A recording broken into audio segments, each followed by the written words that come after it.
Welcome to the Coordinating Board. This is our first summer seminar for the liaisons for universities and health-related institutions. It's my pleasure to welcome you here this morning. I hope that you get some food and enjoy yourselves. This day is going to be filled with lots of information.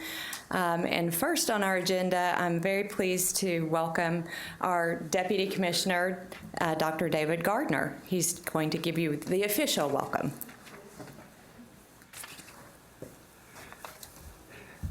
Thanks, Stacy. Stacy and I have probably been here at the Coordinating Board longer than just about anyone else here, and you wouldn't guess it to look at her, but with me, it's a little different. I really appreciate you taking the time to come in. This is a very important process. It's always hard to get information out to the right people, even if you're part of the organization itself. How do you make sure everybody knows what they need to know at that organization? That's always a challenge. I can tell you that as a fairly small organization, we also have that same problem here. So we appreciate your effort. About 3 years ago now, I guess one of the presidents of a community college suggested to us that we have institutionally designated liaisons to help improve the communication at community colleges. And so we tried it and it worked. So we felt it was important to have the same opportunity with the universities. We're very hopeful. We're really going to depend on you, hope that we'll become colleagues, that we'll communicate, that we can be honest with each other, share issues, because we come from different places. I mean, our role as a coordinating board is to look out for the state overall, to try to make things work from a financial standpoint, from a policy standpoint for the people of Texas overall. Your perspective is to make things work for your institution or your system, ultimately with the same goal, but we're the only institution that looks across all the institutions. And so we naturally have some different perspective, but the thing we all share in common, I believe, is a desire to provide a rigorous education at a reasonable cost to the people of Texas. And that's one thing we try to bear in mind. You have the advantage of having students around you all the time. We have to put pictures up on the wall. Or I harass fast food workers trying to find out if they're in school and what they're studying. And so I envy all of you because you're actually there where the real important work takes place. So appreciate you coming in. Just looking at your agenda, there's a lot of material here. So I hope that you'll be sure to ask a lot of questions, because if you don't, this is going to be a very long day if you're just sitting and listening, so don't let that happen. But I just want to point out to you before you get into the agenda that we have a larger organization than this. This is really primarily one division, with the exception of Julie Eklund's division, which is strategic planning and finance, the people who run all of our data operations, the people who make formula funding recommendations. But we have other places that you don't know about or aren't included here. College Readiness and Success, which works with outreach programs, works with some of your institutions on early alert systems. Many of you have those in place, whether you're working with us directly on that or not. We've done a number of things over time that I think it's important for you to know. You have the opportunity to suggest things to us as well. There are things out there that have existed that really came from ideas at the schools, but it looked like they came from here in some ways. Does anybody know what TechShare is anymore? Anybody know TechShare? I didn't think you would. 1, 2. TechShare, you're all used to it now. But it was an innovative idea that came from 3 librarians at University of Houston, Texas A&M, and UT Austin, in terms of what do you do, number one, because of the cost of publications. There were a number of institutions in Texas that were not able to subscribe any longer, were having to drop publications. This was a serious problem, so they were the first ones that introduced the state to the concept of electronic publications. It seems hard to believe that people had to talk about that at one time, but those 3 librarians came forward to us. We worked with them, got a relatively small amount of money, more than, because it was 2 decades ago, about $800,000, and those 3 librarians really put forth blood and sweat working with other libraries to make that happen. And now it's there. You hardly know it exists. You probably wish things worked better with it in some ways, but those journals you get electronically came out of the effort of those 3 librarians saying, help us make this happen. And it probably never would have occurred to us had they not told us. But, we sort of knew how to work things through the legislature, and some simple things came out of it. The first statewide contracts for electronic journals came out of that. What did that mean? It meant that Sol Rawls, is anyone here from Sol Rawls? Yeah, Sol Rawls had access to electronic journals that they never could have afforded otherwise. UT Austin saved 30% on their cost, even though they had the money before. So part of what we, from our perspective, would like to do is find ways that we can help everyone.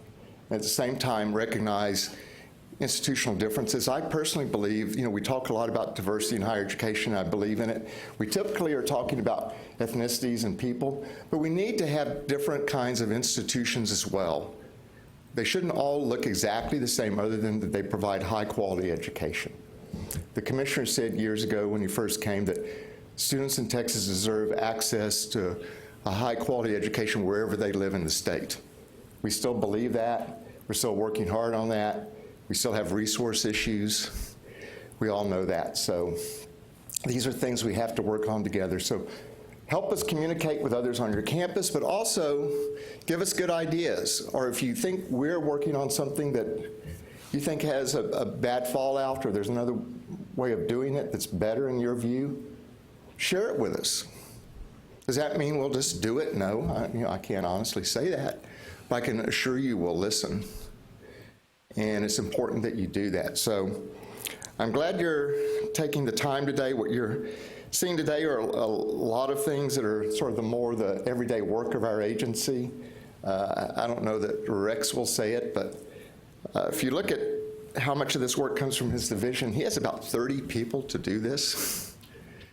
They work really hard, and I think we've got some very amazing staff, and our staff, unfortunately, we lose periodically because they get great opportunities. I see at least one person here today that we're all very proud of that earns a lot more than he would ever earn here. Power to him. I was surprised a few years ago to get a letter from a president of a medical school in New York, and I had to look twice. I went and checked out to see who it was, and he'd been an associate program director here, but now he was president of a medical school in New York. So some people go on to really fabulous things. Some people we are able to keep longer for other reasons, but thank you for taking out as much time as you are, and I really hope that you'll help us with that communication on campus, and please don't hesitate to contact us if you've got a question, if you have a concern. It's important to do. We are going to disagree on some things. That's natural. That's, frankly, the way it should be. But we can't learn if you don't help us. And I can say that a lot of you that I know that have worked with us have done that, and it's made a difference. So I know we all get frustrated, either with the legislature, with our own organization, when things don't happen as quickly or as fast as we'd like, but we need to learn to be persistent. And as I tell my staff, sometimes you don't forget the idea, and if that door cracks open, you need to be ready to run through it to make it happen. So thank you. I guess it's now time for, I don't see John. Is John here? John Wyatt? Rex is here. Well, I can talk a few more. People expect me to talk a lot. Let me talk about a couple other things you may not know that are taken for Texas Grant. Texas Grant came out of the work of one of our assistant commissioner then for student services. Actually, one of my staff was up here at midnight one night running data to see if it made any sense what she was talking about. This was someone named Sharon Cobb. She retired a number of years ago. But, okay, John's here. But there's been well more than $1 billion aid going to needy students as a result of that. And frankly, Sharon probably got her idea from someone else. I don't really know. That's one of these great things is, if you start looking, you can find fingerprints of dozens of people on ideas. So let's make that happen. Now, John Wyatt, who's the Director of External Relations, is here, and Rex Peebles, I hope you all know, who's Assistant Commissioner for Academic Quality and Workforce. Always have to think about the title of his division because that division has had probably 5 names since I've been here. Rex was our most present face at the legislature this year, and thanks to him, I barely showed up. And I am grateful to that. It's not the most fun place to be when you sit over there and wait for 8 hours to be asked a question you can't answer. Rex, John, why don't you come on up? Thanks again for being here.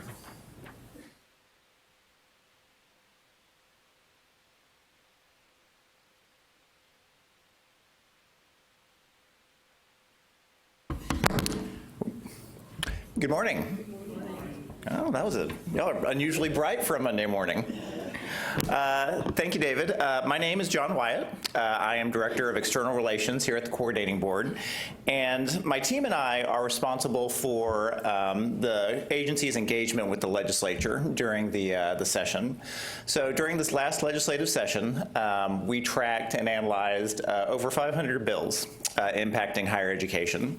As well as advocating for policies and budget outcomes that would help advance the goals of 60 by 30 TECs.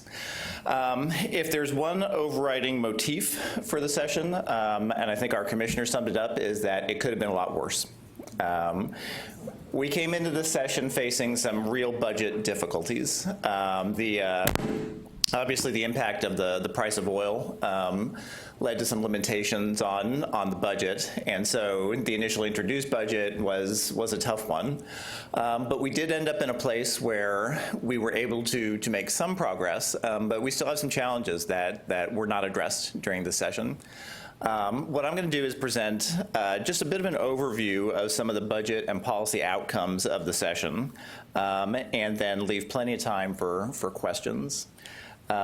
So just logistically, one thing to note, we're not done yet. The legislature did adjourn at the end of May. However, the governor has announced that there will be a special session, which will come in July 18th. That special session, he has identified, I believe it was 19 items that he intends to put on the call for that session. If you're not familiar, a special session the governor calls, and he identifies the items that can be addressed by that special session. So unless the governor says that this is an item that may be considered, it may not be considered by the legislature. The special session will last 30 days. The governor can call additional special sessions if he so chooses. And the legislature is not required to act on what the governor says, but they are limited to what he identifies. So the primary item he has identified is extending the sunset of several agencies that are due to expire, including the Texas Medical Board. So that's must-pass legislation. And then there are additional items that he's going to add to the call, but none seem particularly relevant to higher education. So this last session, what did we get out of it? In terms of the budget, it was a bit of a mixed bag. There were again, we had some real budgetary challenges in terms of funding. In terms of formula funding, essentially funding was basically flat. There were some minor increases in areas, some minor decreases, but overall the formulas were relatively flat. There was a reduction in what's called special item funding. This was a big topic of discussion for the legislature this session. Those special items being those specifically identified items that go directly to institutions. And the legislature did reduce those, but then also is going to look at that during this interim and is going to request that a special committee look at those special items. In terms of the coordinating board budget, we saw some good things and some not so good things. We were very pleased that Texas Grant saw a 10% increase over the current biennium. We estimate that's going to let us serve about 92% of eligible students. we did receive some additional funding for a couple of new operations. We received $500,000 for oversight of career colleges, those for-profit institutions. This goes hand in hand with legislation that was passed that increases our oversight of those institutions, but also has us creating a academic records repository, so that students who attend these institutions, we will be able to have access to academic records, and should their institution go out of business, there will be an opportunity for us to produce something like a transcript for that student. Obviously important for the students at that institution, but the point we made to the legislature is students are going to need transcripts potentially for the rest of their adult lives from these students as they change jobs, and that's a requirement. So we were very pleased that we got $500,000 to enact that legislation. We received about $375,000 for fields of study. As you know, fields of study identify those specific set of lower division courses within majors that if you take at one institution will necessarily count toward that major at another institution. So we've made a lot of progress on that, and maybe Rex will address that later in the day. But the specific goal for this interim and with the additional money is to make sure that we have fields of study in place for those top 25 majors for transfer students. And I believe we estimate if we have fields of study in place for those majors, it would address about 65%? 65 to 70% of the transfer issue. This transfer got to be a big issue right out of the gate for the legislature. The very first hearing we had at the Senate Finance Committee, we were asked repeatedly, we've known about this issue, the difficulty of transferring courses for years now. Why hasn't it been fixed? And so the Senate actually ended up appointing a work group to look into that issue during the session. Some other funding items for us. Advise Texas was held flat. That is our program that puts near-peer counselors in high schools to help, particularly high schools with low college-going rates, to help their students get through the system and apply for higher education. I think those are, one other item that might be of interest, or a couple. We saw a pretty big reduction in the family practice residency program. It was cut from, I think it's about 16.5 currently, down to 10 million in the budget. And what we were told about that was it wasn't any particular animus against that program. It was essentially they got to a place where they had a hole they had to fill in the budget, and so they were looking at programs where they could cut. And unfortunately, this is just one that ended up in the crosshairs. On the other side of the coin, we did see a significant increase in our GME expansion grants. They ended up funding $97 million for GME expansion, which I think is about a $45 million increase over our current budget. So those are some of the budget outcomes of the session. A few of the policy outcomes, I did mention oversight of for-profits. That was SB 1781 by Senator West. Specifically, what that legislation does is it allows us greater oversight of these institutions. It allows us to require that they have enough resources to demonstrate to us that they are fiscally, financially stable for the near future. And as I mentioned, it also allows us to create an academic records repository so that students at these institutions can have confidence that should the institution go out of business, they will have access to their records. Some other legislation that passed, SB 1782 by Senator West, was targeting that returning adult student population. So as you know, currently we have several restrictions on formula funding. If you go 30 hours beyond your degree requirements, you can't be formula funded. We have the three-peat rule, we have the 6-drop rule. The concern we had at the coordinating board was that returning adult student population that's racked up potentially a lot of semester credit hours. This could be a bar. It could be a bar to them and really a disincentive to institutions to go after those students and bring them back into the fold. So what we had recommended and what the legislature adopted was essentially a one-time pass, that if you had hit those barriers, if you'd hit the three-peat rule, you could have one more opportunity to come back and you would be funded for that course. If you were 30 over, we gave you another semester to come back and and finish out your degree. The requirement was you had to have at least 50 semester credit hours accumulated and be at least 2 years out of higher education, so that we really were targeting that returning adult population that had accumulated significant hours. I'm sure you've all heard about SB 2118 by Senator Seliger. This is the Community College Baccalaureate Bill. This was based on a RAND study that we had commissioned actually before the previous session to look at the possibility of, in a limited fashion, community colleges offering baccalaureate programs in specific fields. There was legislation last session that was not successful. This session, Senator Seliger, chairman of Senate Higher Education, really embraced the idea, and he moved forward with a bill. It is limited in several respects.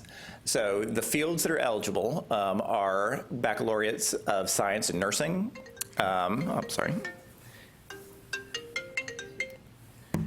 And bachelors of applied science and bachelors of applied technology. So within those fields, there's a new eligibility for community colleges to come to us to propose baccalaureate programs. They have to meet all the qualifications that a baccalaureate at a university has to, demonstrating significant resources, faculty resources, library resources. There are also several limitations. You have to have, the community college district has to have a property valuation of $6 billion, which I think about half of the community college districts do? Roughly. Is that, yeah. And then in order to offer the nursing degree, there are also higher requirements that the community college has to meet. There's also a limitation that no community college may offer more than 3 baccalaureate degrees. With the exception of, there are currently 3 community colleges that were under a pilot program that can offer up to 5. They're allowed to continue to offer up to 5.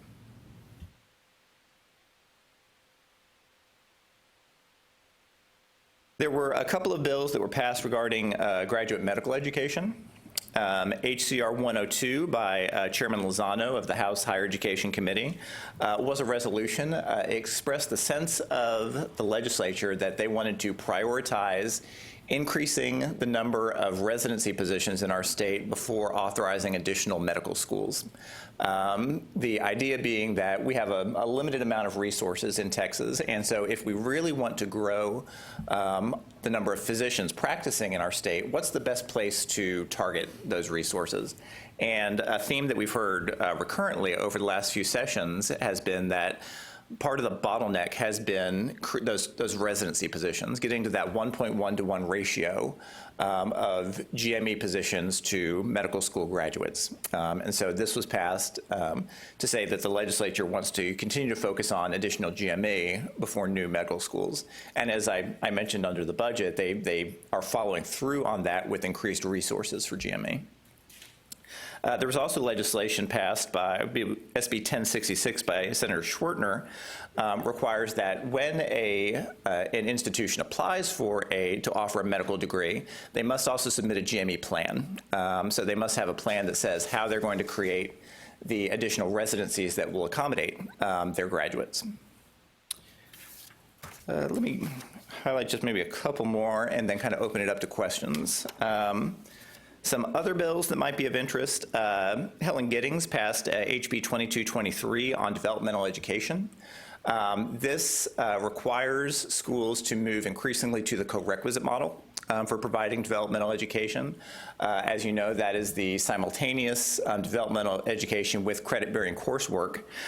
So this would actually require, I believe within 3 years, that 75% of developmental education at each institution must be offered through a co-requisite model. I think there were a couple of bills on dual credit. SB 1091, this limits dual credit to, I believe it's a core foreign language or CTE. This was actually, there was previously a requirement that you could only be funded in these categories, but this actually says that you can only offer dual credit in those categories. There is a caveat that for early college high schools or for schools that are offering a opportunity to get that degree in high school, there will be an exception that they may be able to be outside of that. And how we define that will have to be done through our rulemaking. SB 810 by Senator Kolkhorst created a new grant program for open education resources. So this would actually allow faculty members who are employing OER to apply to the coordinating board for a grant. Again, that will the process by which that is done will have to be done through our rulemaking. And then I just note, in some ways, this session was defined as much by what didn't happen for higher education as what did happen. At the start of the session, there was a lot of discussion about re-regulating tuition. There was a lot of conversation about eliminating tuition set-asides. There was a lot of talk about the Hazelwood exemption and what can we do with that.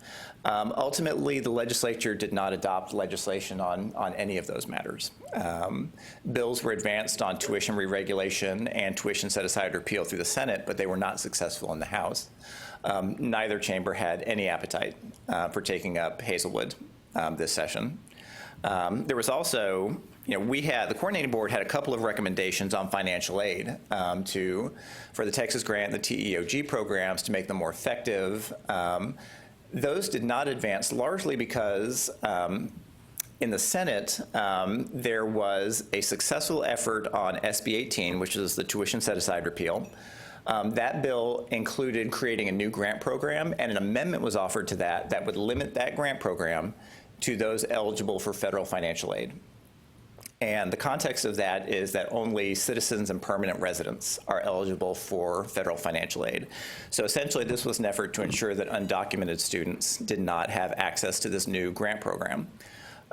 What that made clear was that any bill that impacted financial aid was going to be eligible for this amendment. And so the Senate, the House really didn't have an appetite for having that fight. So they didn't want to have a fight over whether undocumented students should be eligible for Texas Grant. They didn't want to have a fight over whether undocumented students should be eligible for TEOG. And so those financial aid bills simply did not advance because of that political reality. That's kind of my quick spiel, but the legislature did a lot. So I wanted to make sure we had time for any questions that y'all might have.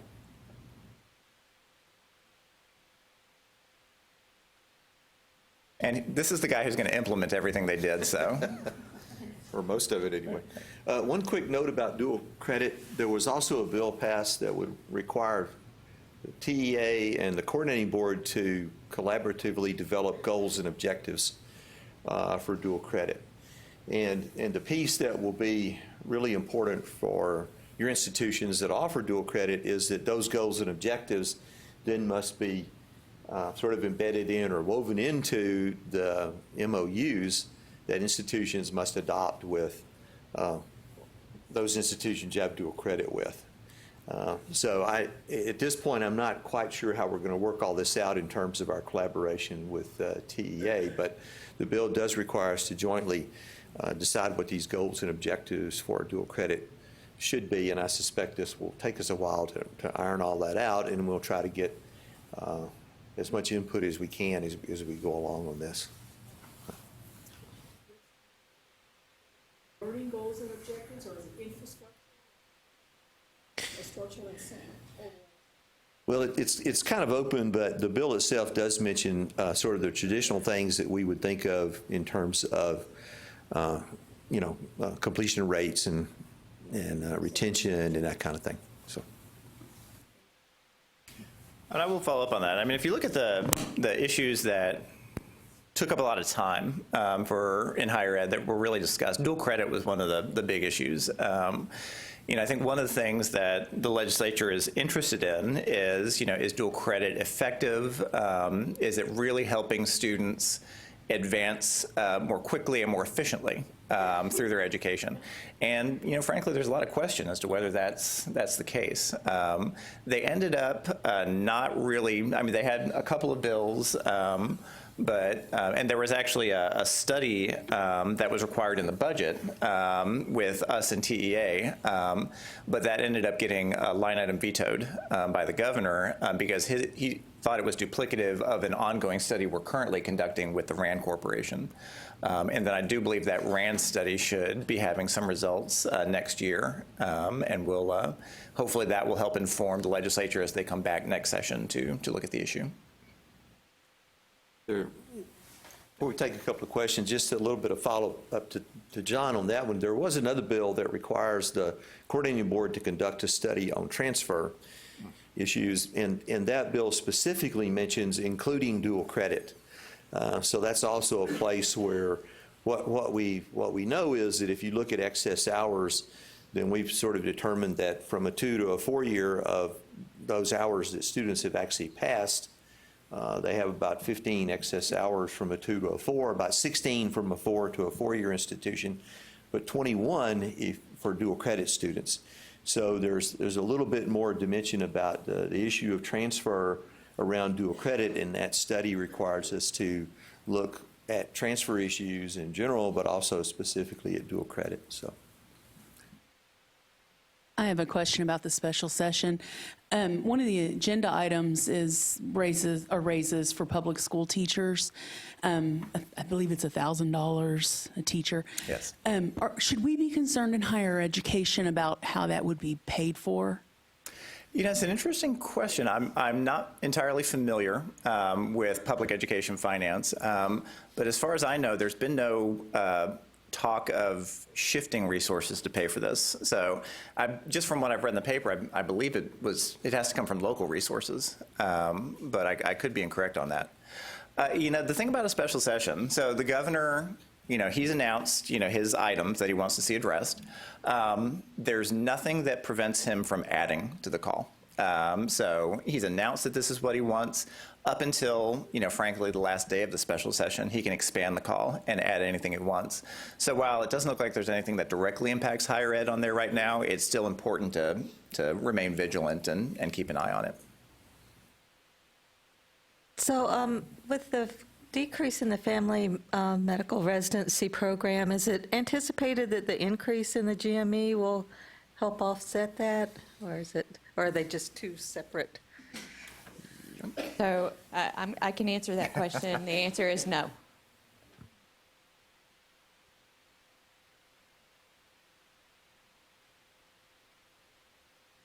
Any other questions? All right. Well, I'll be here for, I think, most of the morning. So if you have any questions and want to come talk to me, I'm happy to answer anything I can. All right. Thank y'all.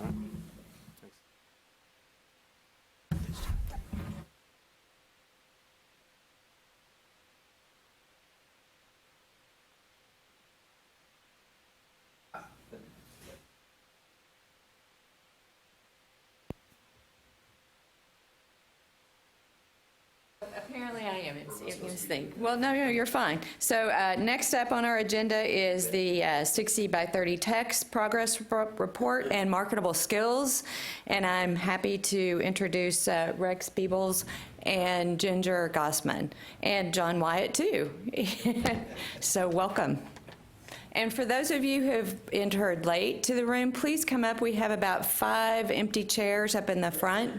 And also, I'm going to encourage you all to get some breakfast as well.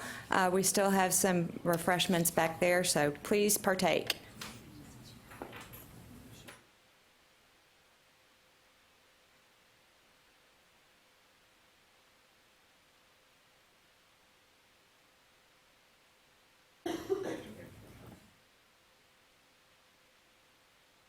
Good morning. Hi. My name is Ginger Gossman, and I am with the Innovation and Policy Development Unit here at the Coordinating Board. So, pop quiz. How many of you have heard of 60 by 30 text? Yay, winning. Okay, so how many of you feel like you have a good handle on the goals? Not as many hands. How many of you feel like you actually know what we want you to do with the marketable skills goal? All right, so that's the pain point we're going to address today. I have a few slides. Oh, I need to grab the clicker. I have a few slides that sort of give an overview of the 60 by 30 text plan, just to orient us on how marketable skills fits in. So as you know, this plan was developed over 18 months with a higher education strategic planning committee, and we did seek input from the field. We tried to send it to about 5,000 stakeholders, and we heard from maybe about 20, but we did incorporate those comments when we finalized the plan.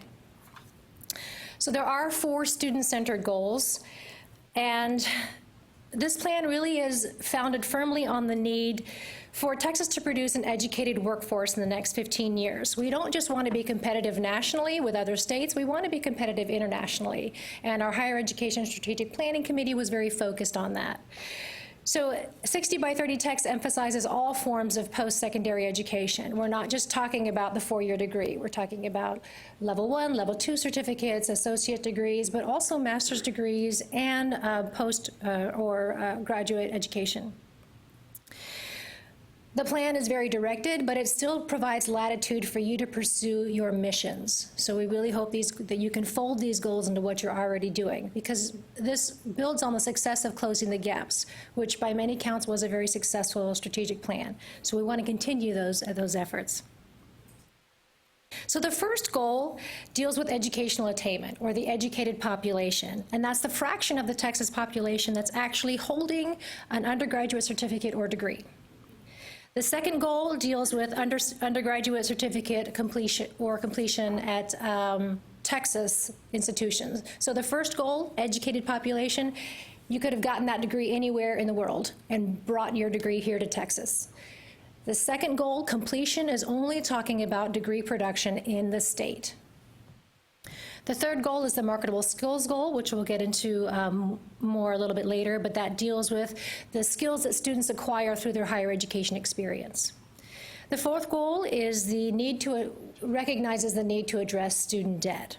Supporting students to and through completion will require a more actively engaged citizens to strengthen the Texas economy.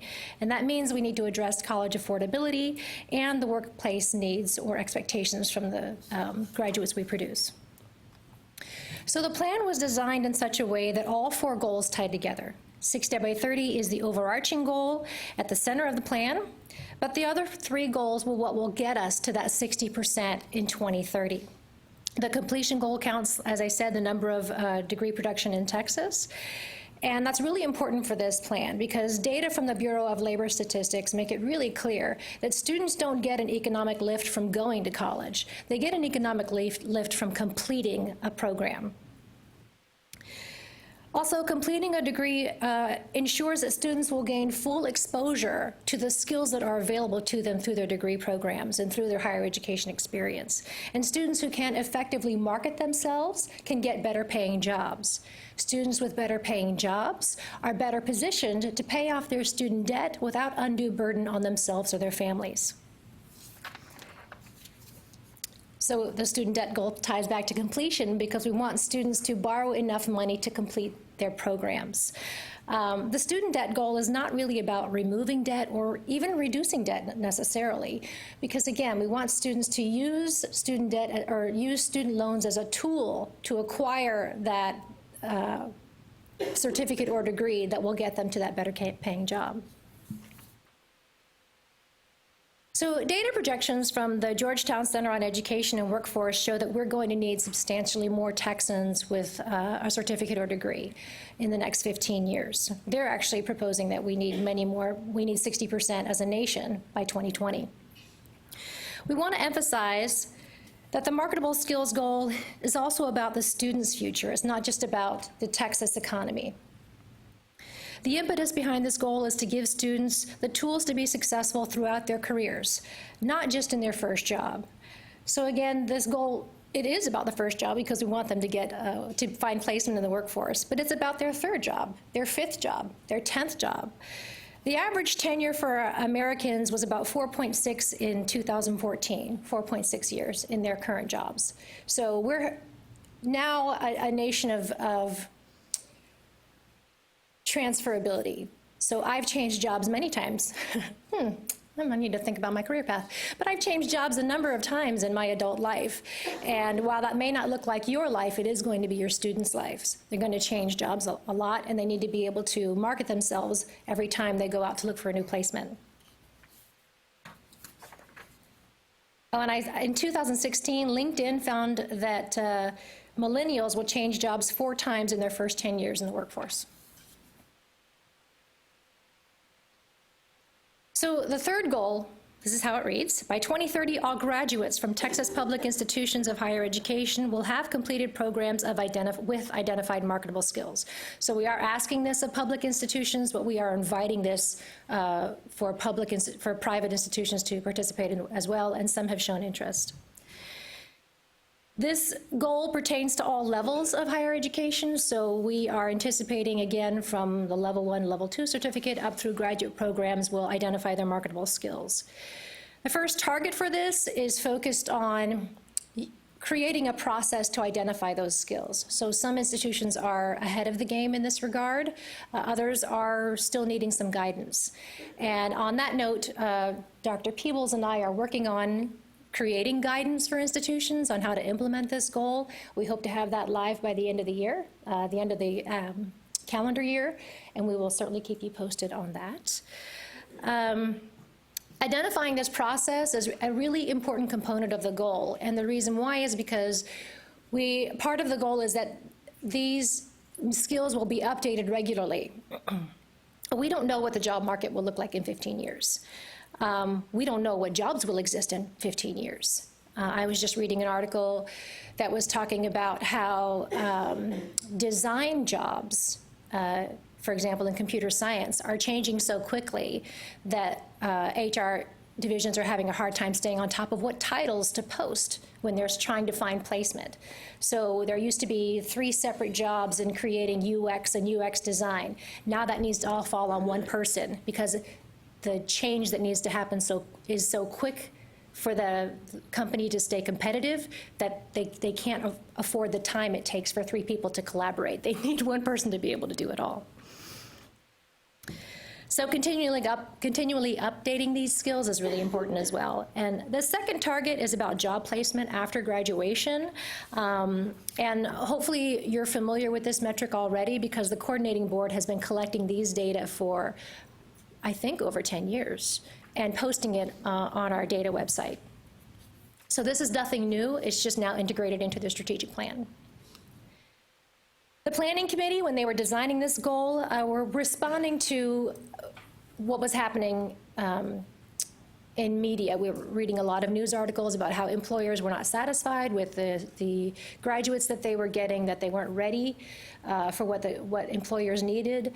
And the more we thought about it, really, David Gardner was the large impetus behind this. The more we thought about it, we were thinking students are actually getting these skills. They're getting the skills that employers are asking for. What we suspect is that there's some sort of an awareness gap where students don't realize that what they are learning in their curriculum really does apply to their job. They just need a little bit help making that leap between, here's what I did in this group project in this class, and that's how I can put that on my resume.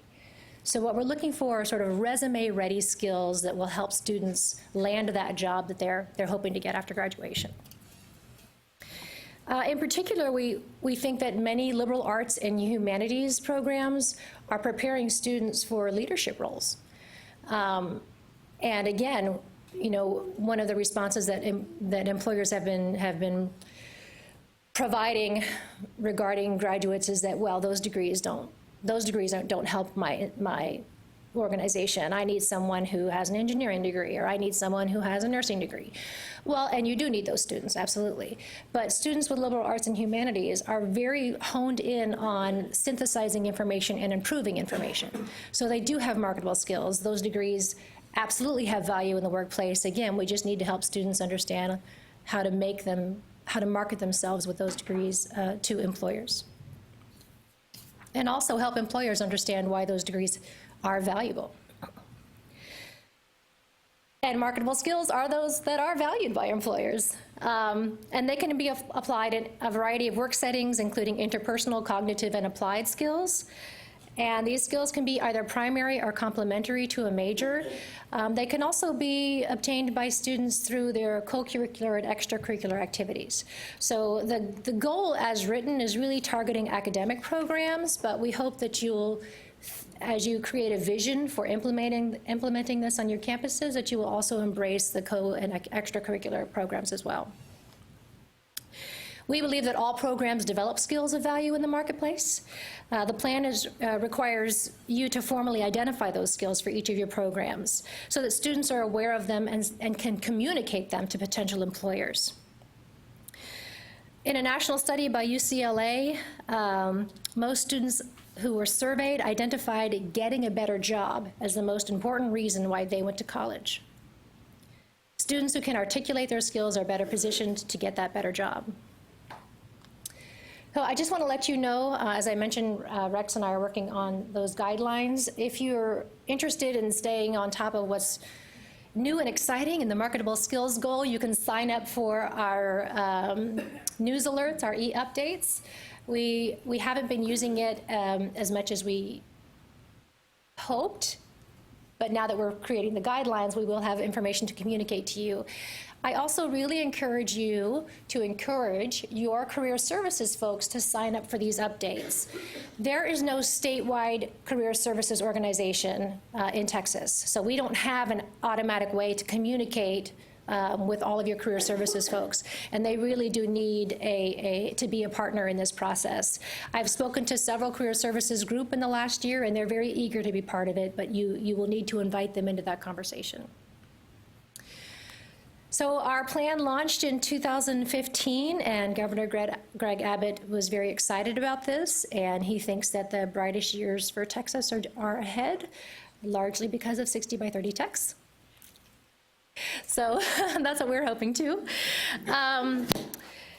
So as I mentioned, you know, I really do believe that career services needs to be a partner in this, and some simple things you might try as you're in the front end of marketable skills is thinking about, you know, how are your students doing right now in regards to marketable skills? Maybe you could do a really informal sample of your seniors and ask to see their resumes.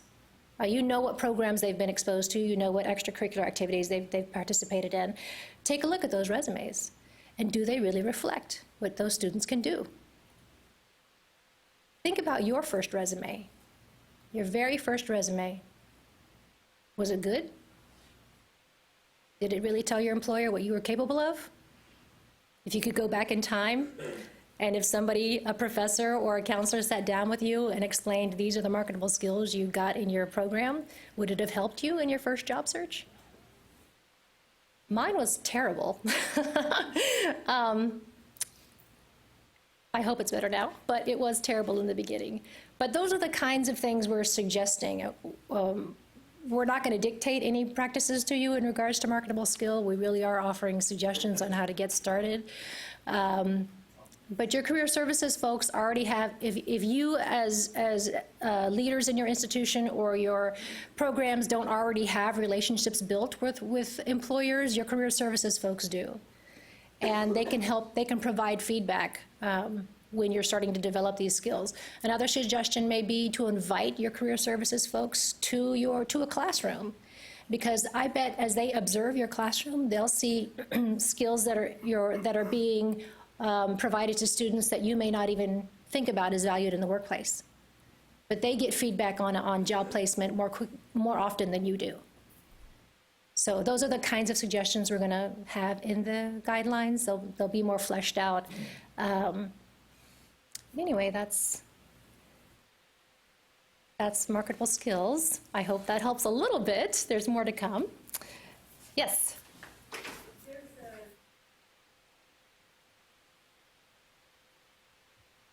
There's a line in the strategic plan about collaboration with businesses.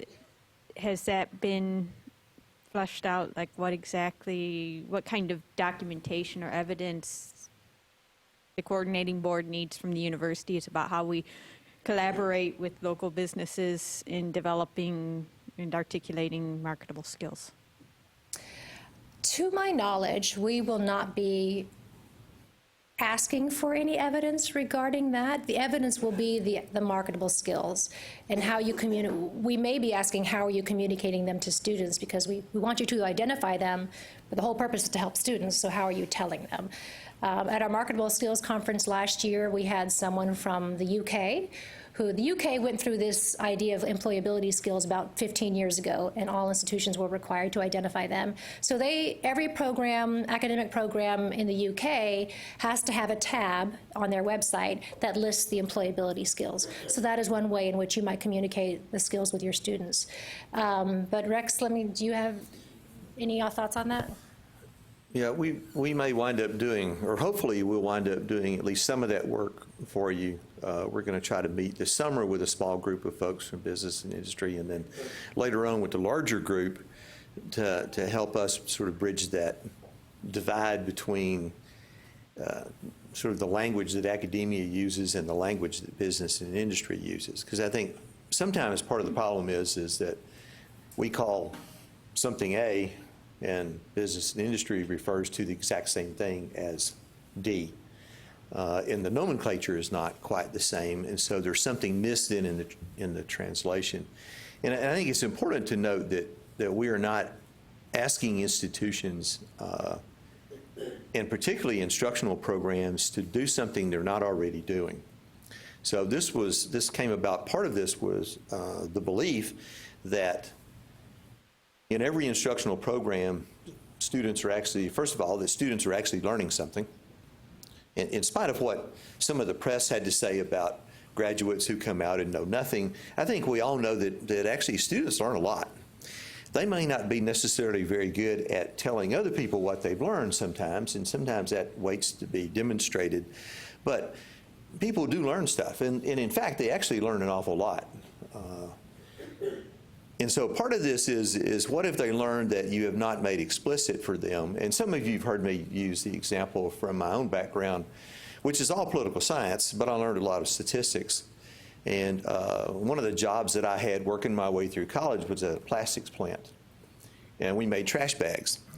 And I realized somewhere along the line that the statistics that I learned in a political science program equipped me to easily run their quality control department. Because quality control in a manufacturing plant is about how to get the right sample and then how to draw the correct inferences from those samples. And that's the heart and soul of statistical analysis. And so I was learning a marketable skill, but nobody ever told me that. Nobody ever said in 3 degrees in political science, you know, we're actually teaching you something you could use outside political science. Now, at some point I figured this out on my own, but nobody ever told me that. And so part of this idea behind the marketable skills is to simply go ahead and tell students up front that they're learning these things. And so the humanities and the social and behavioral sciences probably need to think a lot, or at least a little bit, but maybe a lot, about what kind of so-called hard skills are students learning in the course of those programs. We sort of take it as a given that they're getting a lot of soft skills. But what kind of hard skills are they also learning?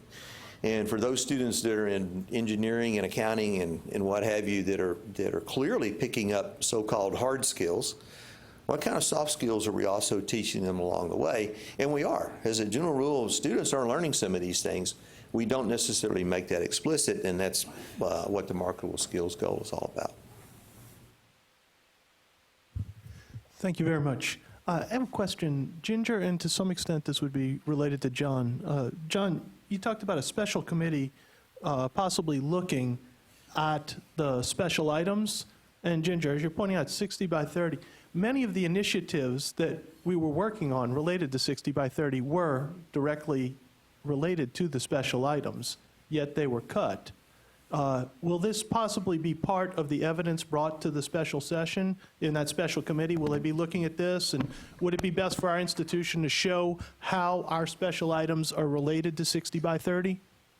Excellent question. I'll say in terms of the special items, this was a debate that happened, throughout the session over, we have all these special items out there. what is the proper way of funding them? Should we just dump everything into the formula and fund that way? A lot of these special items are, as you mentioned, they're pretty critical to achieving some of our goals for higher education. How do you weigh them against each other? And they spent the entire session debating that, and the reason why we're having this interim committee is because they couldn't get to a final answer. So what they've done is there's going to be an interim committee. The lieutenant governor will appoint 5 senators. The speaker will appoint 5 representatives to sit on this committee. I believe those appointments have to be made mid-September. And then they have to have their recommendations to the legislature. God, I think it's mid-year next year. Unfortunately, I don't have that. This is all spelled out in a rider in the appropriations bill. And the rider goes into some detail as to what this committee is to look at, but it also leaves them a lot of leeway to really kind of go in whatever direction they want to. My assumption is that they will have hearings, that there will be a very robust open process for doing this during the interim. But as of yet, the committee has not been formed, so we don't know specifically who's going to be on it or what kind of schedule they're going to have. Good morning. We have talked about identifying marketable skills. Will the institutions also need to demonstrate the degree to which these skills are accomplished, or as in the case of learning outcomes? Thank you for asking that question. The answer is no. So the Higher Education Strategic Planning Committee thought about that and whether or not assessment would be a component of this goal, and ultimately decided that there is enough assessment already, and that we feel like a student's completion, again, how the goals are tied together, a student's completion should be evidence enough that the marketable skills are present and applicable. And Rex, I'll let you comment further if you have anything else to add. No, just to emphasize the no part of that. We have no plans of asking institutions to assess whether students are actually learning the marketable skills. May I, a follow-up question? So on a scale of abstraction, are marketable skills seen on a lower level than a learning outcome? So, I'll let you. Well, I think that depends on what scale you're using and what exactly it is you're trying to measure. I think that was a really good, politically correct answer to that question. Frankly, I don't know the answer to that. But I think I don't know that it's higher or lower. I think it's just something that's a little bit different. There's no doubt that student learning outcomes are connected to, or at least can be connected to, marketable skills. But they are, at least in some sense, they're different entities. And student learning outcomes are something that institutions use as an internal measure of whether students are learning anything. And we want to use the marketable skills piece of it as an external demonstration to business and industry that students have these things. And I suspect that what will happen is that business and industry will then determine whether students are actually coming out with those marketable skills or not. And part of the connection that you want to make to business and industry over the coming years is in that check or that verification from them. So we've said that students come out of this program with X, Y, and Z marketable skills. Part of what we'll try to do is track where these students are going to, and then part of that follow-up that business and industry will have with you, and hopefully that you will follow up on, is are they indeed learning these marketable skills or not? And Dr. Gardner will weigh in. Part of this is also an education of the student in a different kind of way. Is the reason we chose, and there's a lot of debate whether to use the word marketable or employable, is part of it is students need to know how to market themselves as well. So there are things that they may not be aware. There's students who don't know that many companies really actively seek people with Excel skills and high level. You're not any of you explicitly have classes in Excel. But many of your students in multiple majors are learning that. In fact, I talked to some government professors a few months ago, and they realized they were not using Excel in a class or two where it would make a lot of sense to use it. That doesn't mean they had to. It wouldn't be what you're learning to be a government major, but they could make sure they had that skill. But part of it is helping students learn this. If they're using SAS, does it occur to them to put that on their resume? So part of this is something that isn't unique specifically to a department, but how do you help students know and think about this early on? If you're at a school where many of your students work a lot, how might that work at a cash register at Target make them aware of things that maybe set them apart from some other marketing majors? And just things they've observed, what they've learned. So part of it is sort of a different thing. And so some of this happens naturally at some small liberal arts schools. I was at Connecticut College about 10 years ago in their student cafeteria. There were signs everywhere talking about some of these things that also made the point to them, hey, you're graduating from a liberal arts school. You're going to have to prove to people that you have skills. So we are going to, and they haven't had an advantage, and a number of more wealthy liberal arts schools have this, in that they can help students get internships in the summer or work in meaningful jobs during the year. But that's part of it as well, and that's the hardest thing to get our arms around. But part of it is we think your graduates have marketable skills, but in many cases they don't know what they are. And so I don't know if Ginger or Rex mentioned this earlier, but we have to work with industry more to help identify these things and let you know these are things industry's telling us. Or as we survey students, so we're hoping to at least survey some of the people with our student loans, say what skills did you find helpful in your job and relate that back to you, so long as we can get the authority to survey them, because we can actually do a fairly short survey periodically and actually discover if that accountant is actually working as an accountant. They probably are, but what's that English major doing? So that's why it's a challenge. But I just wanted to point that side out of it, because part of it is helping those students. You know, how do they know that? And I have a daughter that just graduated from college a year ago, so I sort of know about this process, you know, and what you have to go through. But we also know that part of what we're going to have to do is work with industry to help educate them to the value of some of our folks. Use my daughter as an example. Sociology, anthropology major, got an interview at an Epic software that makes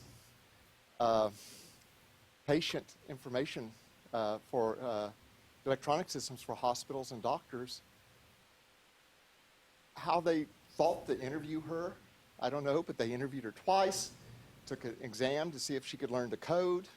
They didn't really want her to be a coder, but she wanted somebody to go out to hospitals and train people and help fix immediate problems when they were training. Didn't get the job, but two other people had degrees in what you would think they would have. But that's a company that I thought, this is a company that knows there are other skills there. And so part of what we want to do is try to work with our industry in Texas in sort of a learning community. It's some way. We're still trying to figure out how to do that so that nobody's sitting pointing fingers, but saying, here's what we do, and also recognize your job at Sol Ross isn't to prepare a person exactly for that company. That's impossible. Of course, I mean, maybe if they want to pay for your students and guarantee them a job when they get out, that may be a different story, but our job isn't to prepare a student for a specific job across the field. And I want to also, I'm sorry for talking so much, but I think it's important to say regarding the session, the commissioner said, how can we make clear to the legislature that the humanities are still important? So we're talking about having our undergraduate education advisory committee address that. So we believe this isn't a degree, a job in terms of a direct match, but students have every right to expect to get a good job. It may take 6 or 7 months in some cases, but they should be able to get one. So thank you. And we also hope that as you build your relationship with employers, again, bringing in your career services folks, it's not a one-way communication, like Dr. Gardner said. You would be educating them on the skills that your students have, but also helping them and sometimes refine what they're asking for. I was at a presentation at South by Southwest EDU where a number of people were lamenting that students were ready for the jobs that companies needed, but the companies were not posting the jobs that they needed. What they were posting was something different than what they actually wanted. So there's a disconnect sometimes between what industry asks for and what they really need, and we can help clarify that so that students really do find the right fit in their first job out of the gate. So we're not expecting it to be a one-way street in that communication, like industry telling you what they need. Sometimes you'll be telling them what they need. What are your thoughts on schools that have professional doctorates and PhDs and don't have an undergraduate cohort of students? Is it the expectation that we will be required to do it by for 60/30? And what sort of advice are you going to give that's going to be different than you would for a traditional undergraduate institution? So yes, this goal applies to all levels, so graduate education would be part of that. Would we give different advice? I think the skills that your students would be communicating to a potential employer may be more specified, because as you know, as you move up in education, your focus is more directed. So where an undergraduate student may have a marketable skills of something simple like communication, your graduate student may have something more elaborate like communication to XYZ stakeholders. Does that make a little bit more sense? It's a very vague answer because I haven't thought about it, but thank you. We'll be putting that, we can add that to our guidelines on how to help graduate programs do this as well. But it would be the same practice, probably the same process, but more targeted. If you want that, I mean, honestly, someone who graduates with a law degree is qualified for a plethora of jobs that aren't directly related to law. So it depends on what kind of market you want your students to go into. I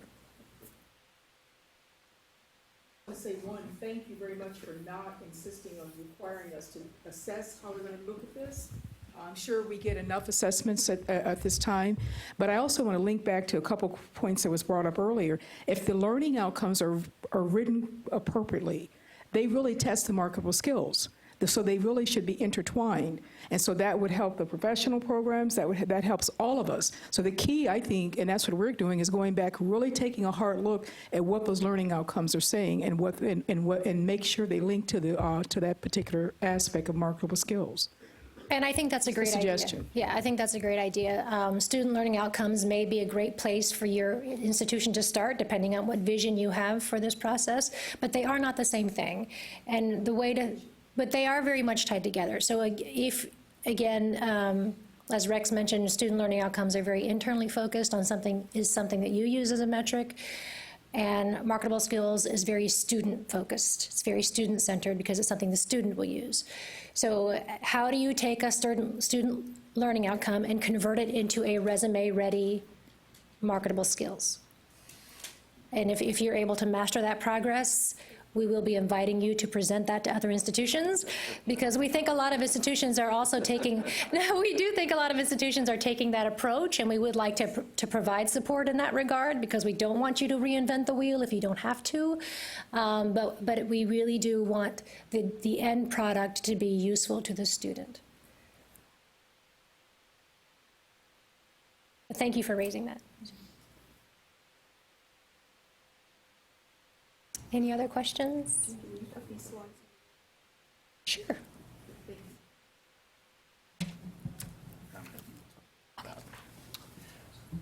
I think I'm just going to say a few quick words about communication and outreach regarding 60 by 30 TX. A strategic plan that no one knows about is not a strategic plan. So our focus over the last couple of years since the adoption of the plan has been making sure that our stakeholders at all levels are intimately familiar with the plan and are thinking in terms of, how are the actions that I'm undertaking going to help our state reach our goals for higher education. And that starts right here at the coordinating board. We have made 60 by 30 TX really the core of our identity as an agency, both internally and representing ourselves externally. That logo appears on every document you will ever see come out of this agency. Every PowerPoint overview, position paper, email. If you don't see that logo on something you get from us, let me know, because that is our goal, is that when you hear from us, you're always seeing 60 by 30 TX, so that what we're communicating to you is in the context of 60 by 30 TX. One of the arenas where I think we've had a lot of success in terms of communicating regarding the plan has been with the legislature. During this legislative session, the very first hearing that the House Higher Education Committee had was exclusively on 60 by 30 TX. What are the goals? Making sure members are familiar with it and having a conversation about, what does the legislature need to do to achieve those goals? There was in a lot of the discussion about higher education in committee and on the floor, much of that was placed in the context of 60 by 30 TX. There can obviously be a lot of disagreement about how we go about achieving these goals, and legislators have different priorities for what they want to achieve for higher education. But I think there was a baseline acceptance that getting us to our end goals on the 4 goals of 60 by 30 TX are important to the future prosperity of our state. One of the moments that I most enjoyed during the session was when a not to be named member had introduced an amendment to significantly reduce a financial aid program. And Representative Clardy got up and asked that member, are you familiar with the goals of 60 by 30 TX? And he rattled off the goals, and he said, this is exactly why, it's programs like this that are going to help us achieve our goals for attainment, for completion, for marketable skills, and for manageable student debt. And I think that really said something about how legislators, and particularly legislators who are on relevant committees and really engaged in higher education, have taken 60 by 30 as kind of their baseline to work from. We're also, we've been working with institutions, obviously, to make sure that people at all levels of your institution are familiar with 60 by 30 TX. The commissioner and the board have been meeting, going to boards of regents and boards of trustees meetings to brief on the plan. We've been inviting presidents and chancellors to our meetings to present your strategic vision for your systems and for your institutions. And we want to keep that conversation going so that when we're talking about what we're doing and what you're doing, we're kind of mutually seeing, well, where can we work together to advance these goals? Probably the biggest splash we've had in regards to, at least recently, in regards to communicating the plan has been our new website, 60by30tx.com. If you haven't been there, I would ask you to go there. This is now our front page for the plan. It's something that we've been developing over about the last year, and we launched, I think it was in February that we had our official launch.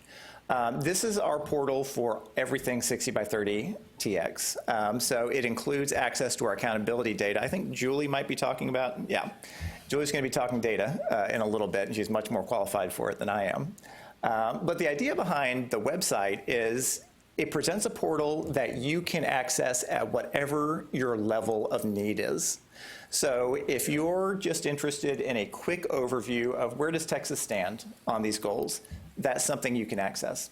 If you want to know, well, I want to know how African American males, what's their graduation rate at a specific institution, you can get down to that level of detail. So it allows you a quick view and then going into a deeper dive in terms of what information you need regarding the plan. So for instance, if you want to know how your institution is doing on a certain metric, you want to compare yourself to other institutions and how they're doing on a certain metric, that's data that you can access pretty readily. So Yes, actually, we had our soft launch in April, and we emailed about 800 workshop participants to check out the site. I would encourage you to, as you have time, view the site, and if you have any feedback, this is something that's going to continue to evolve as the years go on, so let us know. Is this data helpful, relevant? Is it presented in a way that is easily accessible for you? One of the things we also really focused on with the plan was our regional engagement. If we're going to achieve our goals, it's going to be because institutions, parents, students, employers, and other stakeholders are engaging regionally to figure out, well, what do we need to do to move the needle in terms of our region? And so we had, I believe it was 8 workshops during this past interim regionally, and some good stuff came out of that. The El Paso region has developed its own 60 by 30 strategic plan, 60 by 30 EP. And so the employers and the institutions out there have actually developed local and regional goals for contributing to the plan. In Northeast Texas, there's 60 by 30 NETX, where Texarkana College has developed a portal with resources to help local employers and local institutions and schools help contribute to the plan. And then finally, the one thing we've worked on at the coordinating board that we hope to expand is the Affordable Baccalaureate program. As you may know, that opened initially with these low-cost degrees being offered at South Texas College and Texas A&M Commerce. We have since added 4 additional affordable baccalaureate programs, partially funded through grants from the coordinating board, and we hope to expand that up to at least 10 programs in the near future. The idea with these being that it offers a baccalaureate degree. It's not a $10,000 degree, but it's a $10,000 to $15,000 degree, and it helps students get through the pipeline quickly and efficiently. And that's my quick overview. Happy to answer any questions. Thank you. I just want to go back to the comment that was made earlier about the question on dealing with the marketable skills issue for graduate and professional programs. And I don't know whether this is the place you want to kind of address my question, or Dr. Silverman and Dr. Goldman, you do it in your section. But I'd like some guidance from the coordinating board as to how you would ask those graduate and professional programs to crosswalk between marketable skills, the 18 characteristics of doctoral programs, which are going to extend to professional doctorate programs that do include sections on employability.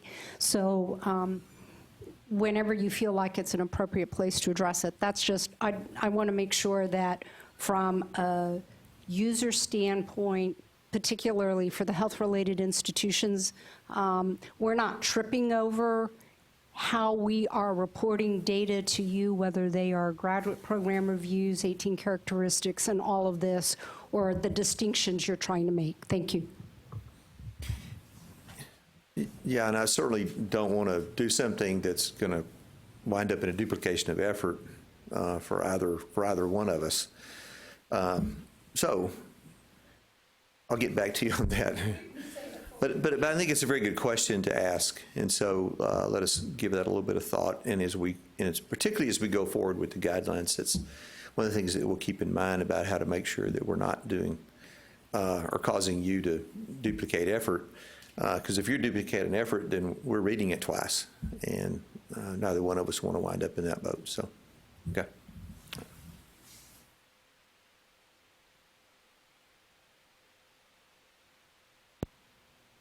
Thank you so much, and I know this is a lot of sitting, but your break is going to be after our next speaker. Dr. Julie Eklund is going to update you on our new accountability system, and she's going to be happy to go down into the weeds with you. So, welcome, Julie.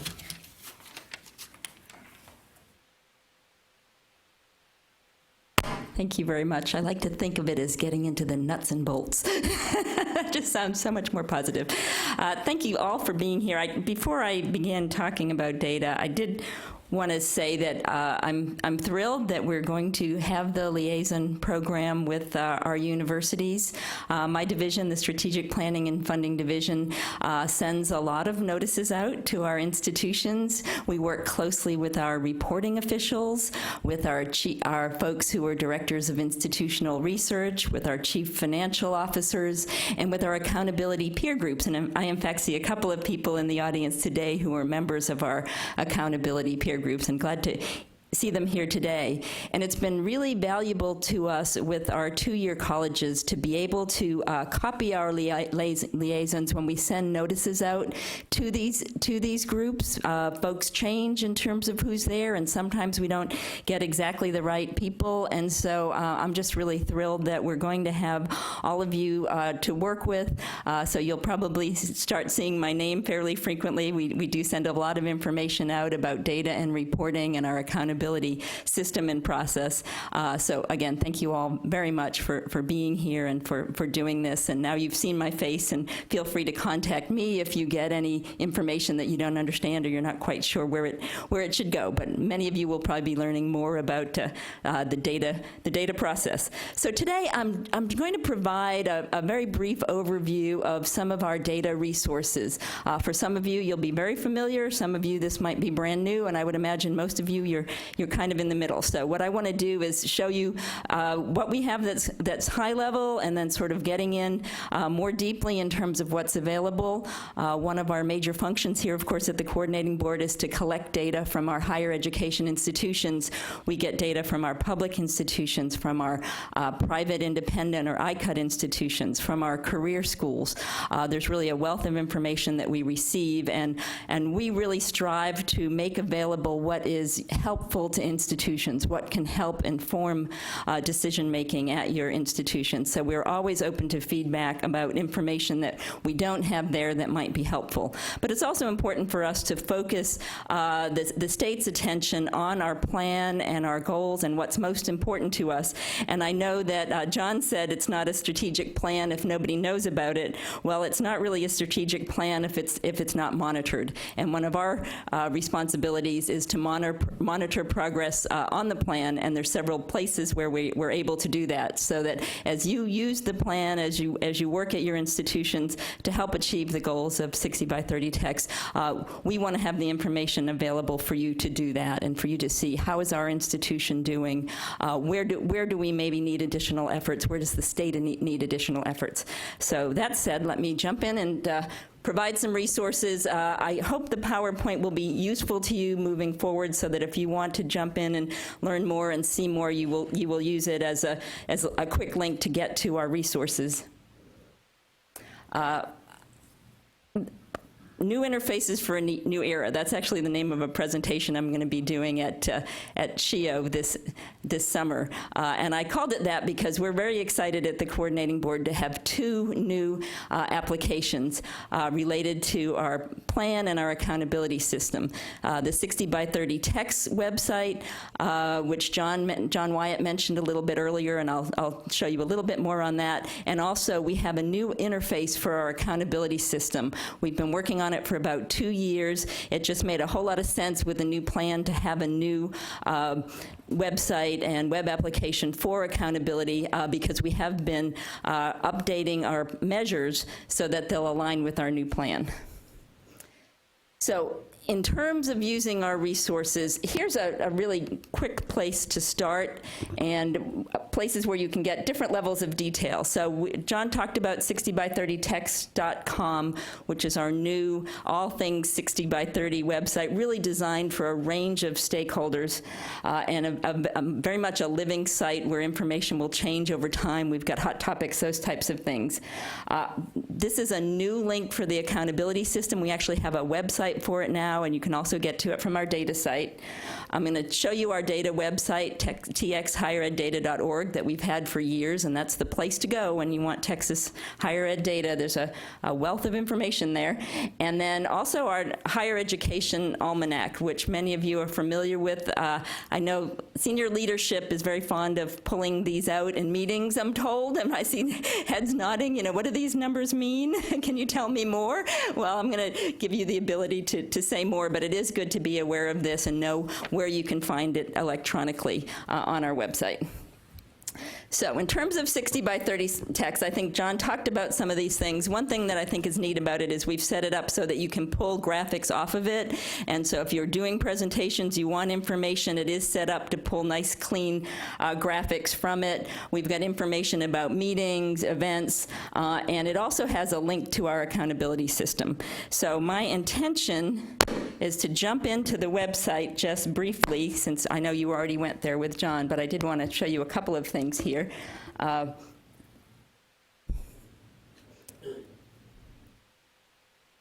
you're certainly free to check on your laptops. One thing that, here we go. One thing that I kind of get a kick out of in terms of the website is, you see that up on the upper right there, you see a little in red data details? Well, that's the link to the new accountability system. And if you go back to that, where you first clicked in,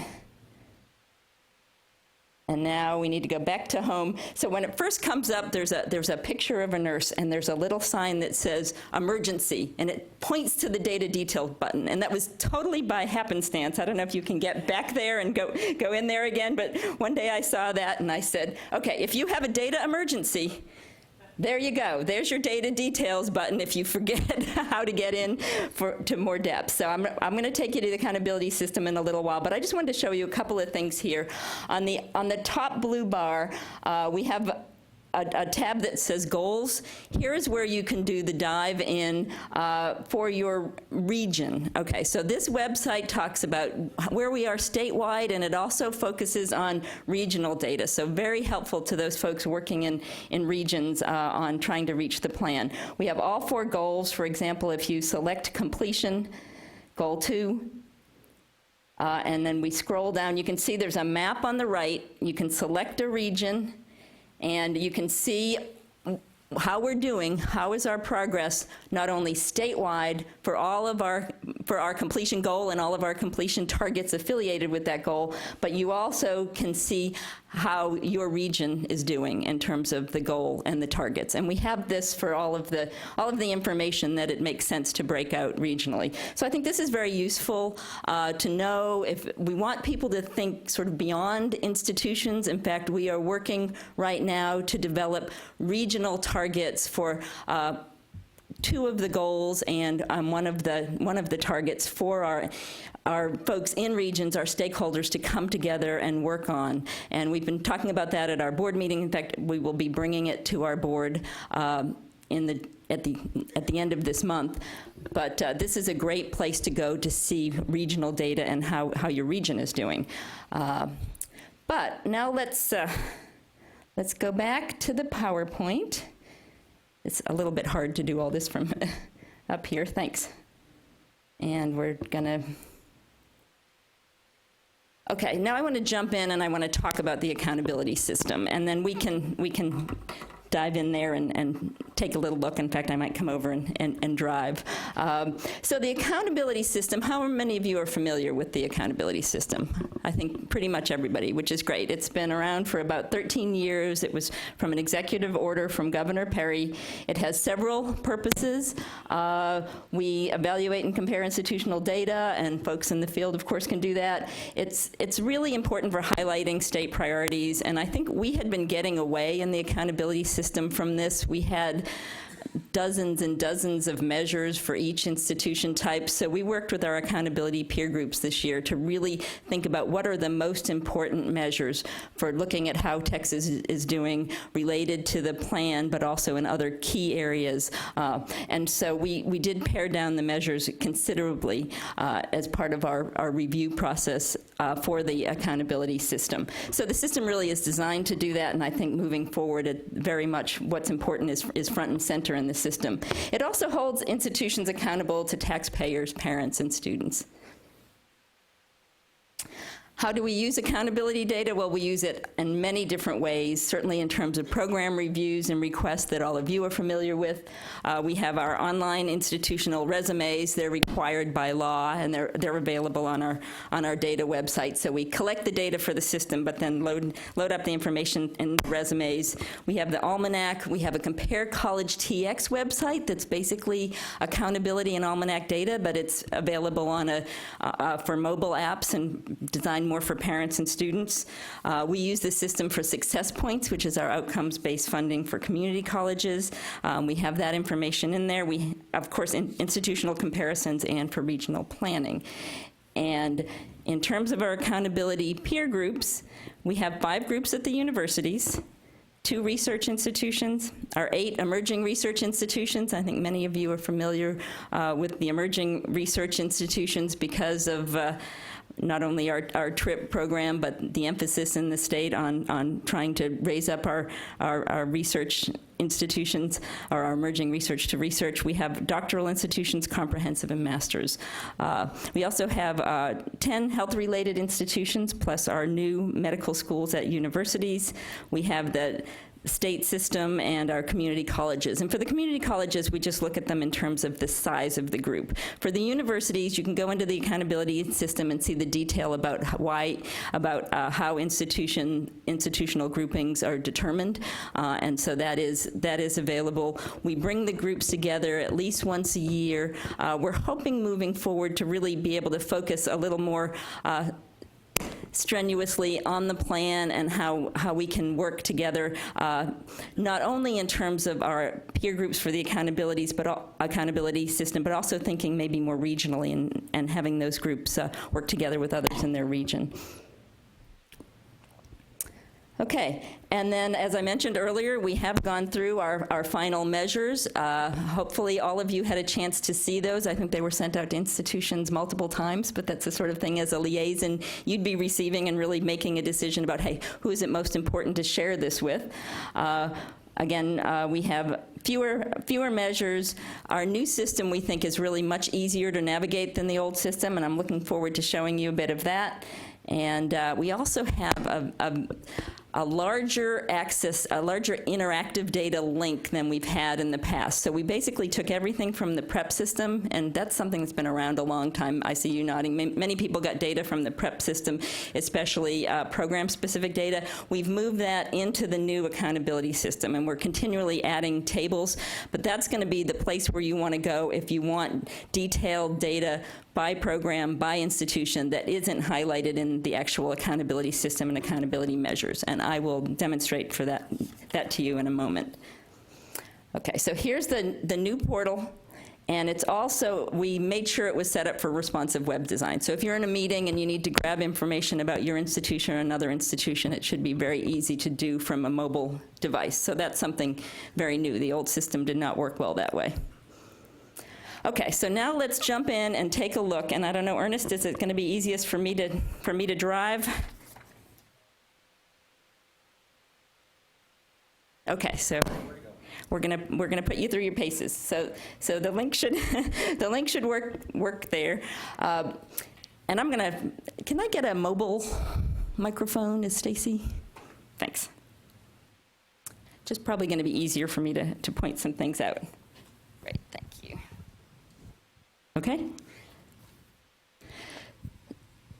So if you'll see on the upper left, we have all of our institutions type. We've got types. We have the universities, two-year colleges, health-related, and our non-career institutions. We don't have the ICUT schools in accountability, but we include their data if it's part of one of our 60 by 30 text goals. So for example, under completion, when we show statewide, we include completions from folks who are at those independent colleges and universities, but you can't get a breakdown by university for those students.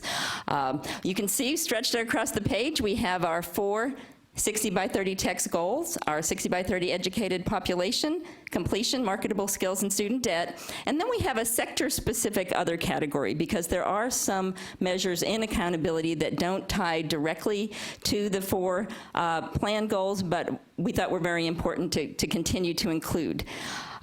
So if you're jumping in and you want to see statewide data, you just start where you are. Otherwise, you can go in and, for example, select public universities on the upper left, and then you're going to see it changes. The line that says select a goal changes to say a measure for public universities. So once you've done that, once you select a goal, you're going to see the data for those institutions.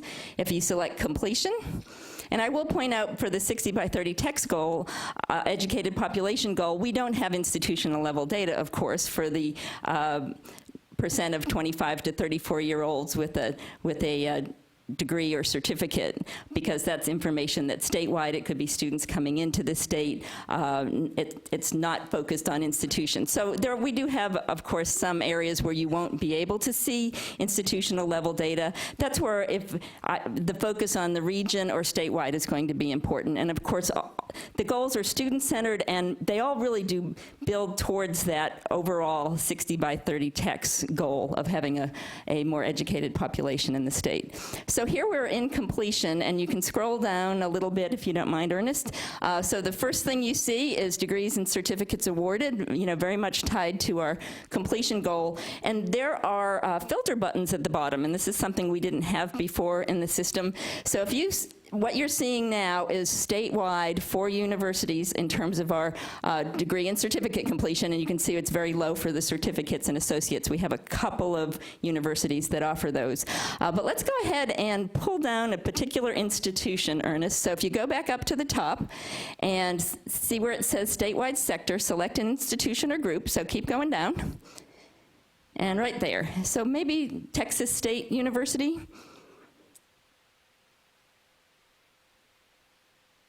Okay, and you'll see it looks like knuckles drumming.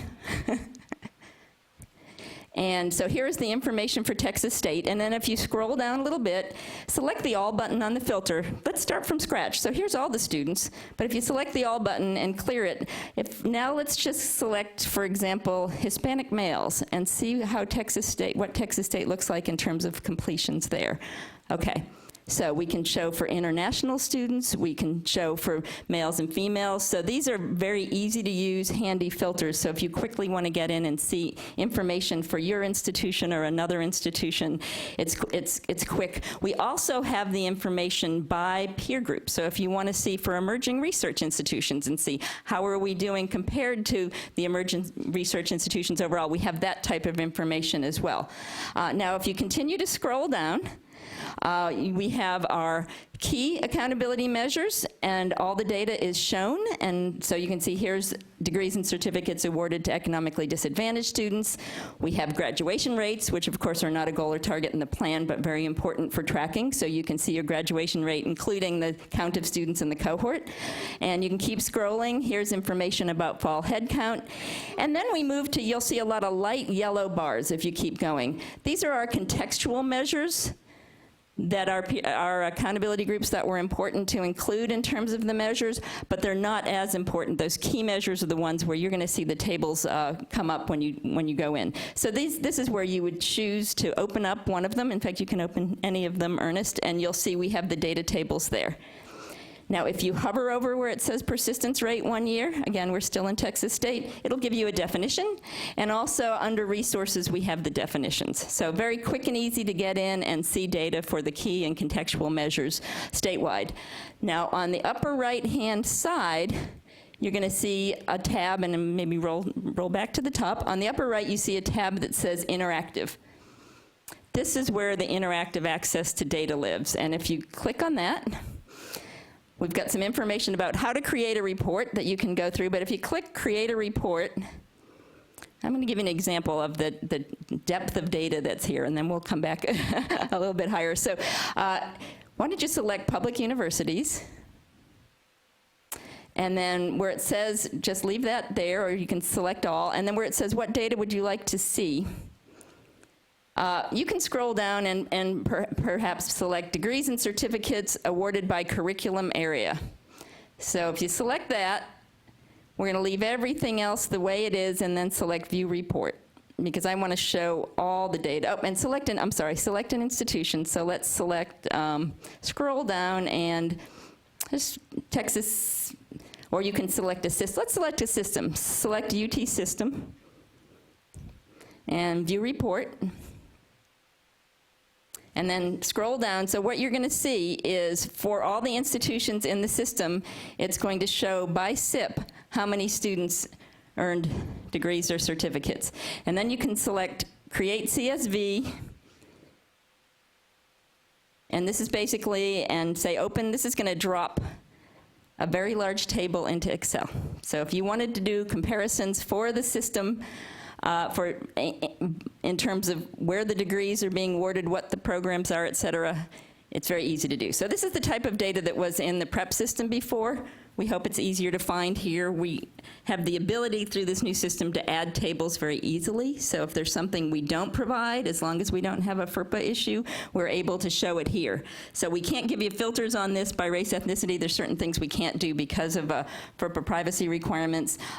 We will put out as much as we can if it's information that's helpful. So I just wanted you to know that's out there. It's easy to find, and we're happy to add information. We've had lots of reports scattered lots of different places, and we hope that this is going to be a good way to really put as much information as we can in one place in terms of that detailed information. Okay, so let's go back just to the main homepage for accountability, if you don't mind. I think we've got about 5 minutes. And I just wanted to show one other thing. If you select marketable skills, when Ginger was mentioning guidelines, one thing we don't have in the system yet is we don't have information about we have not made a determination for how we're going to be tracking the marketable skills, and that's part of what those guidelines are going to help with. So we wanted to let you know we've been trying to collect feedback from institutions on that. Once the determination is made, you'll be able to look and see, and it might be something as simple as how many has the institution identified in the process of doing it for all the programs. Where are they now? But that's something that's being worked through, and the folks working on marketable skills are doing that. And then the final thing is, if you go back to completion, one thing a lot of people don't realize is that in our accountability system, we have the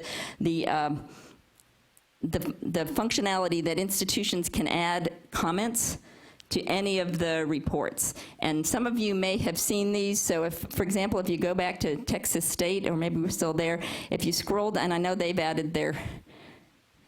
added comments, which is part of why I selected them to start with.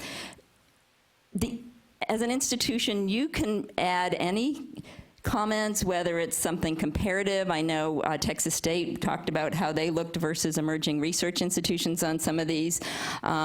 So, for example, here it says, comment, and there's some information that Texas State added about their increase in bachelor's degrees. So for all of the measures, our IR folks can add comments, and we've set it up in their portal that they can print those out and bring them to leadership to make sure that they make sense. So it's a great way to highlight things you're doing well, focus on things you're going to work on more in the future. So we're pleased to have that. No, we have folks who have access to the accountability system to add the comments, and we also have data that institutions add that are used either for our measures or for our interactive system. For example, that's where we collect data for emerging research about faculty awards. So when we have our National Academy winners, those type of things that we collect, we do that through this system. So you can, and you'll see the notices now going out that, hey, the system is open, it's time for you to go in and add your institutional comments and information. Folks at every institution know who they are, who do that, and you will see when we're updating. It's usually in November that we open up the system with the new data and for the new comments. Yes? Julie, you said it was our IR directors have this access to add data, add comments? It depends on the institution. Usually it's the IR directors. Sometimes it's the chief reporting official. Someone at every institution has the capability to get into the system. At some places we have 2 people. We have a system, I believe now, IT has tweaked it a little bit in terms of it's called a CBID, where they can get in and assign other people access, but there's one main person who's in charge. And we can save information also from the system? We can save reports and or list of data? So one of the things, there's still some things we're updating on the system, and we're working now to make sure that you can copy out the whole report for your institution with all the measures, because a lot of people use that for board meetings and that type of thing. So we're working on that now. Our program, that was sort of a phase 2. So our programmers are working on that. We hope to have that done by fall. But in terms of the comments, the system is set up now where they can print out every report and comment that they want to add along with it to share before they hit that upload button to make it public. Just a very quick suggestion. I understand you have to make sure you only have one person or at least limited people who will have access to it. But maybe with the liaisons, you might allow us to have access to at least get the report or save a report. Because that would then we're not having to run to our one person or our second person, whoever that might be at the institution, if we need data very quickly. Oh, well, you'll be able to publicly go to get the data and save any report that's out there publicly, and that's the piece that you can just take one. Right now, you could just unload one report at a time, download one report at a time, but we're setting it up that if you wanted to print out everything for your institution or another one, you could print out a PDF, and there it would be. Here's all our measures and accountability, and here's how we're doing. Right now, we have 3 years' worth of data, but we'll be adding to it as well, so you'll be able to see over time how you're doing. And then quickly, we can go back to the PowerPoint. I just had a couple more things I wanted to share. Yeah, when we were revising the system, we had a lot of folks say, hey, that accountability system is our dashboard. All of the measures that are there are what we've taken and translated into a dashboard, so we don't want things to go away. So what we agreed to with institutions is that anything that we are not providing in terms of the main accountability system, we will provide the data for those measures in interactive.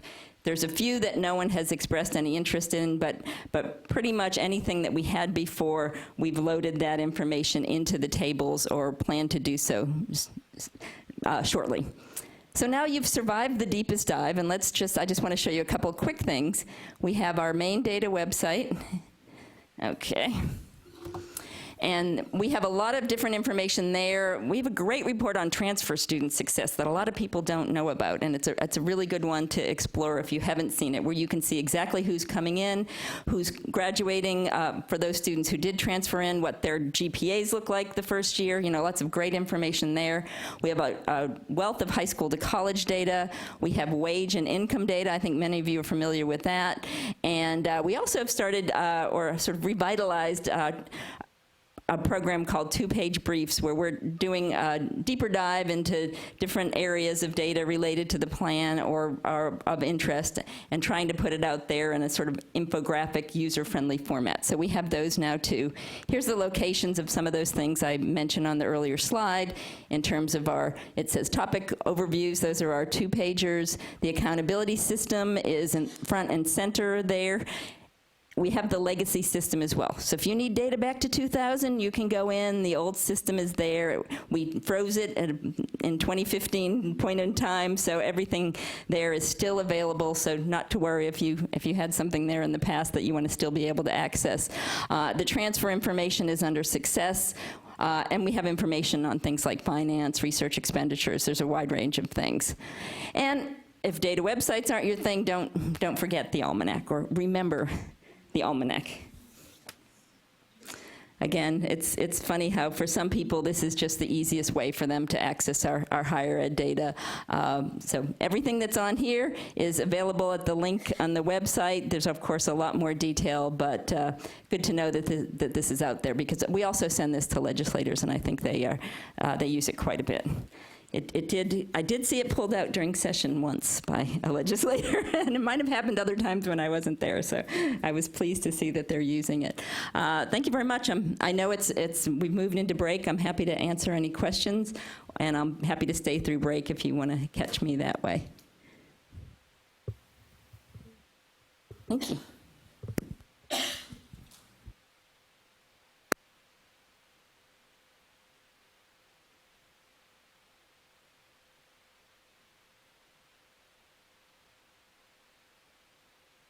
Me. Can't hear me if my mic's not on, can you? So we're going to take a quick break, 15 minutes. Feel free to go ahead and get some refreshments for, a mid-morning snack, and be back here at 10:30 ready to go, I guess. Yeah, you got 10 minutes. That'll be fine. And also, for those of you in the back of the room, we've got some division staff here. Feel free, meet them, talk to them. This is really going to be an interactive day, hopefully. I don't like just talking at you. Anyway, enjoy your break. And all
the discussion because I actually think that's very valuable.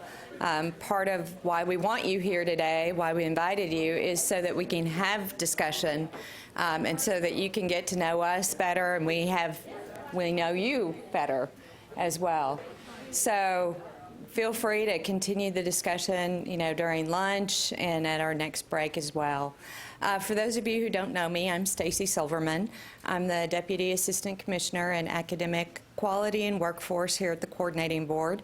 I've been with the Coordinating Board for 24 years, so a very long time. I started out as an Associate Program Director and moved my way up. I've been very fortunate in that to spend my career here. Unlike many of our students who will be going out and moving around a lot, I have moved around a lot, but just here within the agency. So I'm going to talk to you this morning about proposals for new degree programs and the characteristics of doctoral programs. It's going to get a little technical, but hopefully you will find it helpful. First, in developing a new proposal, you get a new degree program, it starts off as an idea. It's an idea in some faculty member's mind. That faculty member says, hey, I think we could really use a program in whatever. So internally, we understand that that idea has a long way to go from making it from a faculty member off to, actually consideration by the board.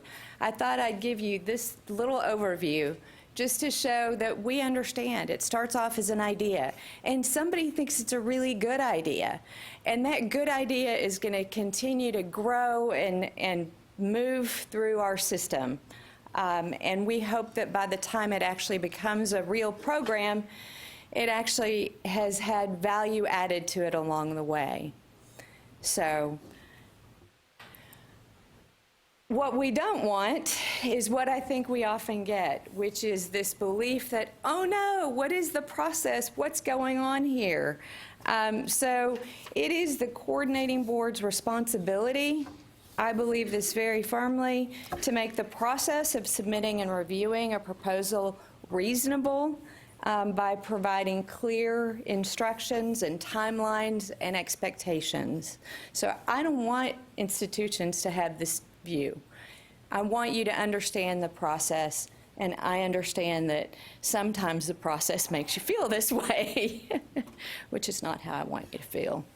So when you, the actual process for when you're deciding what kind of a proposal to submit, so you say, hey, we're going to have this new program. Which proposals should I submit? This should give you a fairly comprehensive overview about what the form is that you'll be submitting to the coordinating board. So there are two things that have to happen initially before you submit that form to us. That is planning notification to the coordinating board. Hey, coordinating board, I'm going to plan for a new program. You do that through submitting a letter through the online portal, and you tell us the title of the program name, the zip code, and when you think you want to, when you're going to submit the proposal. When do you want to do that? Additionally, one note that for professional programs, that's medicine, law, dentistry, vet medicine, those programs require at least 1 year of notification to us prior to submitting the proposal to us. We may also invite you all to come to the board and provide an update on what you're doing in terms of planning for that new professional program. So, second thing that you have to do is notify all the public institutions within a 50-mile radius of the location of the proposed program and resolve all concerns raised in a 30-day comment period. So you're in one region of the state, you notify all the different institutions within that 50-mile radius, you have no complaints, everything's fine, you've heard from no one, what do I do next? Well, then you go to the yellow diamond. Is the proposal a high-cost, more than $2 million program? Is it engineering, or is it a doctoral program? If the answer is no, then you go over to the green rectangle and you say, ask the question, does the program comply with the standards for bachelor's and master's programs? If that's a yes, then you sign and submit that certification form for bachelor's and master's programs. And if it's a no, you submit a full request form for the bachelor's and master's programs. So going back to the Yellow Diamond, if it is in fact a proposal for more than a program that's going to be estimated for more than $2 million, or engineering or a doctoral program, then you look at, is the program a doctoral program or is it a bachelor's or master's program? If it's a bachelor's or master's program, you submit the full form. If it's a doctoral program, you submit a new doctoral program form. Fairly straightforward, but I have a question. Yes?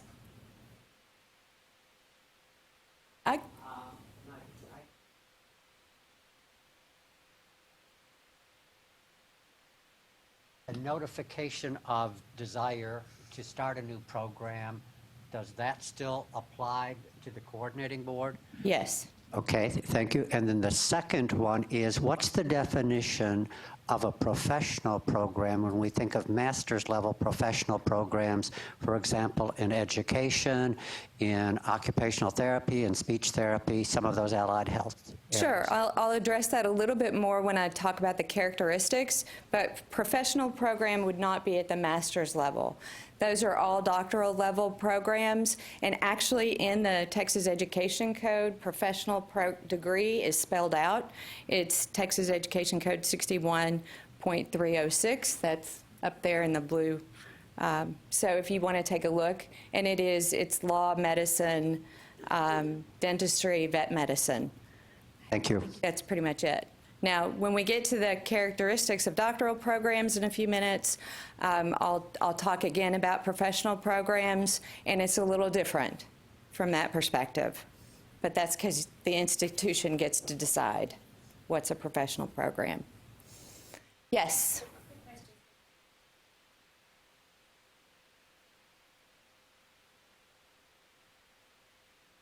Did you hear that?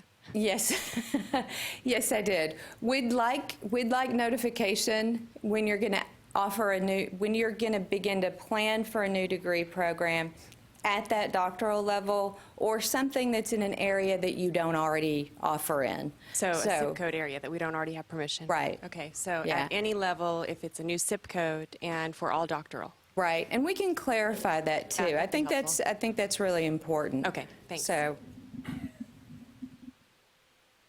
Stacy, talk to us a little bit more about the comment period, a couple things. If we have a comment that we object to something and we don't get any resolution to that, how does the coordinating board help? Absolutely. I actually have a slide on that coming up, but okay, we can, but yes, okay. So we'll wait for that slide. And another question. If a program is peeling off one of its concentrations and wants to put it under a new SIP, the program, all the courses already exist, all the faculty are already there, they just want to divide a program that's in one SIP into two SIPs.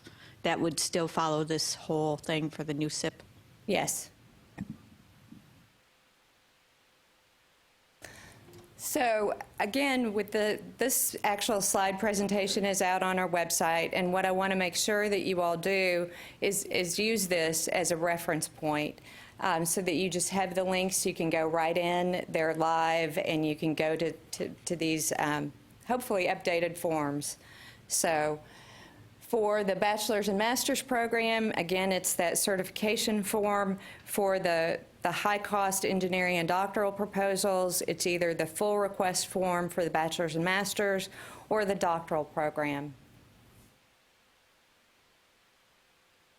So this, I think, will talk to your point, Heidi.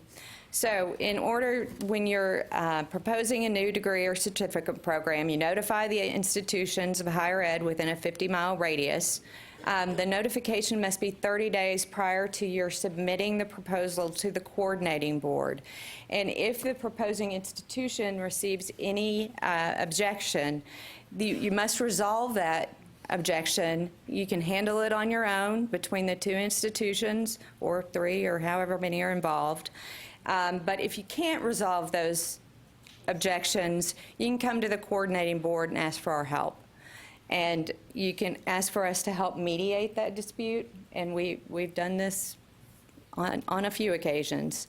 And then once all the objections have been resolved, then you can submit the proposal to the coordinating board, along with documentation that you've actually notified those institutions in a 50-mile radius and that any objection that was raised has been resolved. Does that answer your question? Okay.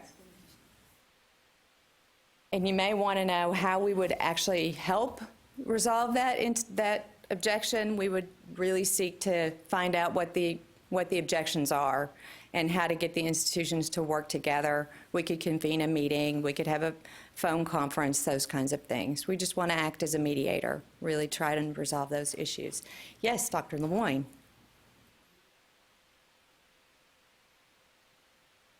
Yes, yes, absolutely, we do.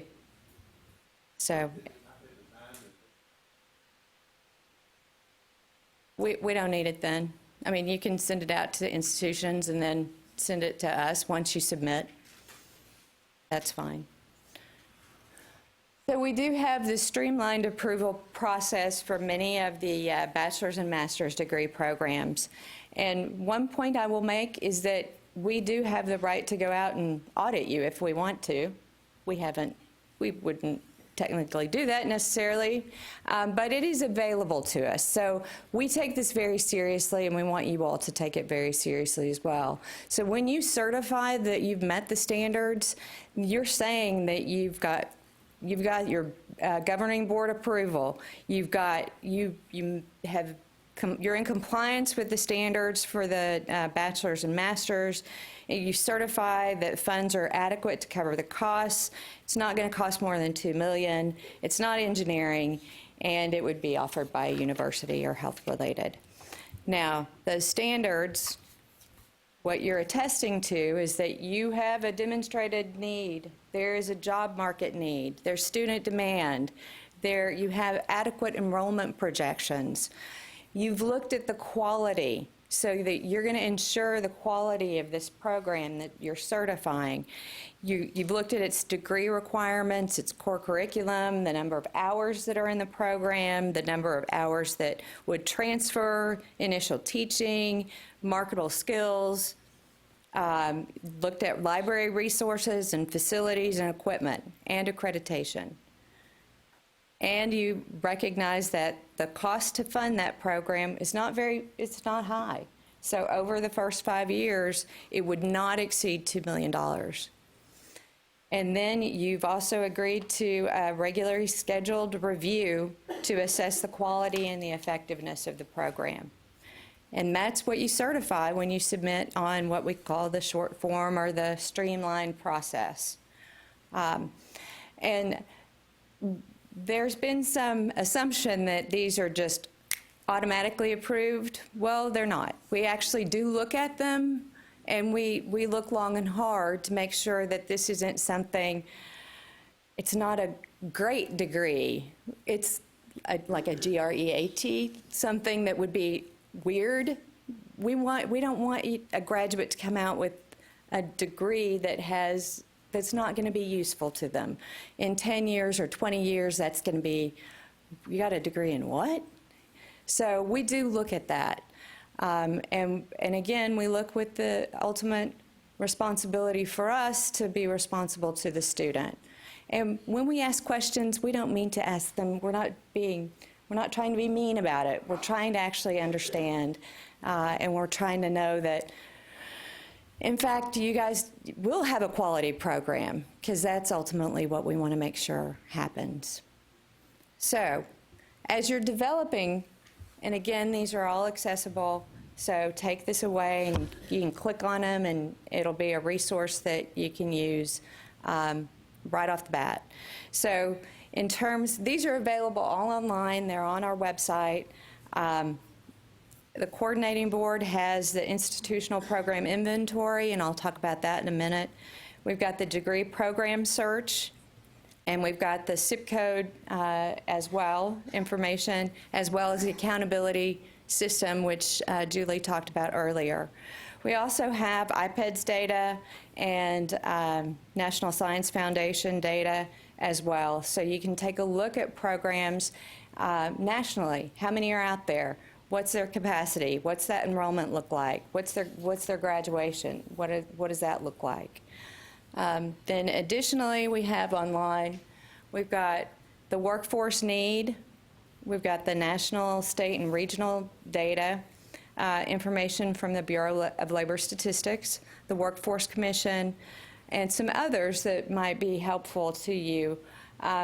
With regard to the health professions, the Department of State Health Services has some fact sheets, and then the Texas Health Professions Regulatory Boards also have good information about, you know, how many, whatever health profession we have currently and what that looks like in the state. Some other resources that are not free, but maybe some of your systems have access to them, and I encourage you to take a look at them.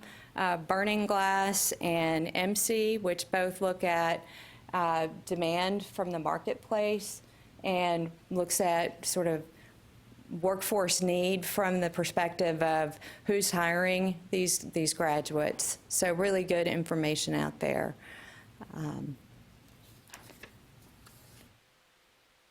So some things to think about when you're considering a new degree program. You're going to want to review your existing institutional offerings and resources. And the big question for us, look at how many faculty you have in place with the appropriate expertise that would be in the proposed program. How much support within the school or the department is available for the proposed program, and is there existing space? Do you have the facilities in place to actually operationalize such a program? And I encourage you to look at existing programs at other institutions, and are they at capacity? Are they turning away qualified students? Is there a student demand? Is there a workforce demand? Are employers in the region searching for graduates of such a program? So really the first place to look is an institution's inventory of degree programs. So this is actually an interactive little website. I'm not going to do a demonstration for you, but I encourage you to go out and play with it. Take a look at your program inventory. Know what's on there for your own institution. And look long and hard at it. Is this something that's going to complement your existing programs? Or is it a brand new area that you're going in and it's going to be high cost and it's going to really take an awful lot of resources? What's that going to do to your other existing programs? There's going to be an effect. Something's going to happen. Have you all played with this, and are you all comfortable? Everybody's nodding. So yeah. And then also look at the degrees in the state. Who else has this degree? So take a look. And I encourage you to talk to the other institutions. What's been their challenge with the program? How easy was it to get up and running? Are they at capacity? Talk to each other. That's helpful. We really need to coordinate in this state all the resources that we have, because unfortunately it's not likely that we're going to get a whole lot of additional resources added to the system anytime soon. Could I ask a question about the inventory? Yes, please. Is there an archive which shows when a program has been requested to be discontinued?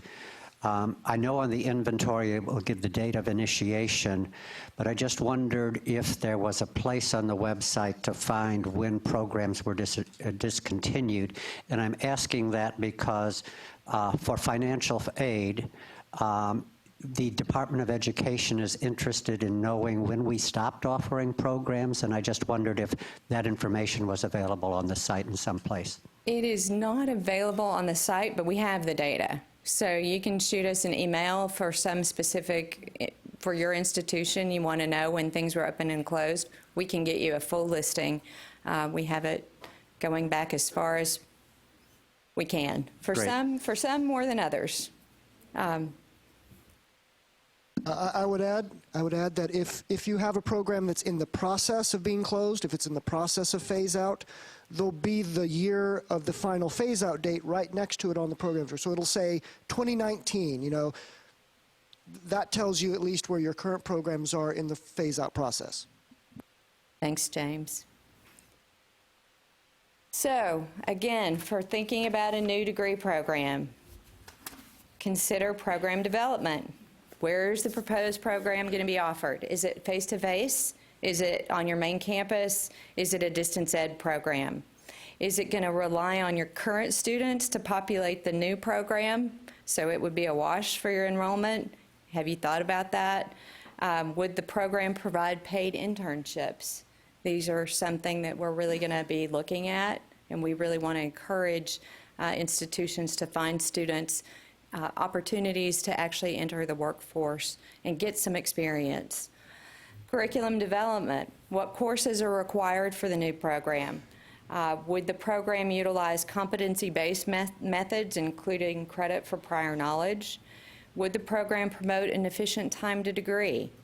Would the program use open resources? And what marketable skills will students be able to identify upon completion?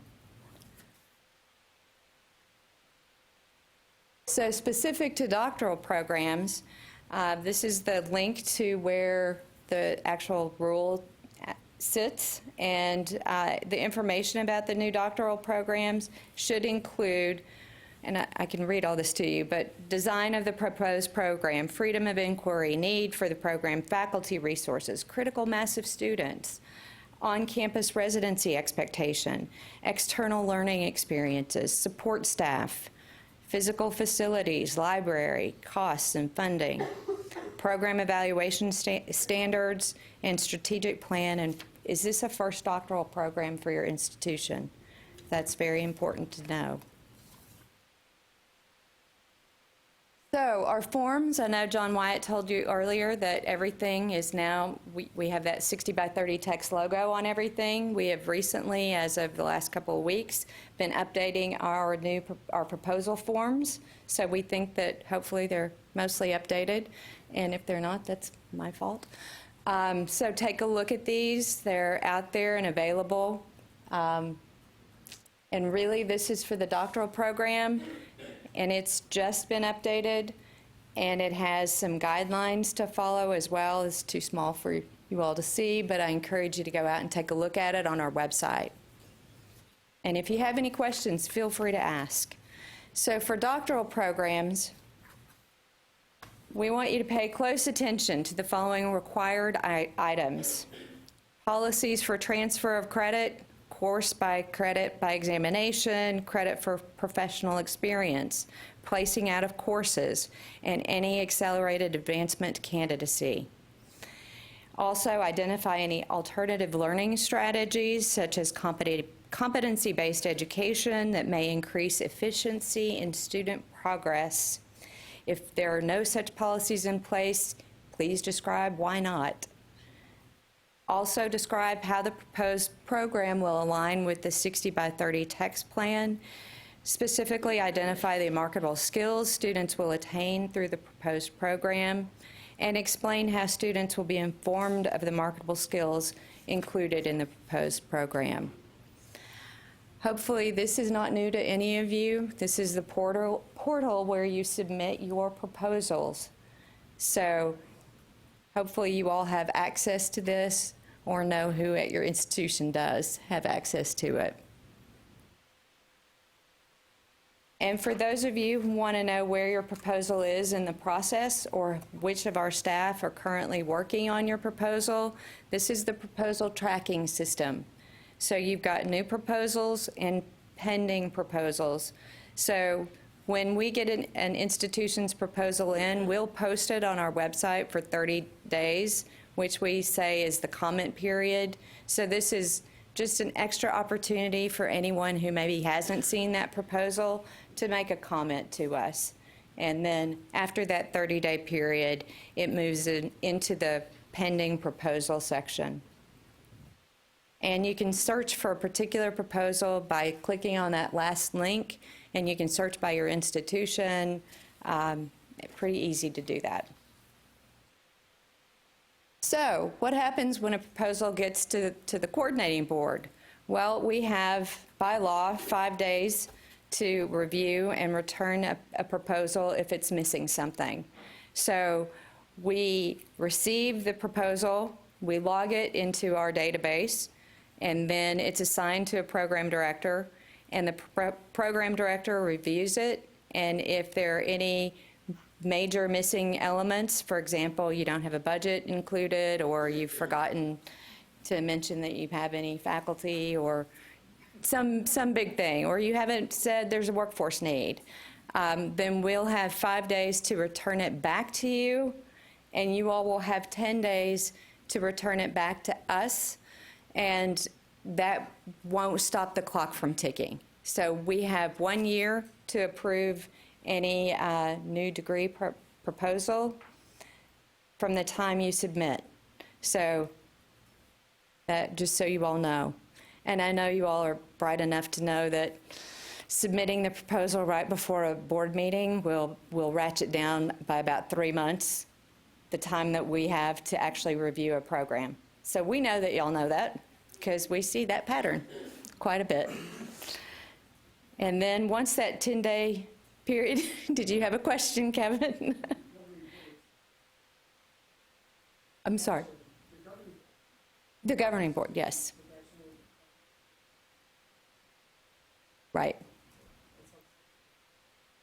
Yes, that is how the schedule falls, and that we understand it, and we're used to it.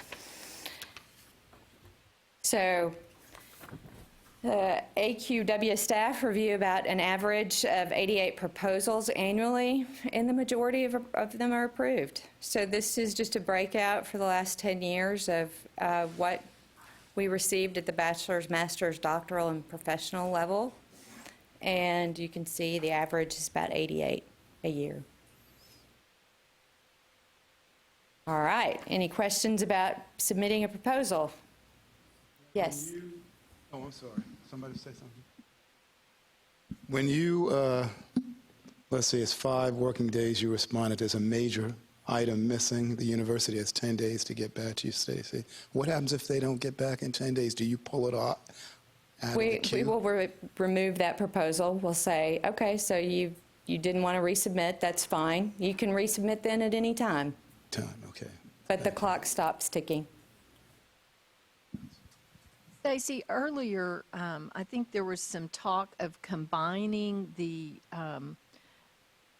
proposal for a program and the distance proposal. Can you tell me where that is? I know recently we submitted a doctoral program, and both proposals were over 200 pages, and most of it was duplicative. Right. Is there any chance that those can be put together? Because that is an awful lot of work. Yes. Yes, there is, and we do want you to. So, James, do you want to talk about that a second? Right,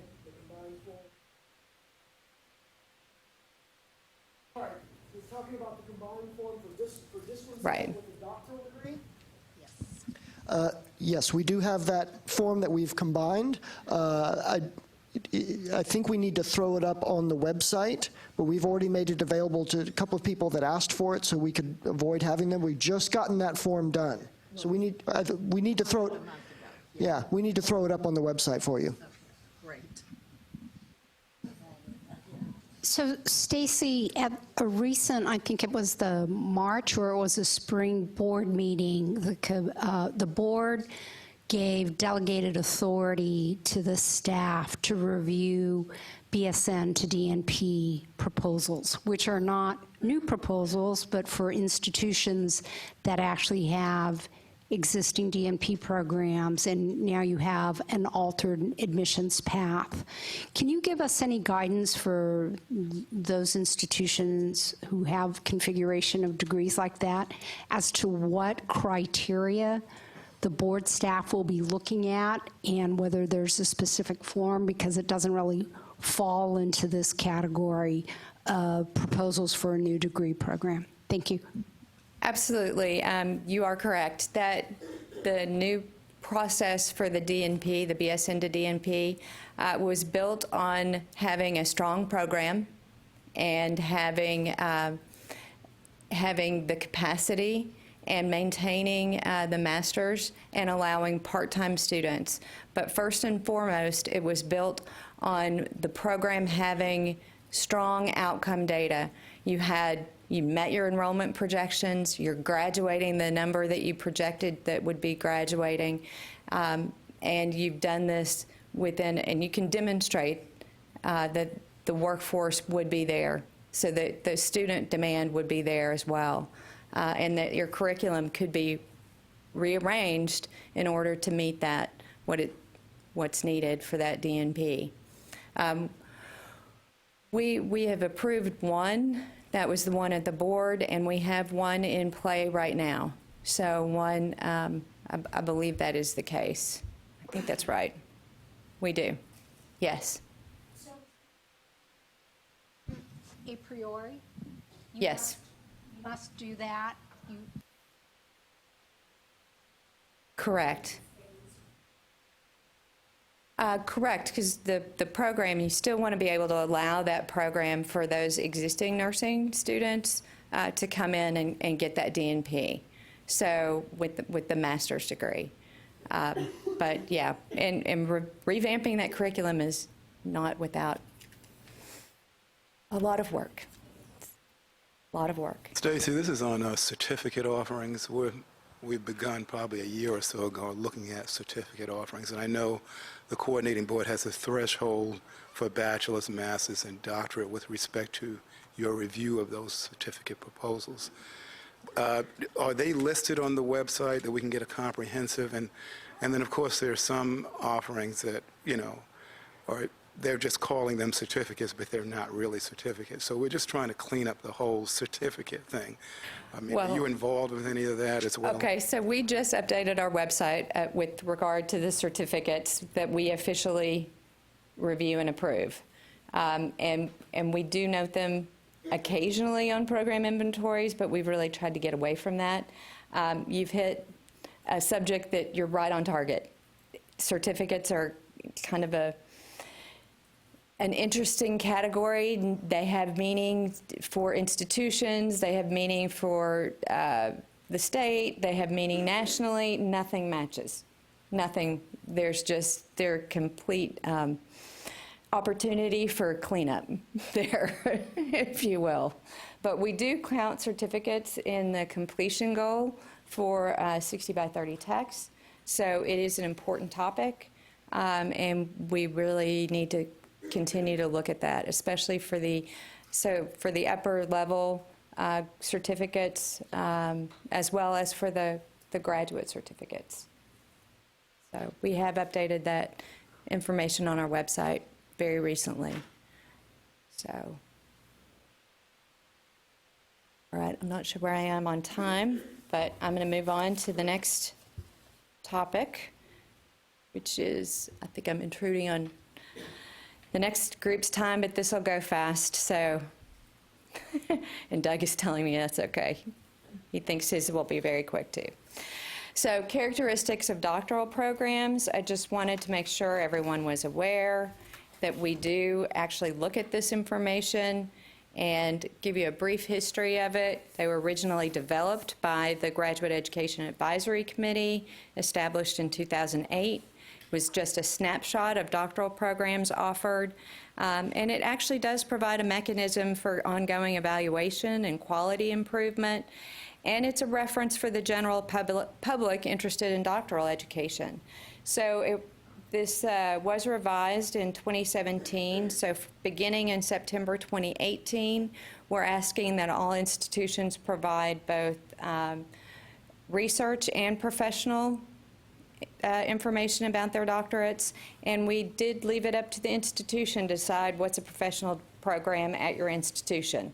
So we're not calling it just medicine, law, we're actually allowing you all to decide within your institution what that'll look like. So, moving on to that, while professional doctoral programs traditionally mean JD, medicine, osteopathic medicine, physical therapy, pharmacy, dentistry, vet medicine, audiology, you can actually say what it is at your institution is a professional degree and report accordingly. So this is what the website looks like for the links to the characteristics of doctoral programs. I'm encouraging you all to look at them because a lot of them are not up to date maybe, and maybe this is a good time to go check it out and say, oh, it's time to update our characteristics. Good time for that. And I've made up my time very quickly, so although I have questions, yes.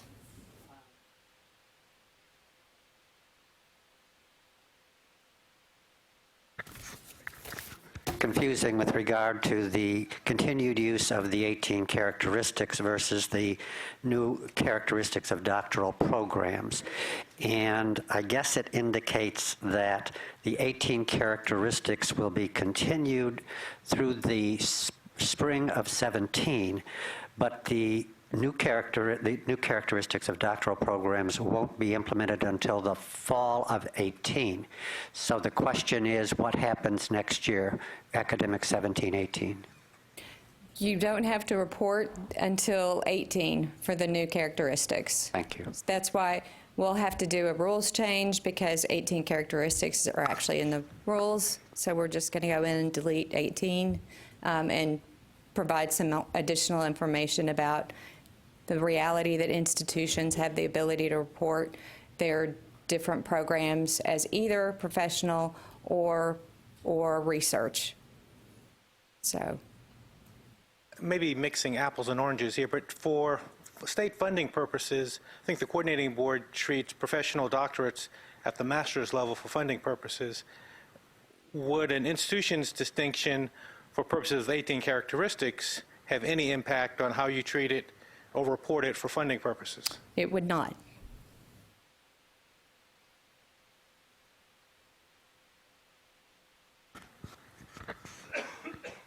All right, any other questions? Stacy, this is another question about certificates. Sorry to go back. Okay, it's okay. We'll So clean it up. the DOE has a lower threshold on SCHs, as I'm sure you know. Do you want us to continue just to keep sending those through so we can have the proof that they've been reviewed by the coordinating board? Let me take that and we'll think about it. So I don't want you to report stuff that you don't have to report to us. I really don't. I just want you to report stuff that you have to report to us. So for now, that's my answer. And I'll defer to Rex. Well, I got the impression from our financial aid director that we have to have the letter from the coordinating board. And we're fine doing those letters too. We're absolutely fine doing those letters and we do them frequently.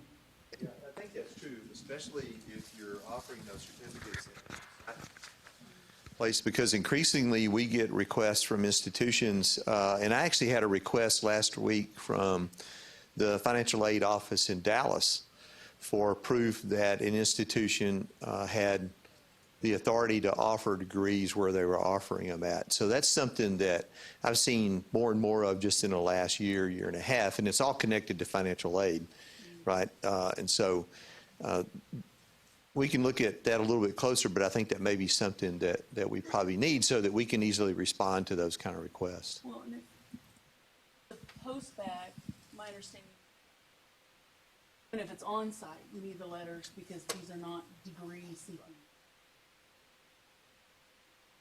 I was just going to comment from a financial aid standpoint with the Department of Education. They require for any certificate program for which you will offer financial aid to have the state granting the authority to offer that program. So you have to have something from the state, even if it's below the threshold that the coordinating board requires. It's an absolute requirement. They will not approve the program without it. Thank you. That's good information, and we are always happy to do those letters. So I know that we do them quite frequently. All right, next up on our agenda is Doug Jansen. Welcome.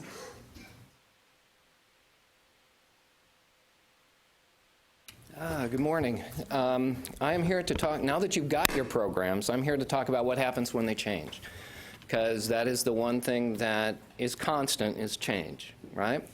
So some of them are commonly requested changes that occur to programs are semester credit hour increases or decreases, changing the name of a program, changing the CIP code, phasing out a program when you deem it's no longer useful or you want to offer it, consolidating programs, changing a degree designation, or administrative changes, creating new departments, things like that. Okay? Some of these only require notification. Okay? It only requires that the CAO, provost, whoever the chief academic officer is, notify the coordinating board that a change is being made. For these requests, it's simply a letter coming through the portal, coming through the submission portal, that lets us know of the intended changes. Okay, they're not really subject to review and approval like some of the other change requests. These would include, back one. These would include reducing the semester credit hours to your program as long as it continues to meet SAC-COC guidelines. Okay? Phasing out an existing program. Just let us know. And finally, any administrative changes. Creating a department, these are institutional decisions, but because of the program inventory and the way it's structured, we do need to know so that we can place programs in the right place. Okay. Changes that require staff approval, staff review and approval. These often require not only the letter from the CAO, but also supporting documentation. One of these is an increase in semester credit hours. Again, going with 60 by 30 TX, we want to maintain time to degree, efficiency and time to degree, so any increase in semester credit hours should be accompanied by supporting documentation why that is necessary. A lot of times accreditation changes, licensing boards change requirements. I know counseling has gone through a lot of this recently. Those changes to supply documentation for that, and as part of the request. CIP code changes. A change in the classification of CIP codes requires documentation and will require review by the staff. Okay? Changes in degree designation. Sometimes you want to alter the degree designation, change it from a Bachelor of Arts to something else. These require review. Again, in the best interest of the student. Okay. Program names. These also, we ask you to submit documentation. And finally, program consolidations. And this sometimes happens when institutions find programs that have evolved, changed, become very similar, and would benefit in terms of efficiency by being combined, by being consolidated into one program. Okay. I promised I'd make it quick. Okay. That pretty much covers everything. The agency does have a website. Can you click on that, Ernest? So if you click on the hyperlink, it'll actually take you to the page where there are forms for 4 specific change requests. Semester credit hour changes, CIP change, degree title changes, and program consolidations. A lot of the others, like the notifications, simply have a letter attached as part of your submission request. Okay? Are there any questions? Boy, Sharon.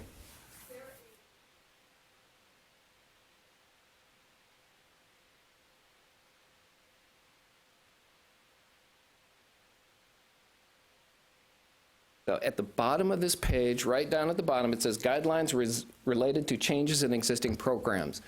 And there's a spreadsheet there that kind of gives you a rule of thumb, and it's not definitive, a rule of thumb as to what might constitute a new program request or a CIP code change.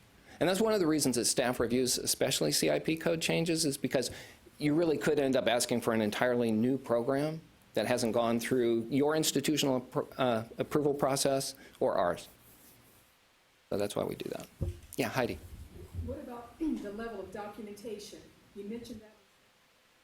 Is there a link or is there a guideline that shows what needs to be included for documentation? Not specifically, and most of the documentation is providing a detailed rationale. So, you know, if the accreditation, if an accreditor or, say, a licensing board has implemented new requirements, just provide us with that rationale. Right, and if it's, you know, we need to add 6 hours to our curriculum to make sure that we meet those, you know, and this is what we're doing. Thank you. Mm-hmm. Yes? Could you all please put in your DE certification form and change to a program? Okay, can you give her the mic? Andrew might be able to help us on that one. Thank you. Hi, Andrew. Where are you? There you are. Just hoping that we could get the DE form available on this page as well. Many of our institutions consider a change in modality a basic program change, and it would be nice to have that form available and accessible here. Distance education form. Not the dual enrollment, distance education. Okay.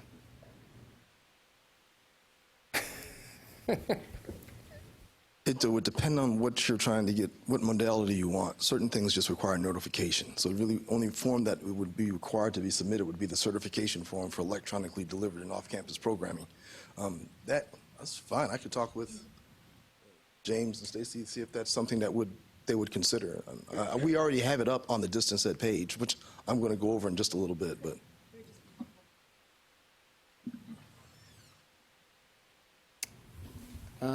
Yes, sir.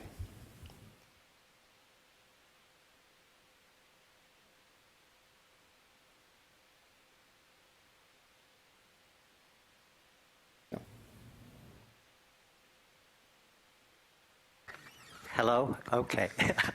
Have there been any conversations with SACS regarding approval, notification? The terms are the same.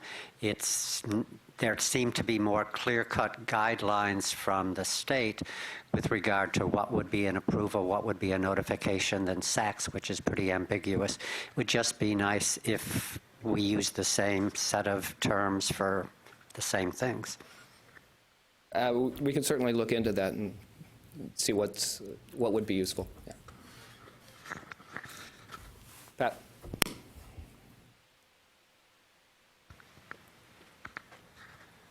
So I noticed in the presentation you only reference the institution submitting, but at UT System we actually have it come through system. Do you have any sort of benchmark as to when you need to see system approval versus not?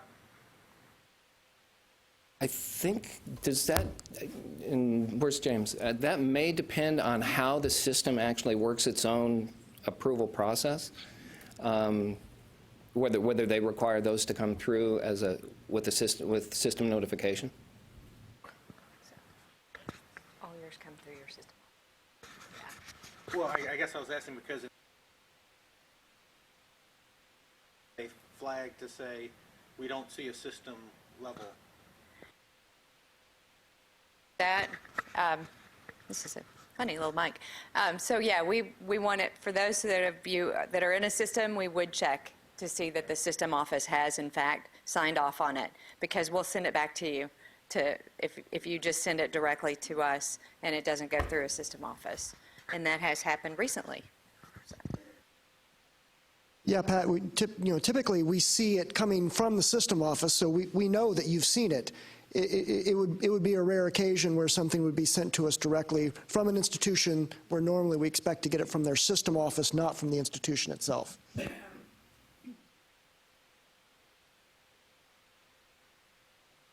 Any other questions? Thank you.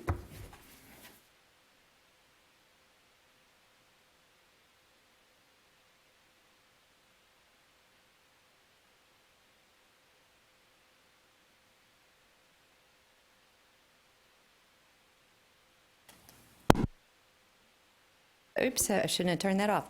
Next up is Dr. James Goman. Thank you, Stacy. So yes, James Gorman, Assistant Director here in the Division of Academic Quality and Workforce. I see many familiar faces. It's nice to have you folks with us today. And I'm going to be talking about 2 online reporting systems.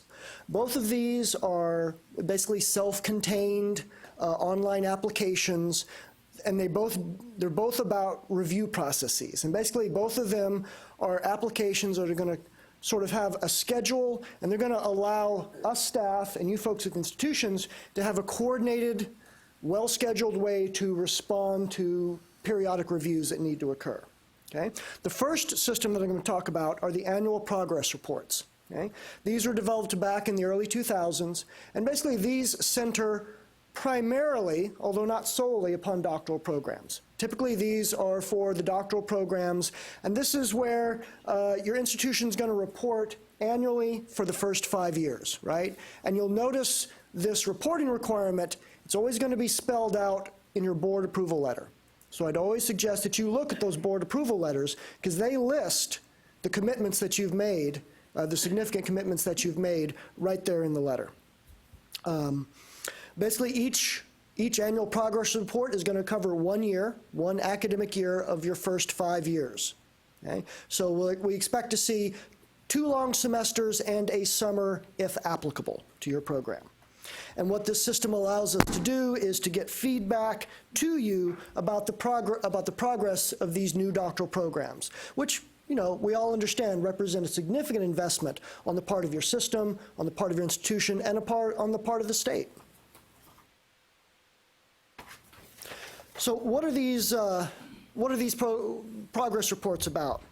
Really, they're about ensuring, first of all, that all the commitments that you made were fulfilled, ensuring that the programs are progressing appropriately and adequately, that if there are any adjustments that need to be made, that those can be sort of made based on performance data as we go along. And it also allows us coordinating board staff to look out sort of at the field of new doctoral programs and see what's emerging, to see any trends that happen. You know, recently we've had a lot of DNP programs come around in this state over the past 10 to 15 years. And so that's kind of a new thing. And what happens to these new programs when they're first instituted at your institutions? This is the kind of stuff that we look at through the annual progress reports.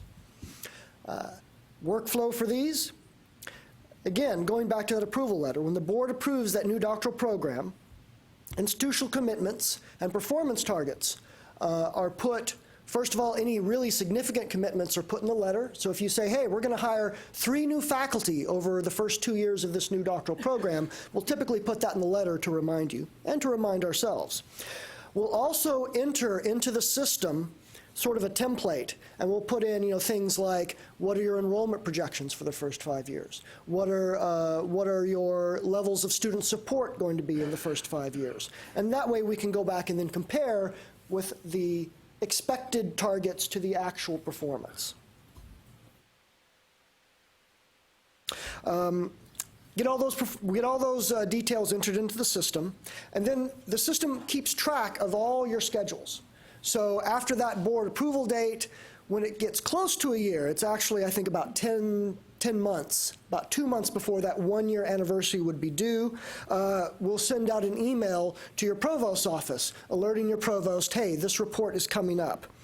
It provides you a template for that report, and using that email, your provost should then send that template with reporting codes to the program chair or the programmatic person that's going to fill it out at the sort of the programmatic level, and then also to your dean that's going to see it at the college or school level. The program chair is going to enter all that data. Some of it will be qualitative, some of it will be quantitative, and they'll forward it on to the dean.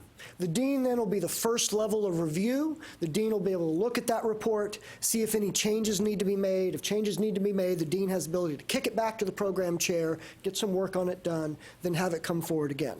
Once the dean is satisfied with it, the dean will forward it on to the provost. And again, the provost can do the same thing. The provost can kick it back if the provost wants to. Finally, once the provost is satisfied with the formulation of the report, then the provost will forward it on here to the coordinating board, and I'll see it pop up on my screen. There's a new report that just became available, and I will assign it out to one of my staff.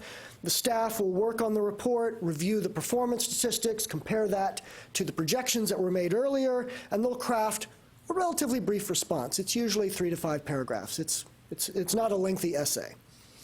The final step then is for that that sort of response to get routed around. It comes to me, it goes on to Stacy and Rex, and then it goes out to you folks at the institution, and that closes the loop.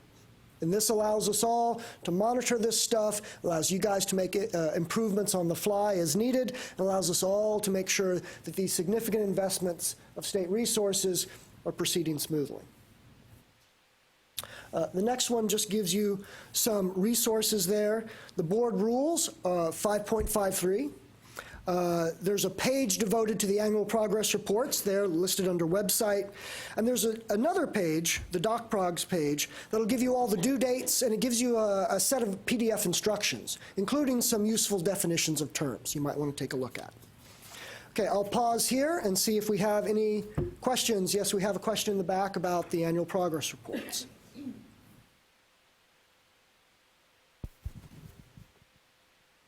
James, just a question or comment about the routing process. Is it possible for the routing, once it gets to the provost, if the provost would like to see changes made, to go back to the originator and skip the dean step? I believe that is possible. We have our technical expert right here. Ernest? The question is, if the provost has it and wants to keep it.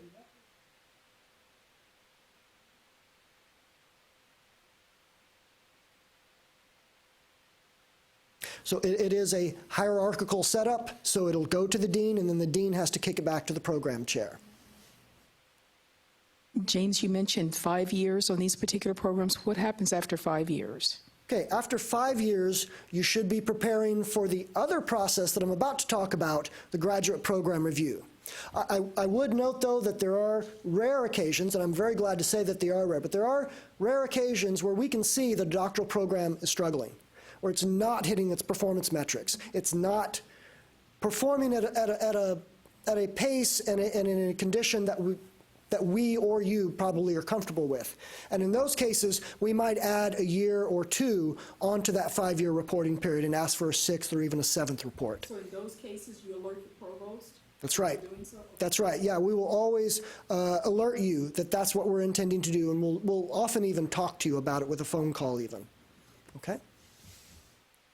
Any other questions about the annual progress reports? Okay. In that case, we're going to move on to the other set of reporting practices related to graduate programs that I wanted to talk to you about. And this is the newer system. This is the graduate program review system. Now, this is a system that's much more comprehensive, right? The annual progress reports typically only cover doctoral programs, with rare exceptions, and it only covers your first 5 years of performance. But the graduate program review system is meant to be comprehensive. It's meant to cover all of your graduate programs. So that's masters, that's doctorates, and that's your professional doctorates as well. It's meant to cover all of these with basically an ongoing review and performance improvement system.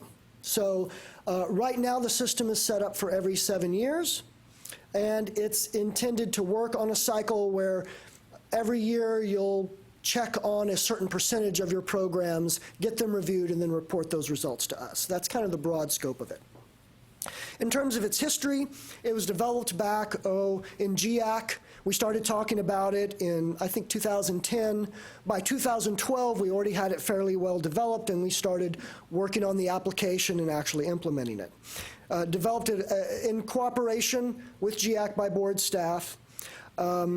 It helps address a statutory requirement. If you ever go and you look in the basic board statutes under Chapter 61 that sort of talks about what the board is and what's it intended to do, one of the things that we're intended to do is to ensure that all of your programs are renewed on a periodic basis. So this is the part of the system that addresses the review of graduate programs. And all of the scheduling of the reviews, the submission of the reviews, and our feedback to you, it's all handled through this single application, in much the same way that everything related to the annual progress reports is handled through a discrete system. Okay. So the review cycle now is, let's go to the next slide, is once every 7 years, and it begins by you designating a single point of contact. And I want to stress that because occasionally folks ask, hey, can I have 2 or 3 people? No, the system isn't set up that way, and honestly, that would be almost impossible for me to keep track of, right? Because we've got 38 general academics, we've got another 10 health-relateds, and you start adding up all of your master's, doctoral, and professional programs, we're talking close to 2,000 programs at all the institutions, and that's a great deal to keep track of. So we try to keep this sort of the information just heading along a single track back and forth to keep it manageable. Okay. As far as setting the review schedule, you folks at the institutions, you're in the driver's seat. The system is set up for you to set up a review schedule. We put a few stipulations on it. We ask you not to review more than 20% of your programs in any given year, both to keep your load manageable and to keep our staff workload manageable as well. Each review consists of 3 parts. And there's the 3 parts you need to keep in mind and the 3 parts that you will submit to us. The self-study, this is where you get together and you look internally at your own programs according to a whole bunch of metrics, most of them quantitative, a few of them qualitative. Those metrics are laid out in the rules. Then you conduct an external review. You hire some outside the state expert consultants. You bring them to your campus. They conduct the review. They talk to your people. They review your facilities. They write up a written response. Then you, in turn, collaborate on an institutional response. And I want to stress that collaboration. This is not just your department saying, hey, we had a review, it was good, or maybe it wasn't so good. But it's also your administration getting with the department and or the dean of the college or school as appropriate, and all of you collaborating. Here's how we're going to respond to this qualitative and quantitative review that we've just had. Here are the concrete steps that we are going to take in response to that review. Or sometimes, here's why we're not going to respond to these 2 points in the review. One of these, it costs too much money, we can't afford to do it right now, we'll try to do it in another 2 years. These kinds of detailed responses are what we're looking for. Again, we understand you can't always do everything that they ask, because sometimes what they ask for is just more, right? What they ask for maybe is even the ideal. You can't always hit the ideal, but you can hit what's practical, and that's what we're going to be looking to you to see that you're doing what's practical in response to that review. Okay, the workflow. Is there a specific format you'd like to see for the institution? We set out, okay, so we're going to see 3 documents from you, right? So she's asking what's the format of the response. The self-study is going to be very detailed. And so if you want, we allow you to submit a summary of that self-study. Because again, you know, it just adds up a lot of work. We don't need to see all 200 detailed pages of your self-study. We could just see a 1-page or 2-page summary of it. The external reviewers document, generally, you guys are, I think, pretty familiar with this process because all of you usually have external reviews anyway. This just kind of codifies it for the state. And what we're going to see there is a written report. Again, hopefully it's not 200 pages. That's hard to digest and respond to. We want to see something concise, 5, 10, 15 pages. The same should be true of your written response. That's generally in the form of kind of a letter. And what I usually see is something like this. You summarize the reviewer's finding, and then you give us a paragraph or 2 or 3 in response. And then you summarize the next finding, and you give us your response. So that's generally how I see it laid out, and I think that's the best format. Are there any other questions about that format? And I'll give you a chance for general graduate program review stuff. I haven't covered all my material yet, so if it's something I haven't talked about yet, you might want to wait. So it sounds like you've changed process in terms of the detail of the self-study that you're expecting to see that's submitted? Okay. Did I just hear you say that, as opposed to the full self-study, now you're asking for an executive summary? We allow you the option of submitting a summary if you wish. If you want to submit the whole thing, you can. Do I hear you saying you have a preference towards the executive summary? Yes, we have a preference toward towards the executive summary of the self-study, yes. The nature of the comments that we get back from the board staff are very specific, and which are really appreciated. So, I mean, I don't want to cheat you out enough of an opportunity to comment. On the other hand, I appreciate the workload. So I think that that's a point well taken. If there's a standardized kind of template in your executive summary, highlight, you know, these things as opposed to sending you the 200 pages. Right. I'm just trying to clarify what I heard. Yes, yes, we do. We would like to keep this manageable because, again, as you can imagine, with this many programs around the state and this relatively small group of staff to go through all that, summaries are much appreciated, especially of the longer chunks of material. Okay. Yes, one more question. I totally agree with the CQI process, and I believe in continuous improvement. It does get a little bit costly with external reviewers. Do you have opportunities for us to apply for funding to help us with those costs when we're bringing people in? No, I'm sorry, we don't. Is that something you may consider? We don't have, unfortunately, we don't have any money from the state for that. Yeah. So just to finish up the workflow, your institutional contact, working with your provost's office, your institutional review personnel, whoever else on your campus appropriate, maybe also your system office. You set your review schedule. That's all set up in the system. You conduct your self-study. You hire your internal reviewers in accordance with that schedule. When you get those responses in, when you complete your response, then you should submit your review materials to us within about 6 months. We're going to take those review materials and we're going to provide you feedback as soon as we can. We're doing our best with that. We have a little bit of a backlog and we're trying to catch up. And then finally, you know, you close that loop by you making whatever programmatic improvements that you see are appropriate based upon your review. And now your final slide will have the rules, Rule 5.52. It'll have the website that'll give you some of the basic information about GPR, and there's the portal to the GPR application. And I see a question in the back, Dr. Lemoyne. James, thanks for referring to the rules and where they're located. This is a question about the rules. Do you think your board would ever consider eliminating the state-level review of the graduate program reviews? I'm not sure. I'm certainly not in the business of predicting what the board will do. That's kind of well beyond my pay grade. One way or another, statute requires you folks at the institutions to do reviews, to do periodic reviews. I think the statutory requirement is like once every 10 years. And that wouldn't change, right? But I mean, the state-level review, the coordinating board staff review of these graduate program reviews, is that something that the staff might consider taking to the board for a change?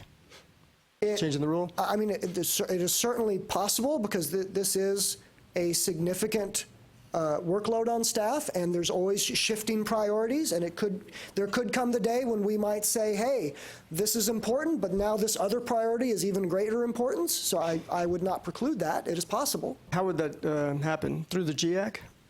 That could arise either from staff, something at the commissioner or assistant commissioner level, based on changing agency priorities. It could come as a recommendation from GIAC that once we've been through this process for a while, it might already be just sort of firmly entrenched in the institutions, and now there's less of a need for state monitoring. I would agree that that is possible someday.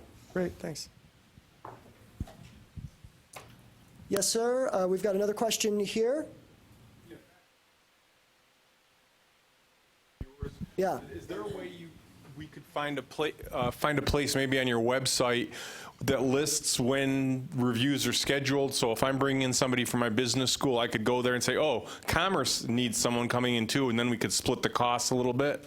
I'll have to look at a way of doing that.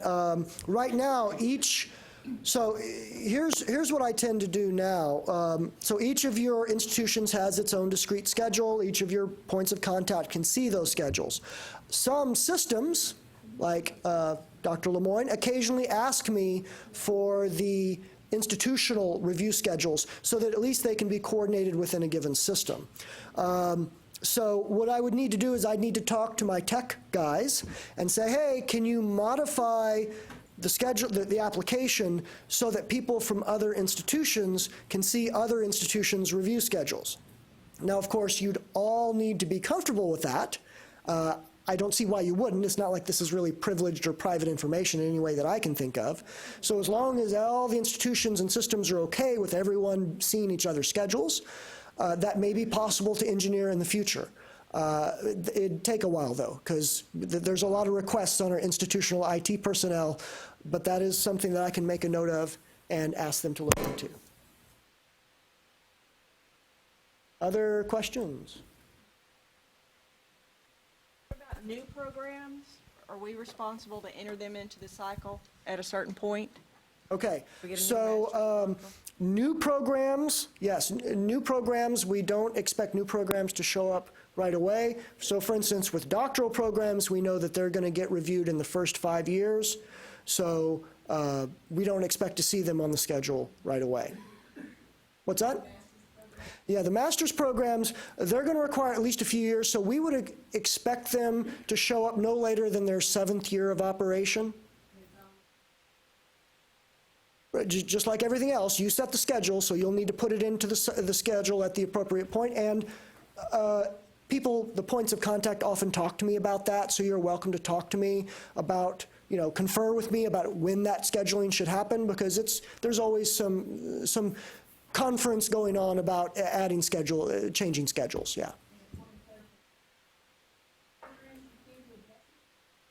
Yes, that is correct. So that's a good point. If you look closely at the rules, and I suggest that you do, because they are detailed in the way that they spell out how these reviews should happen. Doctoral programs require 2 external reviewers. They must come from out of state, and they must come to your campus for a site visit. But that's different for masters. For master's programs, you only need 1 out-of-state reviewer, and that person can do a desk review. They don't have to actually come to your campus. And yeah, that's appropriate as both a cost-saving measure and to make the logistics easier for you. So I notice some programs at the master's level go ahead and include 2 reviewers, and they do 1 external out-of-state and then 1 internal from like either in-state or even on campus, and that's perfectly fine too. Do you have a goal for when the responses should come back from the coordinating board to us?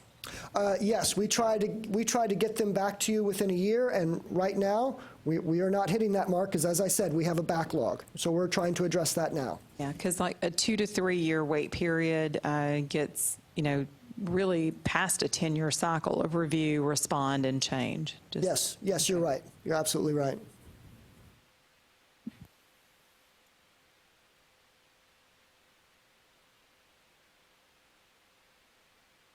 The question was about undergraduate programs, and we actually have a separate undergraduate review system set up already. That's the EPPR system, and I don't have a slide on it, but basically it is a separate system that's intended to address the undergraduate program. So it addresses associate degrees and bachelor's degrees. And the way the review works is it's a lot of quantitative data. It comes out of the CBM reports, and you can go look at it now. It's been up and running for a couple of years. We can get you a reference on that here shortly. So we'll try to fill that in for you here in a little bit. Give you the link to that page. So it doesn't have any external review. That's right. It is not set up for external review.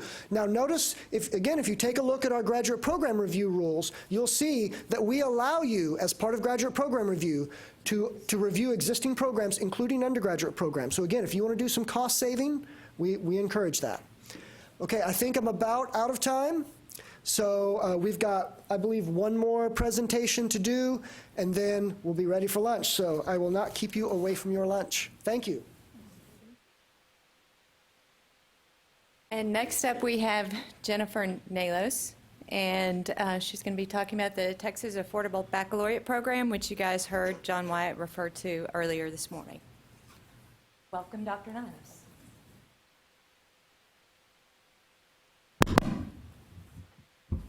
Okay.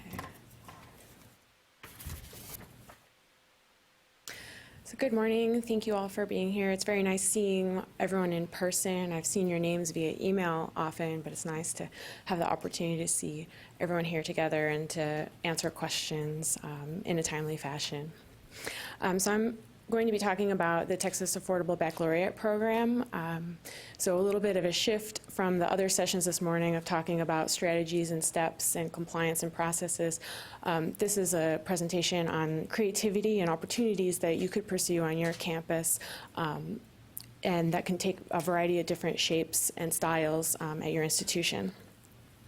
So as you know, the Coordinating Board is really proud of the programs that are already underway. We have 2 that are up and running and 4 additional programs that are under development right now that will start enrolling students within the next year. And it's addressing the former Governor Perry's call for an affordable degree program of trying to offer a baccalaureate degree for $10,000 or less. Now, $10,000 and inflation, so our goal for the Texas Affordable Baccalaureate is a $15,000 degree, taking into account of the changing financial status of the U.S. and all the different components going into a college education. So finding a 4-year degree program that can cost $15,000 or less helps students with that debt goal from the strategic plan, and also allows institutions to bring students either that would not have necessarily been able to attend college or university, and also to find those students that have stopped out or are in a gap period and bringing them back to the institutions to help them complete their degrees. Okay. All right. So we're just going to share a little bit about the program, its history, and then also talk about some opportunities at your institutions. So here's a timeline showing some key events. In 2011, Governor Perry, in the State of the State address, challenged institutions to think creatively about reducing the costs of higher education to the campuses.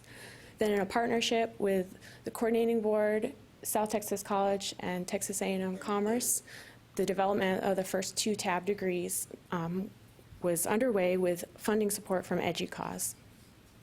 They developed organizational leadership degrees at both campuses, integrating new technologies and platforms and delivery modes. So one campus has a hybrid mode of using face-to-face classes and then also digital courses and using competency-based education. Texas A&M Commerce uses competency-based education approach, which allows students to progress and accelerate in their degree program and to really capitalize on things they already know and that they are not spending time in the classroom when they can demonstrate those skills already and get credit for prior learning, other transfer credits from community colleges or degree programs they already had started but stopped out on, and demonstrate that they have the skills to complete those degrees. As our students started graduating from these programs with the College for All Texans Foundation, that foundation has been pursuing additional funding to start offering more planning grants to expand Texas Affordable Baccalaureate to other institutions. And so you'll see in 2016, there was a call for applications, and 4 additional programs are now under development with some of that funding support.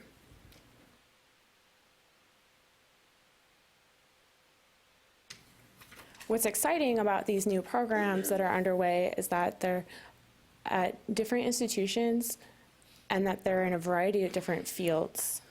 So that's one of the ways that institutions can be creative, by identifying what their local needs are, what their workforce needs are, and also what the interests are of students in their area, who their potential students would be. So each of these programs is also taking a different approach in their curriculum design and their degree planning. And that's really exciting as well, to see that it doesn't have to be competency-based education. It doesn't have to be online education or face-to-face. It can be what serves the institution's mission, what would best deliver that curriculum content for those degree programs, and also identifying who that potential student population is and what would best serve their needs as students with perhaps the credits and credentials they're already bringing in, or their needs in the classroom and in that academic program. And all of this is to help achieve the statewide TAB goals, which are, as you heard this morning, to increase the number of programs to 10 and to serve 21,000 students within the first 5 years of these programs being up. And that's a collective goal, not 21,000 at one campus, which would be pretty incredible as well. And so to help guide these goals, we've developed a logic model for mapping our inputs, how the institutions fit into this larger statewide goal for the TAB, and then also taking into consideration the nuances and uniqueness of each institution. And this is very small print up here, but you can open it up on our TAB website. And this is really helping us be thoughtful with when we're visiting and speaking with institutions that are under development of these programs, what is working for them to help achieve the goals at the end of recruiting students into the program and serving their needs and interests, because their inputs and their activities, actions, and assessments of those activities are going to look very different. As I said, we're using this to help with effectiveness measures. We're visiting these campuses throughout the summer to gather information, promising practices, and ideas from these institutions to help share with campuses that might be interested in developing their own programs, to help benchmark what this development process really looks like now that it's not the same type of relationship as the first two programs, where the coordinating board was very actively involved with the development and planning component. This new phase of TAB is allowing the institutions to really run with the basic framework of let's try to get these degree programs cost effective for students and have the creativity of your campuses to draw on your knowledge and resources and abilities. And so by visiting with the institutions, we're able to get some contextual understanding of how these are starting to evolve and look differently in the current climate, and then also how can these great practices at your institutions lend themselves to other campuses, and how can peer campuses mentor each other and share and build partnerships and increase the dialogue on how we can serve students effectively, efficiently, and get them the degrees that they're seeking so that they can join the workforce or pursue further education and provide for their families and enhance their lives.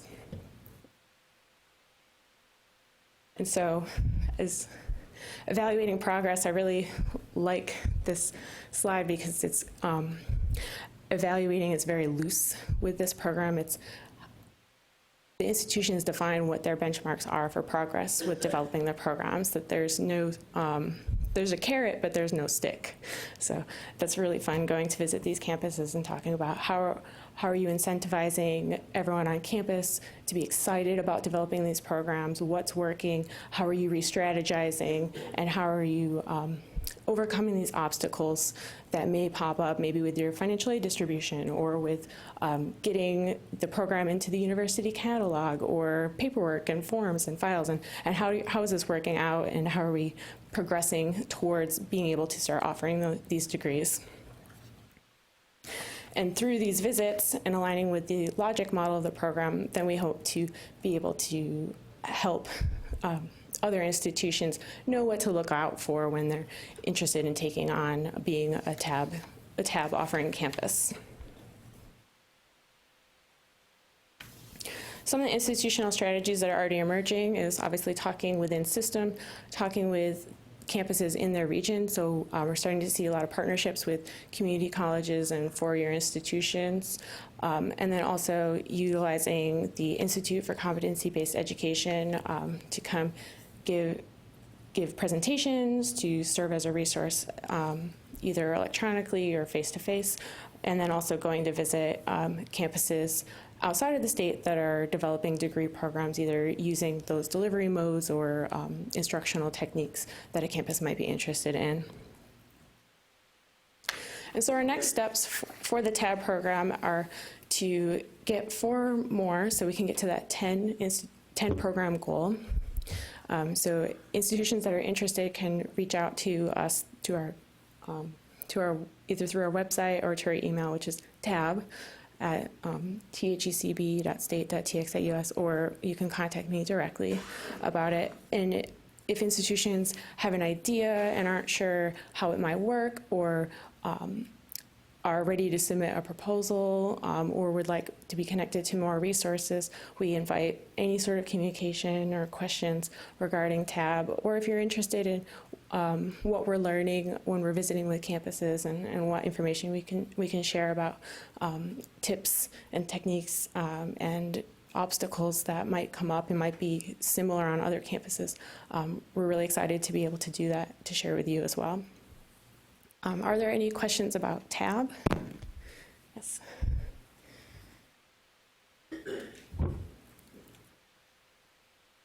For the $15,000. Yes. What is the assumption of how many credits the students are going to get at that amount, and how many credits they can transfer into the program at? So is it assumed that they're going to get 120 credits at 15,000, or if they come in? And I love that enough for question, because just we've been the talking last about 30? that. We've been talking about that one for a while, and that's where the creativity component comes in. With the first 2 degree programs that came on, they've been running data on the number of transfer credits that have been coming in, and a lot of students do have some college but no degree into those programs. So that certainly falls under the umbrella of Texas Affordable Baccalaureate. The ultimate goal would be to go from 0 to degree under that cost, but we understand that there is a large number of potential students or returning to college students in the state that could benefit from that. So we don't penalize institutions if they are interested, or not penalize, we wouldn't turn away institutions if their plan was students could bring in, a few credits or some transfer credits, because we definitely would like them to finish their degrees. So it's to kind of circle back around and answer your question, there's no limit right now on the number of transfer credits a student could bring in to a TAB program. And with the current programs, we are seeing that they're bringing in around 50 to 70 transfer credits right now. That.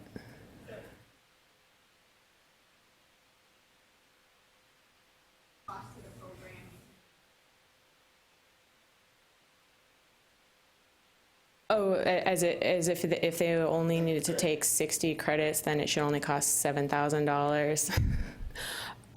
That would be an interesting approach to do it. Ideally, it would be a degree that they could do the entire thing at $15,000, but within the program, how it's laid out right now, there's no language specifically saying that that's how it has to be done. Yes, the goal is 0 to 120.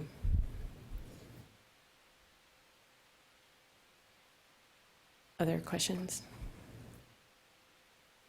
Okay, all right, thank you. And please feel free to email if you want follow-up or other questions about that. Thank you.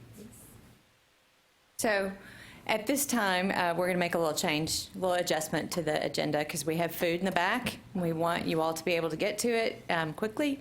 So we're going to go ahead and reconvene at 12:45. So enjoy lunch, and please talk amongst yourselves and with us, and ask us any questions you'd like at lunch. We'll be around. So thank you all.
I am neither Jennifer Nalos nor Melinda Valdez, as you may have guessed. But Jennifer had to catch an airplane or something, and Melinda had a family emergency come up. So I will fill in for the two of them. And fortunately, I have a meeting at 1:15, so you can only harass me for the next 30 minutes. Okay? But well, and so I'm going to wing my way through this. I haven't actually seen any of these slides, but I have a copy up here, and there's all these copious notes on it that I probably won't use. But anyway, so we'll talk about low-producing programs and the core curriculum a little bit, and we'll both figure out as we go along what Melinda and Jen propose to say about this.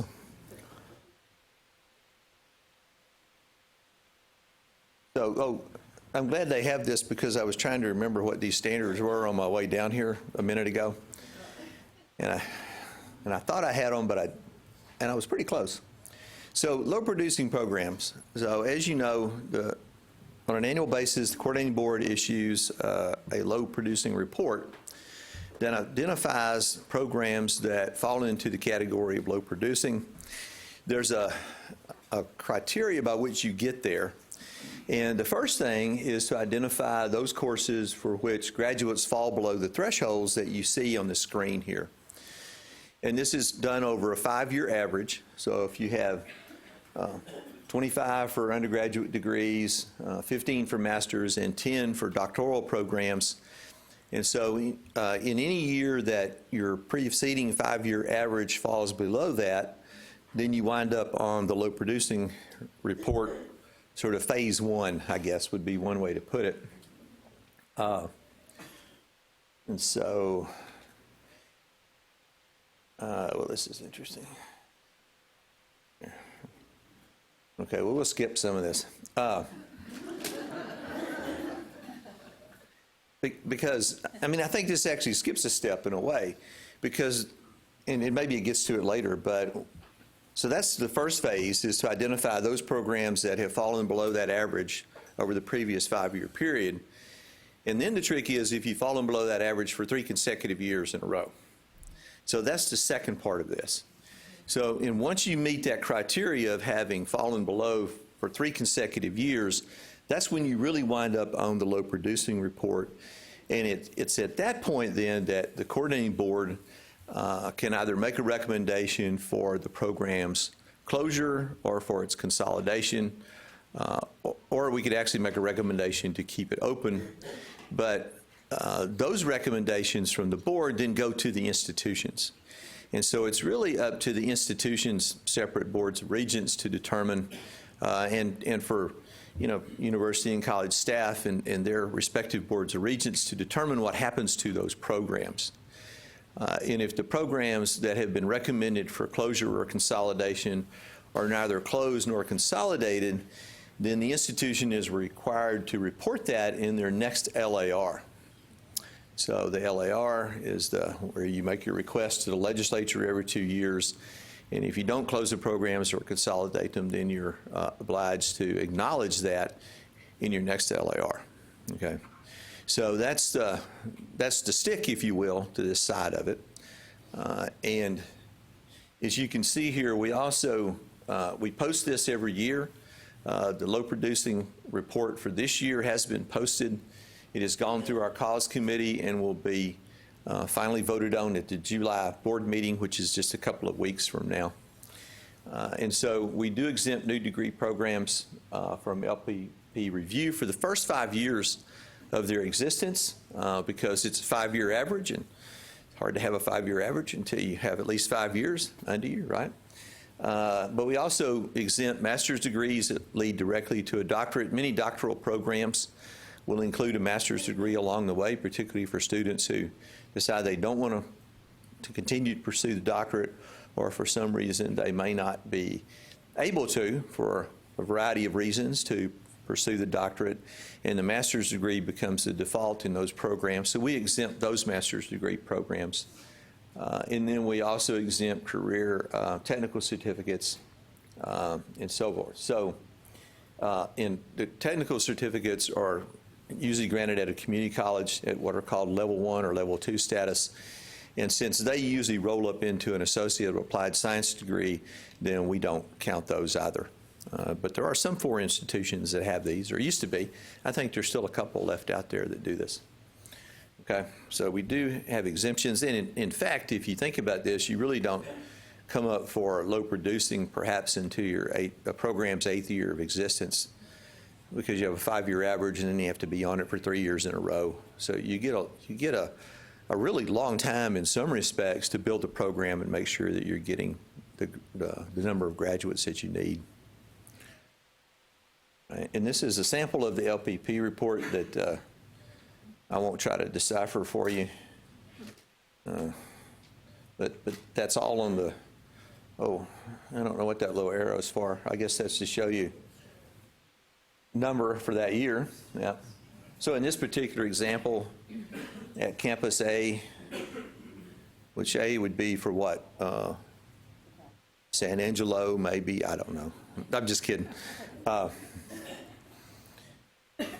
So that bachelor's degree in engineering, so in FY15, they had a total of 15 graduates. And it's always a look back, as you can imagine, because we have to wait until we get the data for the preceding year, of course. Let's see. Oh, I got other arrows going here, don't I? Okay, I would tell you this is much more sophisticated than any PowerPoint presentation I would ever put together. Oh. Okay, mine don't look anything like this. All right. I mean, I would never attempt to do something like this, actually. But anyway, you can see, and there's the numbers for each one of the preceding 5 years and what they add up to, and so on. And the all-important deals that last box on the lower right there, and that is, did they wind up in the low producing for 3 consecutive years? And then, yes, you have finally arrived and made it to the low producing report, which may be a good thing or maybe may not be a good thing. But, you know, if in all seriousness, if you look at the levels of graduates that you're required to have, they're not really that high and not really that onerous in a lot of ways. And each institution can also make the argument that the program should be kept alive or consolidated. And that sometimes happens. So sometimes you have programs. Physics is usually given as the classic example of a program that serves, well, that's interesting. Oh, wow. Okay. So apparently if you kick this thing, then it does something else there. So as you can see, I'm just an expert in all things technological. Okay. But physics is usually given as a classic example of a program that actually serves many other programs. There's a lot of other programs where physics is required. And so a lot of colleges that have those other programs, they really need a physics department to support all of these other degrees. And sometimes as a byproduct of that, you can award a physics degree itself. But you may not be able to actually meet the low producing numbers, but you may still require all of the infrastructure you have there because of the service to the other departments. So there are cases where keeping a program open that doesn't meet the requirements does make sense. And we used to look at those in the past, and now your regents need to look at those things and make some determination, and then the LBB will look at those. So, okay. And I'm not sure what that's supposed to be telling you. Oh, yeah, this is talking about the 3 years in a row. So again, the institution's governing board will make the decision about each LPP, whether it remains closed or open or not. So far, our experience, I believe, has been that most programs that wind up on the low producing report, if they don't fall into that category of a service program that's more widely used by other majors, that most institutions do recommend their closure and or their consolidation with others. And sometimes those consolidations we will look at rather closely because consolidations ought to make some sense based on some similarity between the programs. And quite frankly, every once in a while, we'll get a consolidation that tries to consolidate two programs that really don't have anything to do with each other. And the idea is if we can consolidate them, then we can keep them both alive. So in that comes in that SIP review that was talked about earlier in the day. So you must identify those in your legislative appropriation request, your LAR. And the other big caveat about this is that once you do that, you also have to identify a plan that is going to increase the enrollment. So when you submit this along with your LAR, then remember that you also have to submit some kind of plan that's going to detail how you intend to get the enrollments up in these things. Or if not, then some really strong justification about why that program should be kept there. And and this is a part of the notion that there should at least be some modicum of efficiency in what we do. Okay. So, any questions about low producing? Yeah, when we're closing out these programs, do we submit a teach-out plan or anything like that, or do you require that? Because sometimes there's still students. Yeah, anytime you want to phase out a program, a teach-out is required both by us and by the accrediting and by SACS as well. So it is one of the things we take into account that you do have, or you may have graduates in the program. I've seen some programs that haven't had a graduate in a while, and so they may not actually have anybody in the program, but usually there may be some students, and so you always try to provide some mechanism for them to do that, and it's required that you do it. So, Heidi. Thank you. If you submit this plan to continue the program, and you have to make sure you send that in to, obviously, to you guys, I assume it goes into SACS or maybe our system as well. But my other part of the question is, how often do you then review that, or when's the next review on that plan? We don't actually review those plans. They go in with your LAR. And I'm assuming that they're reviewed by the LBB in some way.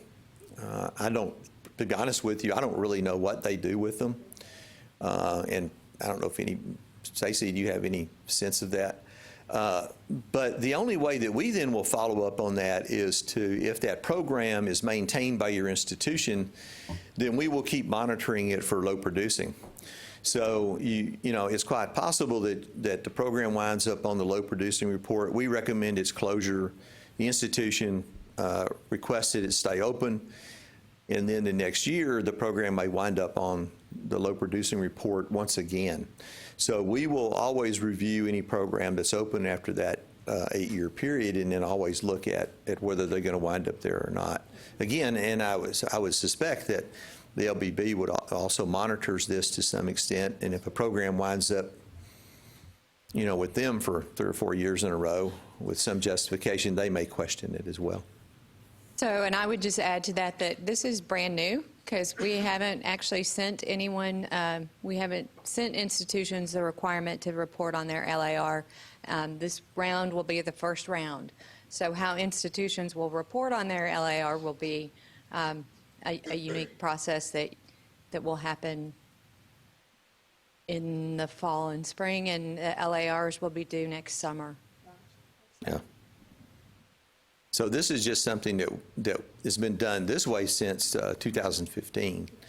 So, and last year, we sort of negotiated with the institutions, if you will. But this year, and part of that is because of the way this was done before. We had a lot of programs that were closed by the coordinating board. Then as a result of legislation in 2015 through the Sunset Bill, they were opened back up again. So we've had a lot of programs operating under exemptions. That was true last year. And what we've tried to do is not recommend something for closure that's still kind of in an exemption phase. And for many programs that ended this year, and there will be, I think the last of them will probably end next year. And so this year, for example, like I said, this will be taken to the board for a formal vote and consideration at the July board meeting in a couple of weeks. And so there were 118 programs that wound up on low producing, and what we're going to recommend to the board is that they recommend all 118 for closure. But that will put the onus back on the institutions then to close the programs or defend them. Okay, any other questions about low producing? And by the way, last year I think there were 54 on the list, and then we went through some negotiation with them. But again, those exemption periods are ending. So as they end, then in that sense, it'll be a much more straightforward process. But we were trying to give everybody a chance who closed the program and then reopened it. You know, that can sometimes wreak havoc with enrollment and that kind of thing when you close one and then try to reopen it. So we tried to give everybody some time to recover from that and try to get the pipeline going again. Okay, Texas core curriculum. So let's see what she was going to say about that.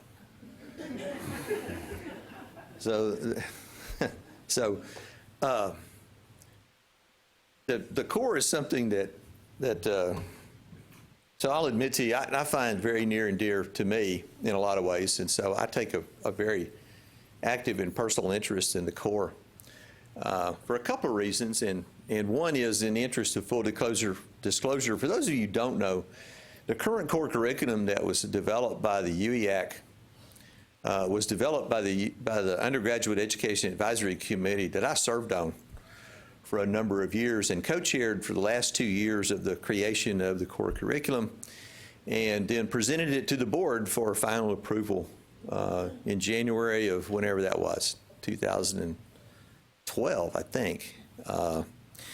And so I worked on this a lot. And then the other is that I have always been a lifelong proponent, well, not lifelong, that's not accurate at all, because, you know, when I was 12 or 18, I never thought about any of this stuff at all, frankly. But ever since I got into higher education, which was, you know, after college and after a couple of stints at being self-employed and some other ventures,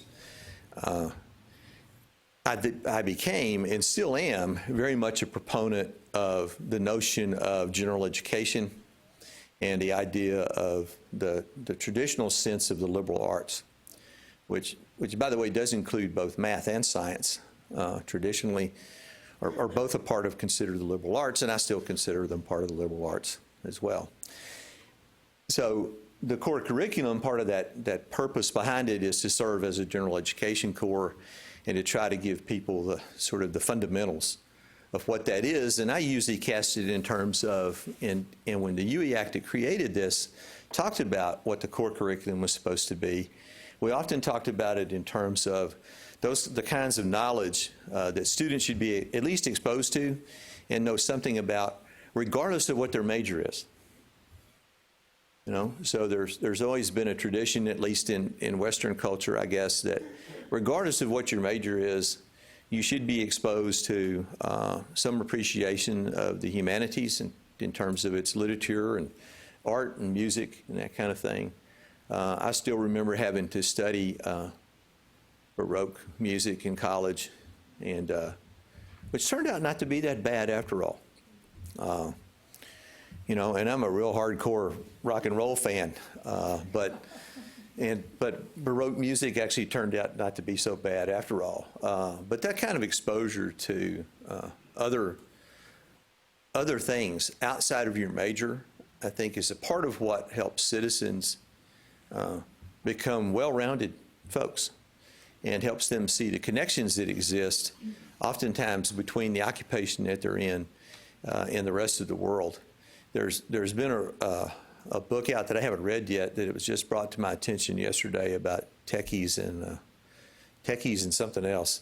And really what it says is that companies that actually want to innovate and be creative going forward, what they really need to do is hire people in the humanities and the social and behavioral sciences, because that's where creativity is going to come from and so forth, and not necessarily from the technical side of things.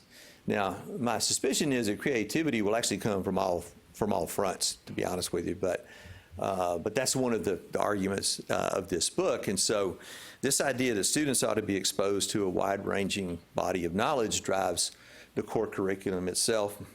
One of the other things that we did was we looked for a long time at what are called the LEAP core objectives. And so if you look at the core objectives of the core, communications, critical thinking, teamwork, empirical, quantitative, personal and social responsibility, then you will see most, if not all of those reflected in the LEAP objectives as well.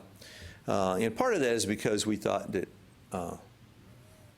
they had done a really good job of identifying what was important, and mainly because we didn't want to reinvent the wheel. So you have all of this, but it's also important to remember that when the Texas legislature first created core curriculum legislation back in the 1990s, it was also viewed as being a transfer vehicle. And when the legislature thought about transfer,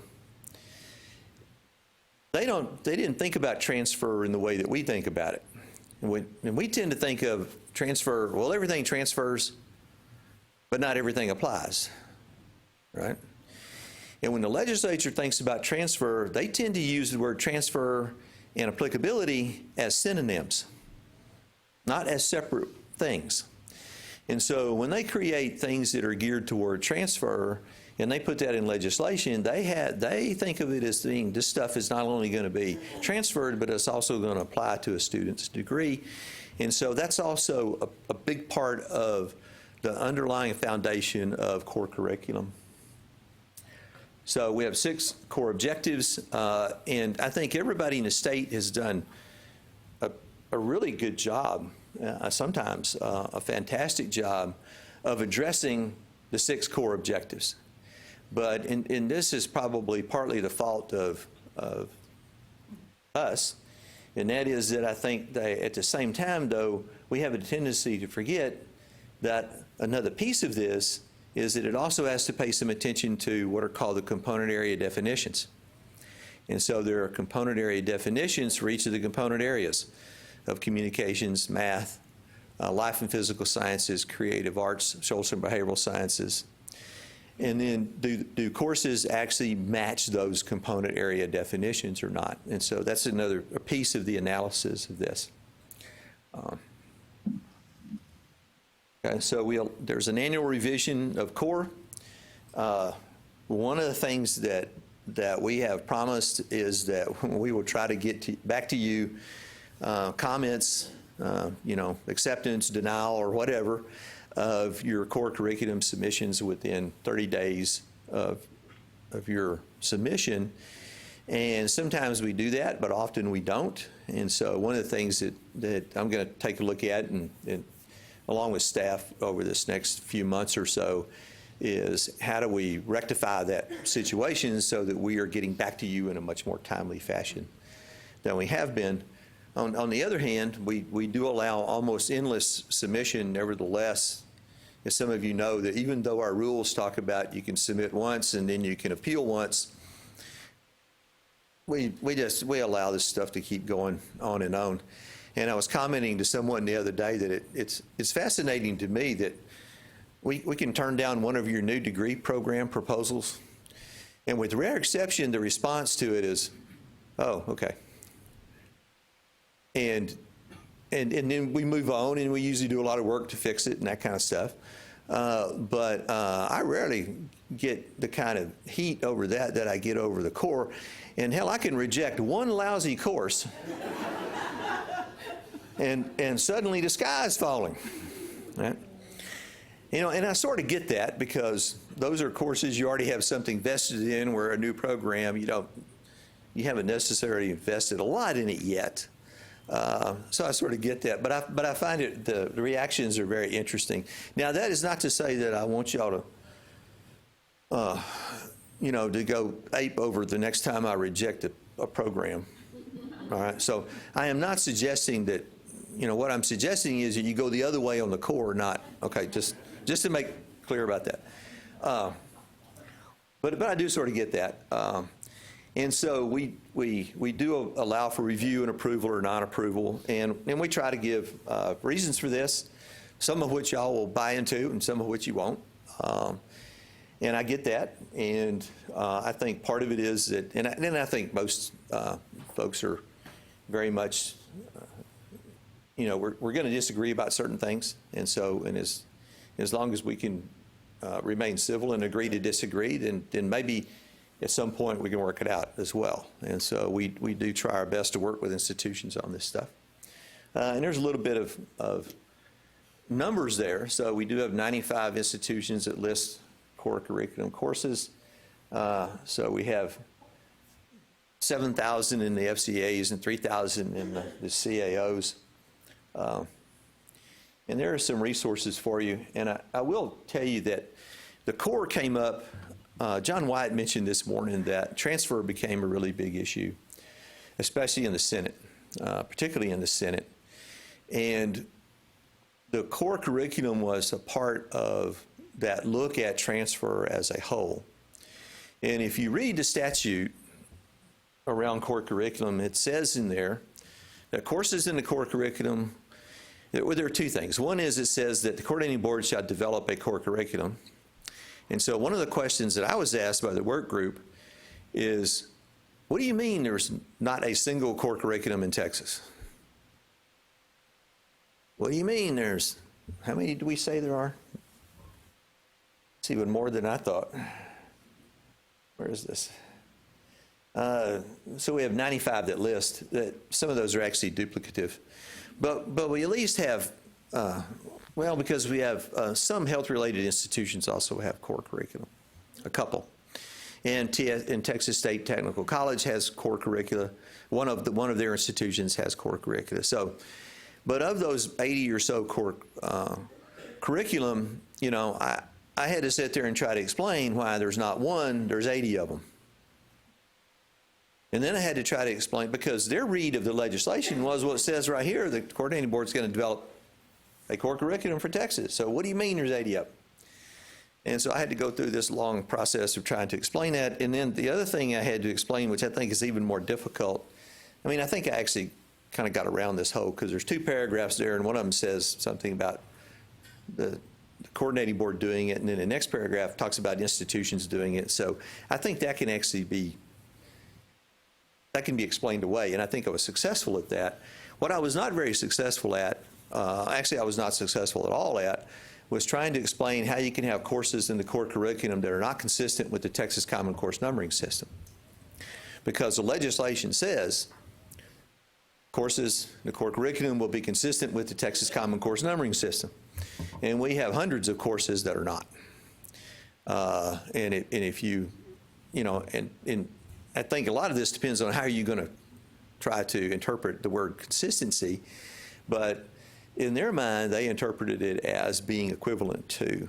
And if that's the case, then we are a long way from that. And I think that those are some issues. And by the way, I don't think any of this is going to go away. There was transfer legislation introduced that passed the Senate with ease, and did not, one bill did get out of the House Higher Education Committee, but the conference was not accepted by the Senate. And then the other 2 pieces of legislation did not get out of the House Higher Education Committee. But I don't think this is going to go away. And so I think it will be back at the next legislative session with more questions. And in fact, it may even be the subject of, at least in the interim, by some work by the Senate Higher Education Committee. So one of the things that we're going to conduct with help of the UEAC, the Undergraduate Education Advisory Committee, over this next year is to look at some of these issues surrounding courses in the core. Okay, so I think that was, and there's the resources for you. We do have an application guide that lists a lot of this. And there's also a place where you can go and look at all of the courses by institutions and what they have. The average number of courses is about 88, but we have some institutions that far exceed that, and a handful of institutions that have somewhat less than that. But the average number of courses in a core curriculum is about 88, which is probably not too bad, actually. Assessment, let me just say a couple of words about that. Every 10 years, we require the core curriculum to be assessed. We expect it to be done not necessarily in conjunction with, but certainly at the same time that your compliance certification reports are due to SACS, because you come up for reaffirmation every 10 years. Part of this is because one of the things that we tried to do with the core curriculum was set it up in such a way that you could easily use the core curriculum to satisfy SACS requirements for general education around 3.5.1 and 2.7.3. And so that's why we've also connected it to SACS, so that if you use your assessment for both, or at least you use part of it, then at the same time you're reporting to SACS, you can also report to us. And we have just received the first of these. I think we've received about a half a dozen so far under the new core. For those of you who were, your reaffirmation kind of came up in the first year after the new core went into effect, you kind of got a pass on this, because how could we expect you to actually have anything? But with the second year, we do expect some kind of report, although we don't expect to actually see a lot of assessment of something that's only been around for a couple of 3 years at most. But as time goes forward, that we'll take a close look at those. And we're still internally, we're sort of under still some debate about exactly how it is that we respond to institutions. One of the big questions that's come up is, well, what if we approve and SACS doesn't? And you use pretty much the same thing, or vice versa. And all I know to say to that is in either case, they don't know what they're doing. So. Now, one could argue, I suppose, that means we don't know what we're doing, but certainly that wouldn't be the case. Okay. So I do have another place I'm supposed to be. But if you have questions about this, I will be back this afternoon and be glad to answer. There's a Q&A session at the end of the day, and I'll be glad to try to answer any questions you have about core or low producing at that point. Okay? All right. Well, thanks for your indulgence. I appreciate it.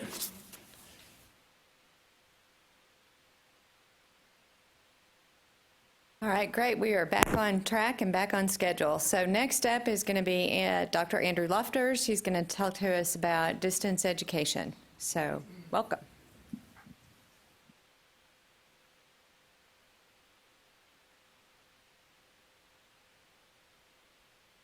Good afternoon.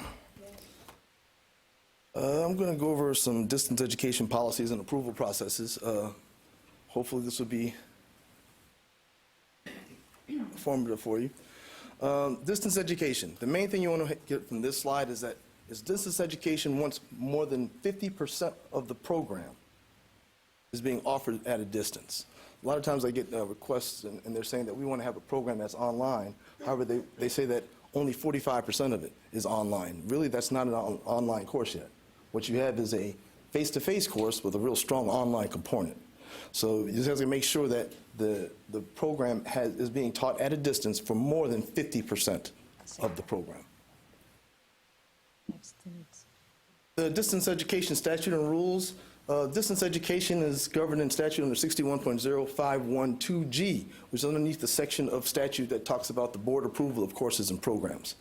There's Texas Administrative Code Rule, which is Chapter 4, Subchapter P, which talks about just distance education in general, which is more of the online portion of the distance education delivery. And we also have Chapter 4, Subchapter Q, which deals with off-campus distance education and self-supporting.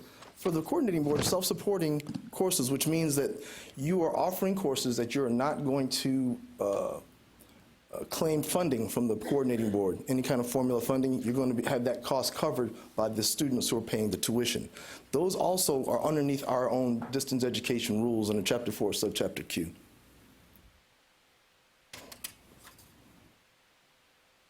Distance education modalities, the ways that we're delivering the instruction.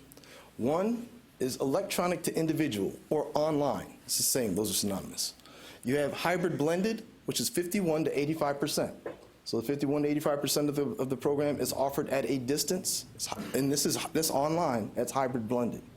If it's 86 to 100, that's called fully online. Those are the two definitions that the state has. We also ask, and I'm going to talk about this at the end, we're also requesting that institutions tell us when a course, or a program, I should say, is being offered 100% online, where there's no on-campus attendance requirement. They can do it completely online, and I'll explain why towards the end.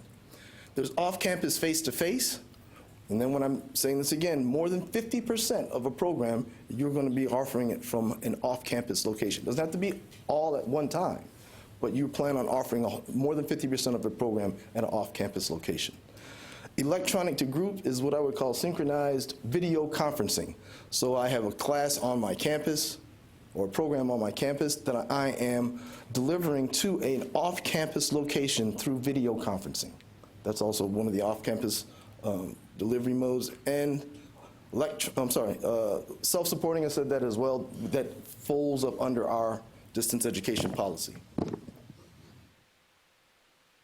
Off-campus educational union, yes, sir. Good.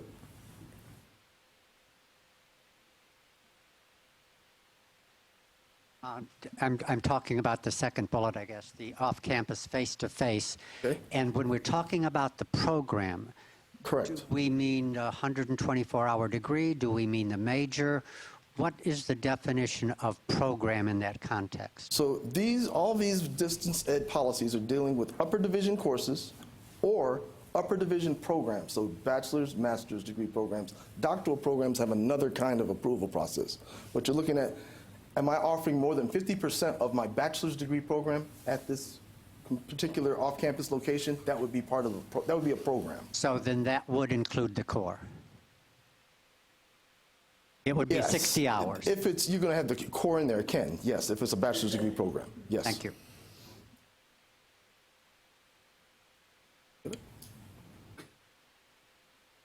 Off-campus educational units, this is the places where off-campus instruction is being delivered. First one is a higher education teaching site.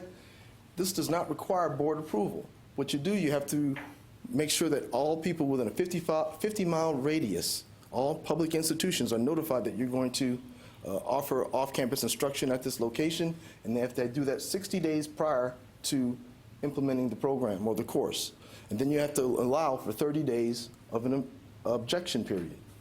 If there's no objections, then you can have that at that location. If there is an objection, you are urged to work out any kind of problem with that institution that submitted the objection before that the approval can be given. Higher education centers. You have a single institution center, off-campus location. This is going to have more courses or programs than it has at a higher education teaching site, and it's going to be run by one institution. You have a multi-institutional teaching center, more courses and programs, but operated by multiple higher education institutions.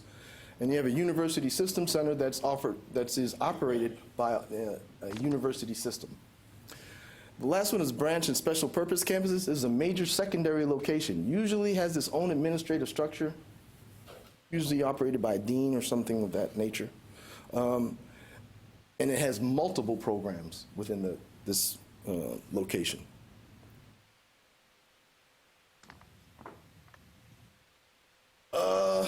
Give you an example, or a special purpose in a branch. If I recall correctly, that's where I was going to go. Regional Academic Health Center. Say, for instance, a special purpose campus is one where you have a major secondary location and it's for a specific field of study. So, for instance, you're going to have, for you with the HRIs, you'll have this center that will have a lot of clinicals, residency programs. All that is going from that one site. That's a branch, special purpose campus. Distance educational approval processes. For online, this is just at the bachelor and master's degree levels. Online, you have to have, the institution needs to have approval to have that, or to offer that program. It has to be in your inventory. Then once you have approval, there's a form that's called the certification form for off-campus electronically delivered programs that you certify your distance ed programming is following the principles of good practice for distance education by the coordinating board. Once you turn that in, you notify us that you're going to offer that particular existing program online or for an online program, and it's just a notification process. You don't have to go through an approval. You just let us know. For off-campus face-to-face, it's more involved. I think I went through this already. The institution has to have it in their program inventory. You have to have the certification form. You still put that in.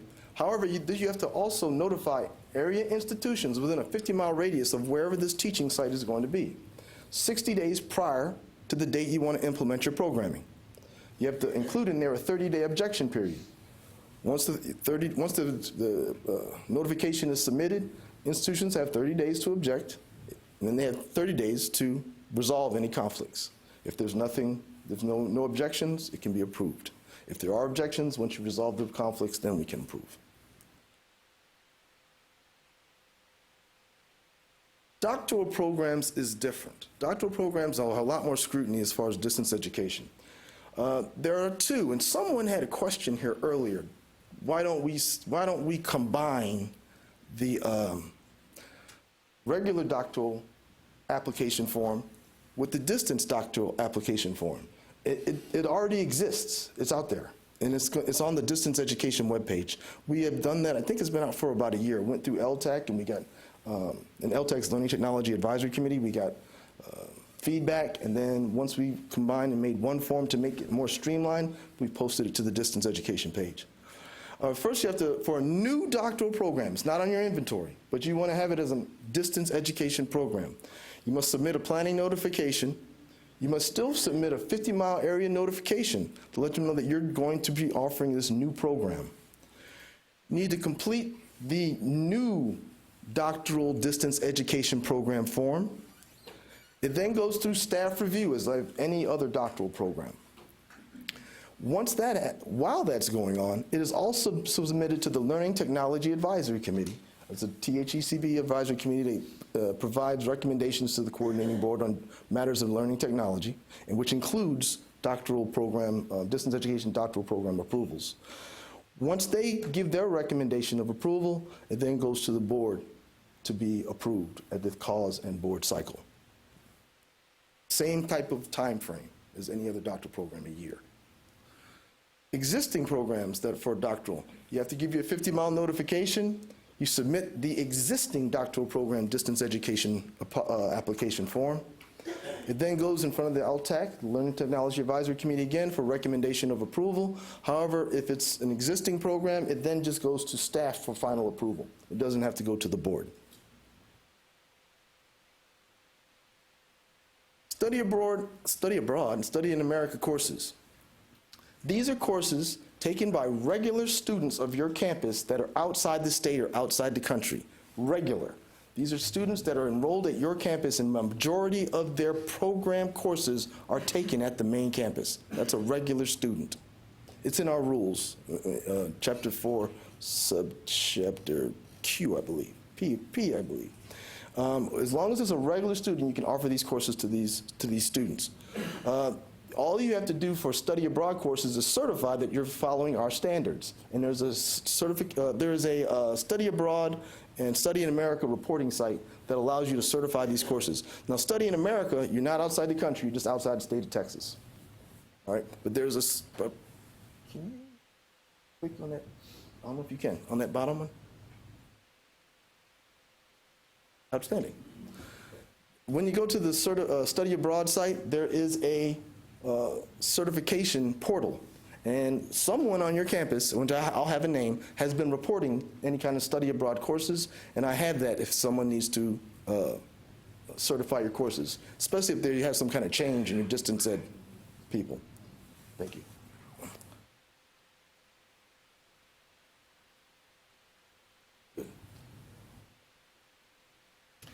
We have a distance education webpage, and this right here, I'm going to put it inside the PowerPoint just to make it easy for you to get to it. If you go to our THEC main homepage, if you go to the Academic Quality and Workforce Division, which is going to be on the top left, click on the next one underneath Academic Institutions. You're going to put Public Universities, Health-Related Institutions, and then Distance, Off-Campus, and Self-Supporting Education. Did you hit that one for me? And everything is here. Most of the things that you're going to have questions on, if you have questions in distance ed, it'll be in that top link, distance education policies, procedures, and forms. All the doctoral forms, the certification form, everything is in there. Off-campus educational units, it gives you the policy. Higher education regional councils, as I told you, since this is universities, we're only talking about, for distance ed, upper division courses and programs that need approval processes. Lower division courses that are online, they don't require approval from us. However, off-campus do go to the higher education regional councils to get approved for lower division off-campus programs. Study abroad link and the self-supporting programs link, as well as some other information at the bottom down here. It's for Learning Technology Advisory Committee and other helpful links. Distance Education Portal. This is new and is coming to you very soon. I've just finished the directions for the institutions. Basically what we've done is we've taken and we've asked institutions to verify, we did this some years back, what programs you had by distance education. It was a long, tedious process where I had to get about a zillion spreadsheets and combine them and try to verify them. Now we have a portal. We have all your distance education information in this portal right now. We're going to send you, your institution, a link so that you can sign up a person to verify your distance education offerings in this portal. Once we get them verified and you certify the information, what we plan on this doing is streamlining a lot of these approval processes. Number one, online. Instead of having to send us an email to us saying we're going to offer this existing program online, you'll just be able to go inside the portal, say this program is online. And there he is, it's notified. We're done. Same thing with off-campus programming. You'll be able to go in and tell the location, put it in. You can get everything approved. Now, certain things for off-campus, you have to get approval for the site, but it'll allow you to, it'll allow me to approve that site. So therefore, you wouldn't be able to have to do, once we have that list, and the reason this is important, the U.S. Department of Education will sometimes ask, we have Texas A&M Commerce, they're saying they're using this off-site location for instruction. Do you have knowledge of this and do you approve them?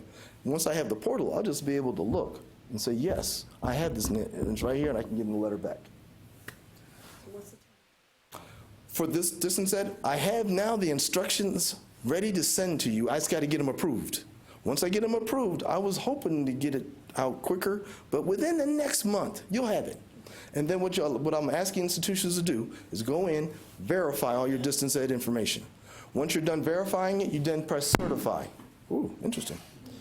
Once you press certify, then I know we're good at that point. And then the next phase will be, it'll be on the institutional inventory of courses. You'll be able to click distance ed and see what each institution is offering through distance ed means. And that's my contact information. Yes, sir.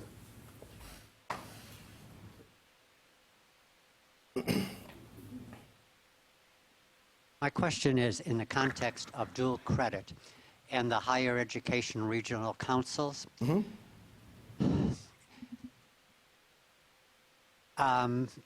You're offering dual credit outside of your region, either through distance education or through the use of cooperating personnel in a school district. But again, it's not within your region. How is that supposed to be handled? Are you supposed to contact all the regional bodies, or how do you do that? All right. First of all, for the dual, good question. Thank you. For dual credit, for online, there's no approval process necessary for an online, for lower division. If it's off campus, now you have to then report it to whatever region you're delivering that instruction in. Now, it doesn't go through a HERC review for approval. You're just notifying them. So you said dual credit courses don't have to be approved by the HERC. You just have to tell them that we're here. Andrew, we have a master's degree offering where they spend a semester in Switzerland. It's a hotel restaurant management, and a semester in Hong Kong and a semester in the United States. Is that, I mean, the degree got approved. So were we supposed to fill out any, That's a good one. All right. First of all, if it's a master's degree program, it's not a distance program because what I'm understanding now, 50% of the program is not being offered in these other places. No. So therefore, you just have an out of country, out of state component. You have a strong component. So therefore, you would then use those courses. You would go through that study abroad, study in America, and you would put those kids and certify those courses through that portal. We haven't done that. That's okay. We can work with you. All right. Thanks. Any other questions? Thank you.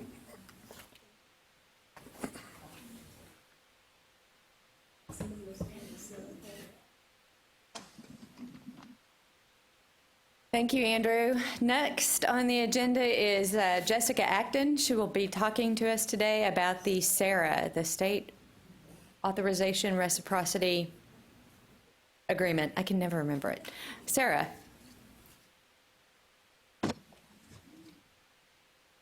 Hello.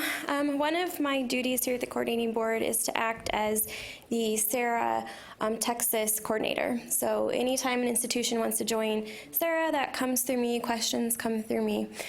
So I'm going to start out with, let's see. Just a few quick updates. So at the national level, we currently have 47 states that are participating in SARA, and that includes the U.S. Virgin Islands.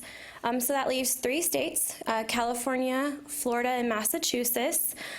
Florida has passed legislation, and NC SARA expects them to join this October. California has drafted legislation. NC SARA expects them to join sometime in 2018. In Massachusetts, they anticipate later this year. SECRA, as you know, is the SREB Electronic Campus Regional Reciprocity Agreement, and that gave SREB states reciprocity among themselves to offer distance education to students in all SREB states. That dissolved on June 30th. So if your institution is not yet a member of SARA and you are operating enrolling students in other SREB states, you need to start working with those other states to seek authorization or join SARA. For Texas, we now have 93 institutions that are participating. That includes 29 public universities, 6 health-related, 1 state college, 23 community colleges, 32 private non-for-profits, and 2 for-profits. I anticipate having another 3 to 4 institutions apply this year, so I imagine we'll have about 100 total. Texas is up for our renewal this October. Each NC SARA member state has to renew their application every 2 years. We will do that this October. So right now I'm working to get the application together. In this October, Dr. Peebles and myself will travel to Atlanta to present that application to the SREB NC SARA Steering Committee. So if all goes well, we'll be good for another 2 years with that. Along with our renewal, we do pay a $50,000 affiliation fee to the SREB each year. In 2015, the governor vetoed funding for the SREB. So that meant the coordinating board had to pay $50,000 each year for the state to participate in SARA. We did that in 2015, 2016, and we'll have money again this year. However, that's not sustainable. So under NC SARA, we have the authority to ask institutions to gather money from the institutions to pay for this fee. Coordinating board leadership right now is discussing how we would do that. It would begin in 2018. Right now there are 2 options on the table. One of them would be to distribute the fee evenly among all participating institutions, so about $600 to $700 each. Another option would be to structure it similar to the NC SARA fee, which is prorated based on student FTE. So those are the 2 options. As soon as a decision has been made, we will definitely let our participating institutions know. But good news is the fees for NC SARA will not change for the next 2 years. So that's kind of a bright spot for that one. The other thing I wanted to touch on is annual renewals. Participating institutions are required to renew every year with the coordinating board. Each institution has 2 SARA contacts. These contacts receive an email 90 days before the participation expires, so plenty of time. I also send a ton of emails out, reminders, hey, I need your application. Once the institution is approved, I let the folks at NC SARA know, and then they send an invoice. And that invoice, just a reminder, it needs to be paid on time. If it's not paid on time, NC SARA will remove your institution from participation and put you on a 180-day hold. And during those 180 days, your institution will be out of compliance with authorization. And the last thing I want to touch on is the reporting. Each institution is required to report annually to NC SARA their fall distance education enrollment. NC SARA asks that you let them know how many students you have through distance education in each state and U.S. territory. Previous year, it was if there were fewer than 10 students, you reported a 0. This year and in future years, you report the actual number of students. So if you have 4 students in the state of Indiana, you would report a 4 for the reporting cycle. And the other thing I would encourage, I get a lot of questions regarding NC SARA, not just the data reporting, but questions in general. The NC SARA website has a fabulous amount of information. They have an actual manual on their website, which can be found up here. It has answers any question I can think you would have. But also, if there's a question that's not addressed in the reporting manual or anything, please just give me a call or shoot me an email. So that was really just my brief update. Are there any questions? Yeah.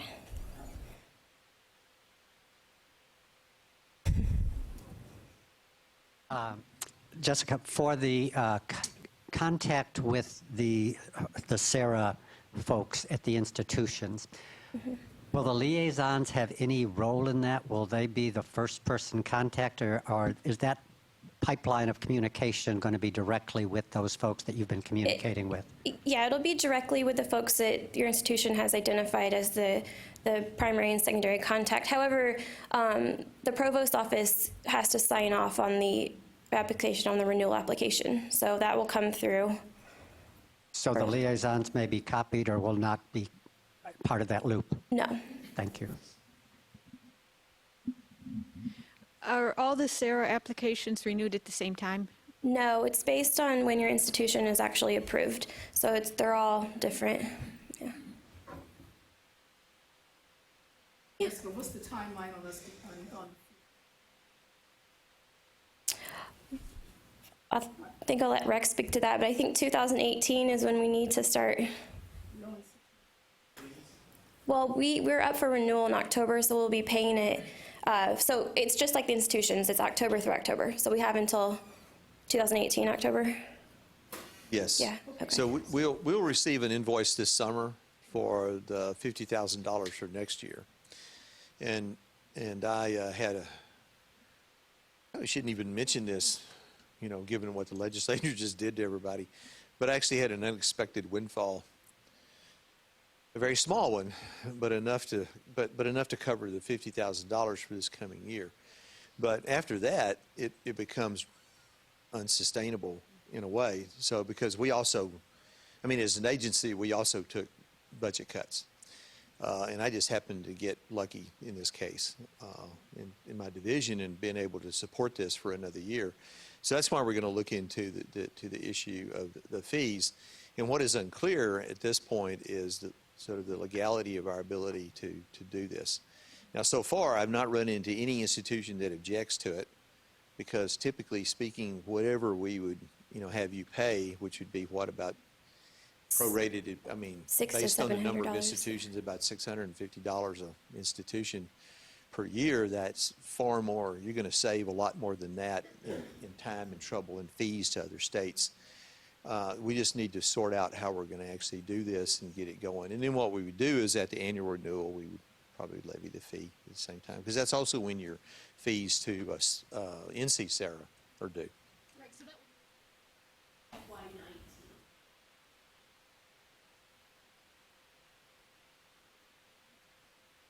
Well, it would be an FY19 expenditure, but well, actually, no, actually it wouldn't be. it would be an FY18 expenditure to cover FY19, if that makes sense. But to get the money, it would be, the sooner I can start charging fees, the better off we are, so to speak. Yeah. Yeah, and as far as I know, there are no, Jessica and I both attended the last steering committee meeting, and there's no discussion of raising fees at that level, or the $50,000, or at least there hadn't been so far. So. Mm-hmm.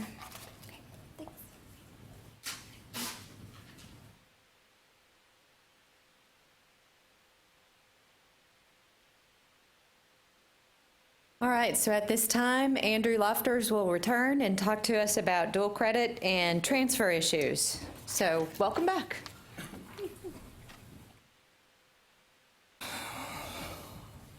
We're going to talk about dual credit and early college high school updates. I'm not going to go into legislation this time. I think some of it was already covered this morning, so we're just going to talk about how it currently operates right now.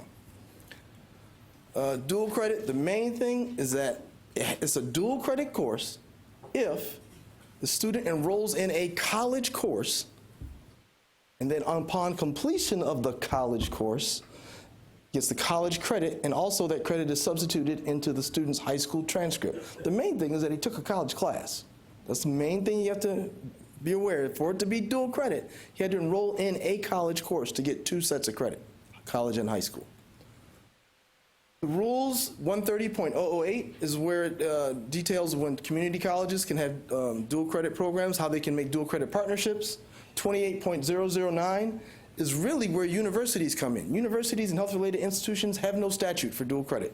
You slide in underneath 28.009, which is really public school law that says a district must offer 12 semester credit hours of college course credit to a high school student before they graduate through several different means, of one of which is dual credit. All right, and that's sort of where universities come in. There's Texas Administrative Code rules for the THECB is Chapter 4, Subchapter D, 4.81 to 4.85, and that tells how the public institution of higher education can make the partnership with a school or school system, including homeschools. You can do that too, but you have to treat it just as you would any other district. Texas Administrative Code Chapter 74, Subchapter C are TEA rules for dual credit. They're real limited.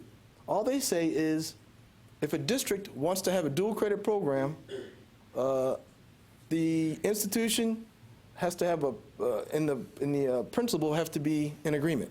That's one. And number two, that the course must exceed the TEKS. And that's basically, oh, and one more, was that if they wanted to if a district wants to have a partnership with an institution of higher education, it must be accredited by a regional accrediting body. And that's it. Everything else comes through THECB rules. A dual credit partnership, each institution must have this partnership for it to actually be a dual credit course. Now, districts have the ability, if a kid took a college course and then comes back to the school system and says, hey, I took this class somewhere, will you accept this credit? They can do that.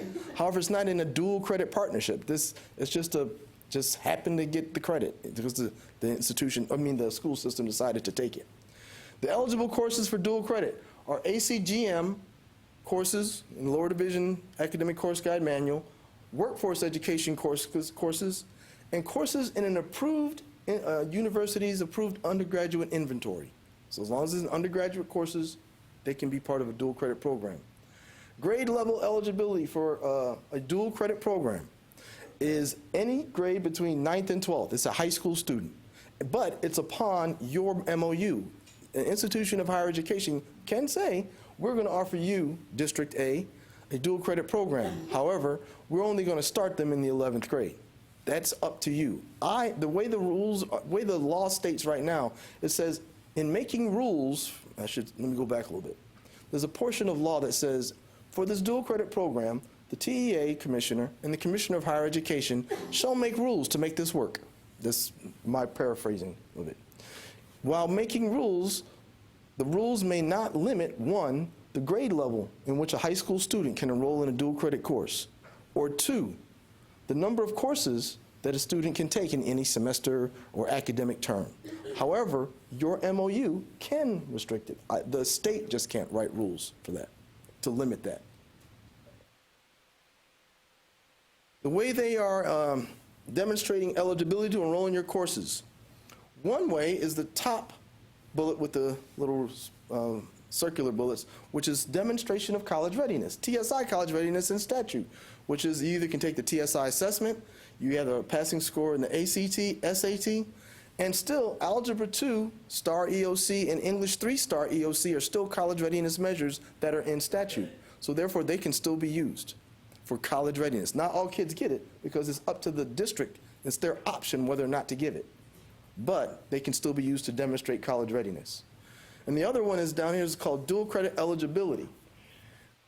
For dual credit courses, a student is able to enroll in just a dual credit course and not be college ready if they meet certain scores on these assessments.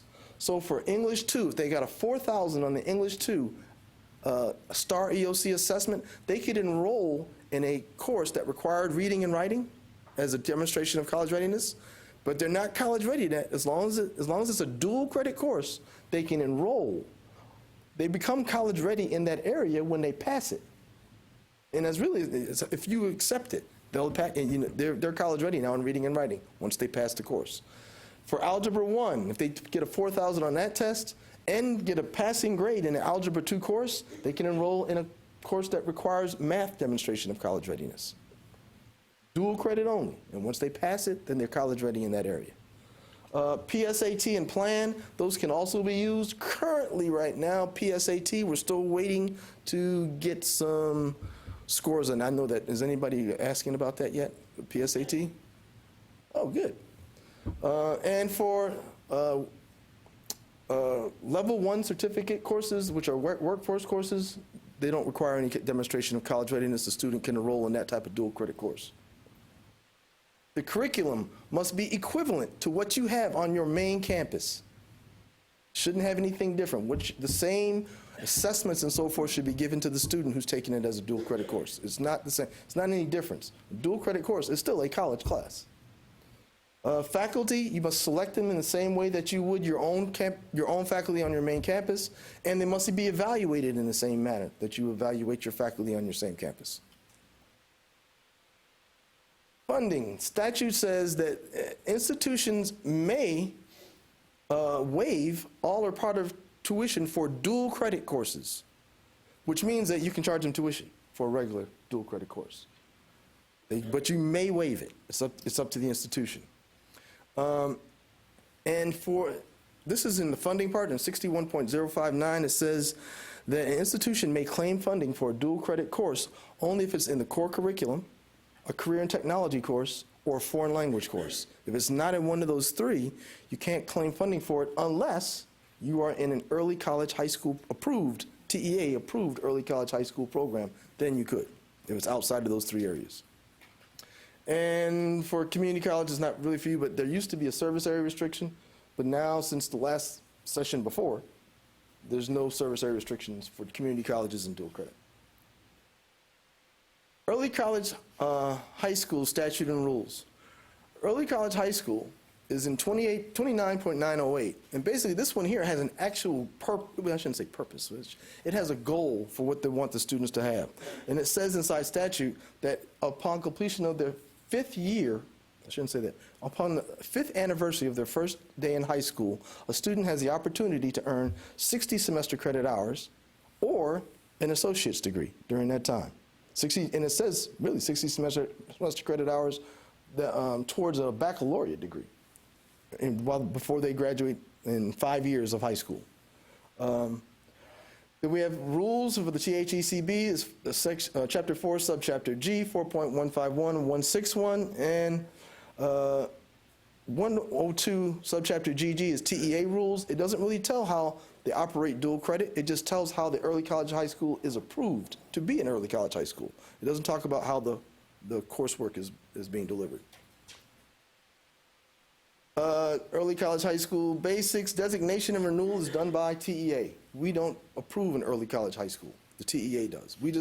We run the dual credit aspect of the early college, high school. The eligible courses are the same. ACGM, WECM, and an approved undergraduate inventory of a university. Grade level is the same while in high school. And then the course load is the same. There's no limit, but it's based on your MOU. Your MOU will dictate how many courses they can take and what grade level you'll start them. Student demonstration of eligibility and enroll are the same. The only difference for early college high schools is that they must be tested on one of those college readiness measures before going into college level work. They have to be tested. Doesn't mean you got to pass. It just means you got to be tested. So therefore, just to give you an example, Bobby takes the TSI test as a freshman. Bobby didn't pass it in English, reading, or writing. Bobby goes to the second year, he didn't pass it in reading or writing. However, at the end of that year, he takes the STAR, English 2, EOC, and gets a 4,000. That will allow him now to enroll in a dual credit course, even though he didn't pass it at first with the TSI test. Once he enrolls and he passes it, then he becomes a college ready in that area. So, but they must be tested when they first enroll into early college high school. And once again, level 1 workforce courses do not require college readiness. The curriculum is the same. It has to be equivalent to what you have. They run off the same dual credit rules, and the faculty selection and evaluation must be the same as what you have on your main campus. Funding. Excuse me.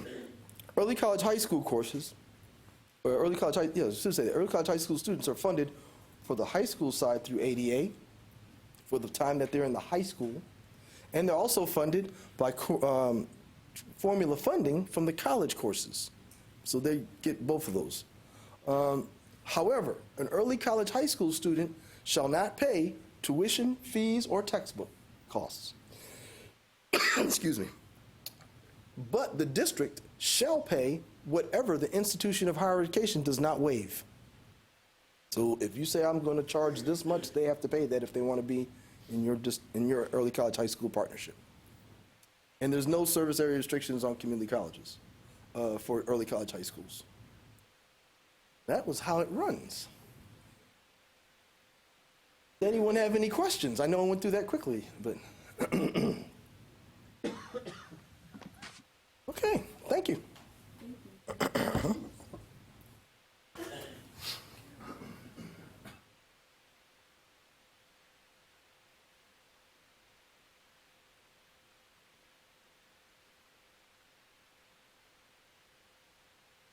All right, next on our agenda is Dr. Gary Tummerlin. Welcome. Thank you. Thank you.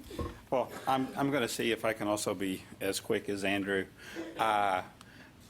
Fields of study are defined in statute, Education Code, Chapter 61, Section 8.23, and these were put in statute, I believe, in '99 or so is when this legislation was initially passed.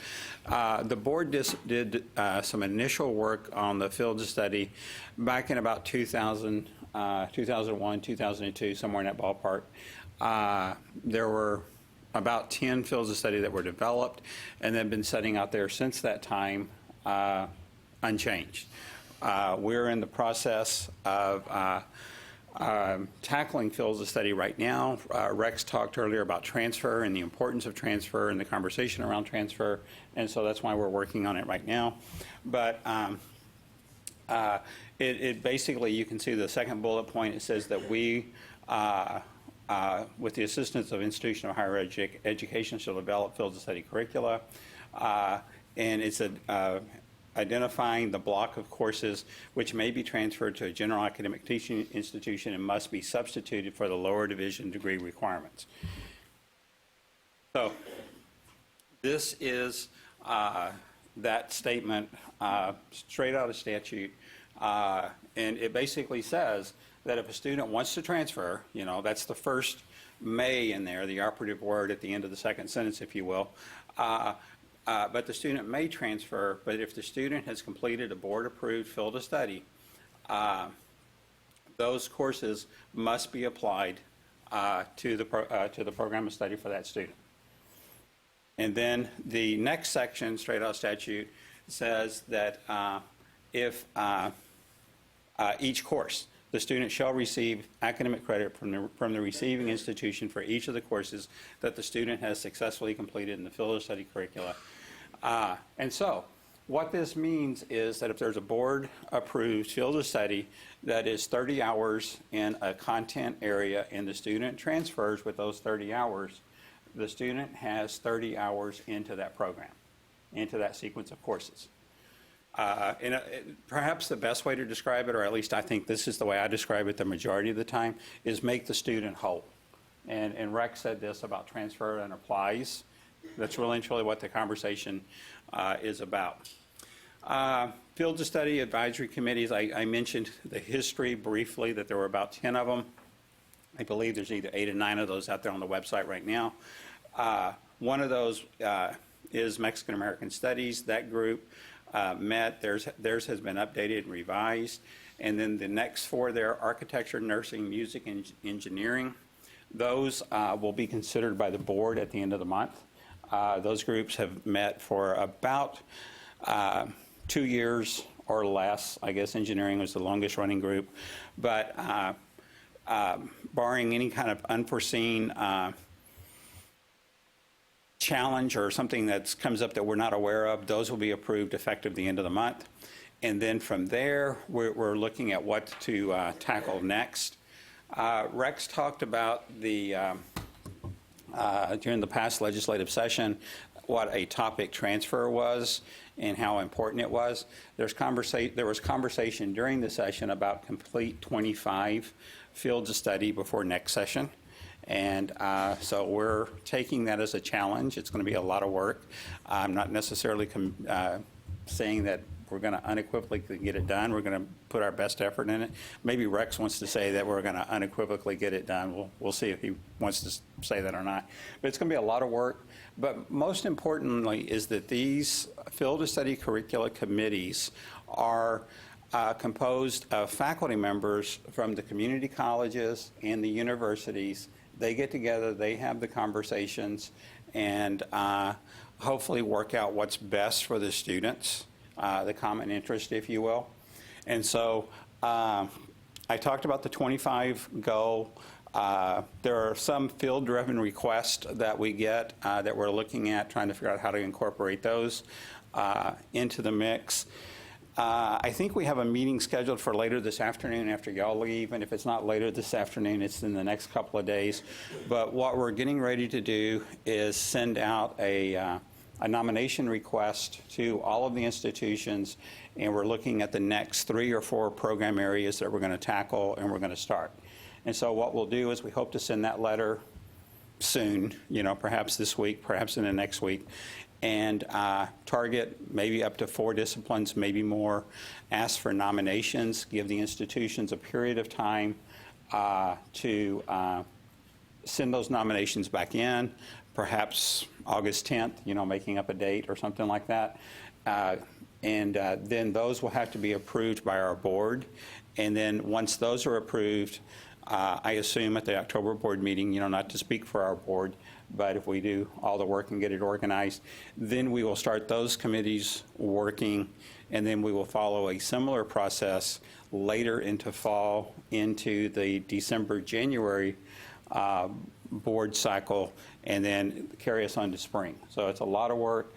I guess 2 comments is when faculty come and they work on these committees, it's important to focus at the state level, not so much the institution level, because, the higher education system in the state of Texas is all of the students. We understand the specific institutions all the way down to the smallest community college. We understand that. But it's really and truly what is in the best interest of the students. As I have moderated many of these meetings myself, I think if we could get courses out of the way and just talk about the learning outcomes, what do the students need at the lower division level before they become juniors or seniors, I think the faculty all agree on what those learning outcomes are. But then when you start trying to break it down into this 3-hour course and that course, and I've always done it this way versus that way, it becomes a challenging conversation. We understand that. But it is faculty-driven, but it is for the students. And then more than anything else is participation. We need nominations. We need people that will come and work on these committees and participate and do this for the students. And I guess that's my last comment there. I don't remember, maybe Stacy, yeah, Stacy maybe put this there because I don't think I put this there. But if you have questions, you can email me and I'll be glad to answer any questions. And I was quicker than Andrew.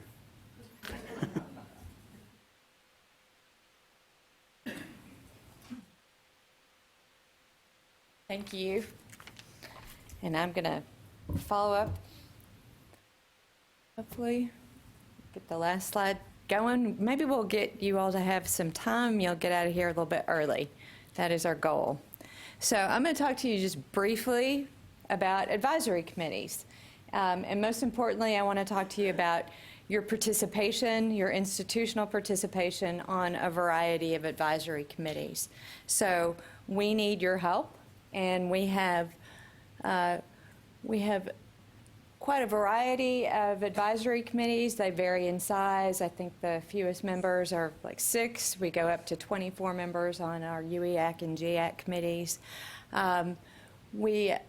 For the most part, we select our participants on our advisory committees through a nomination process, and then we also adhere to some government code about selecting a diverse array of participants. We look at regional need, we look at gender, ethnicity, we look at small institution, large institutions, systems, non-systems.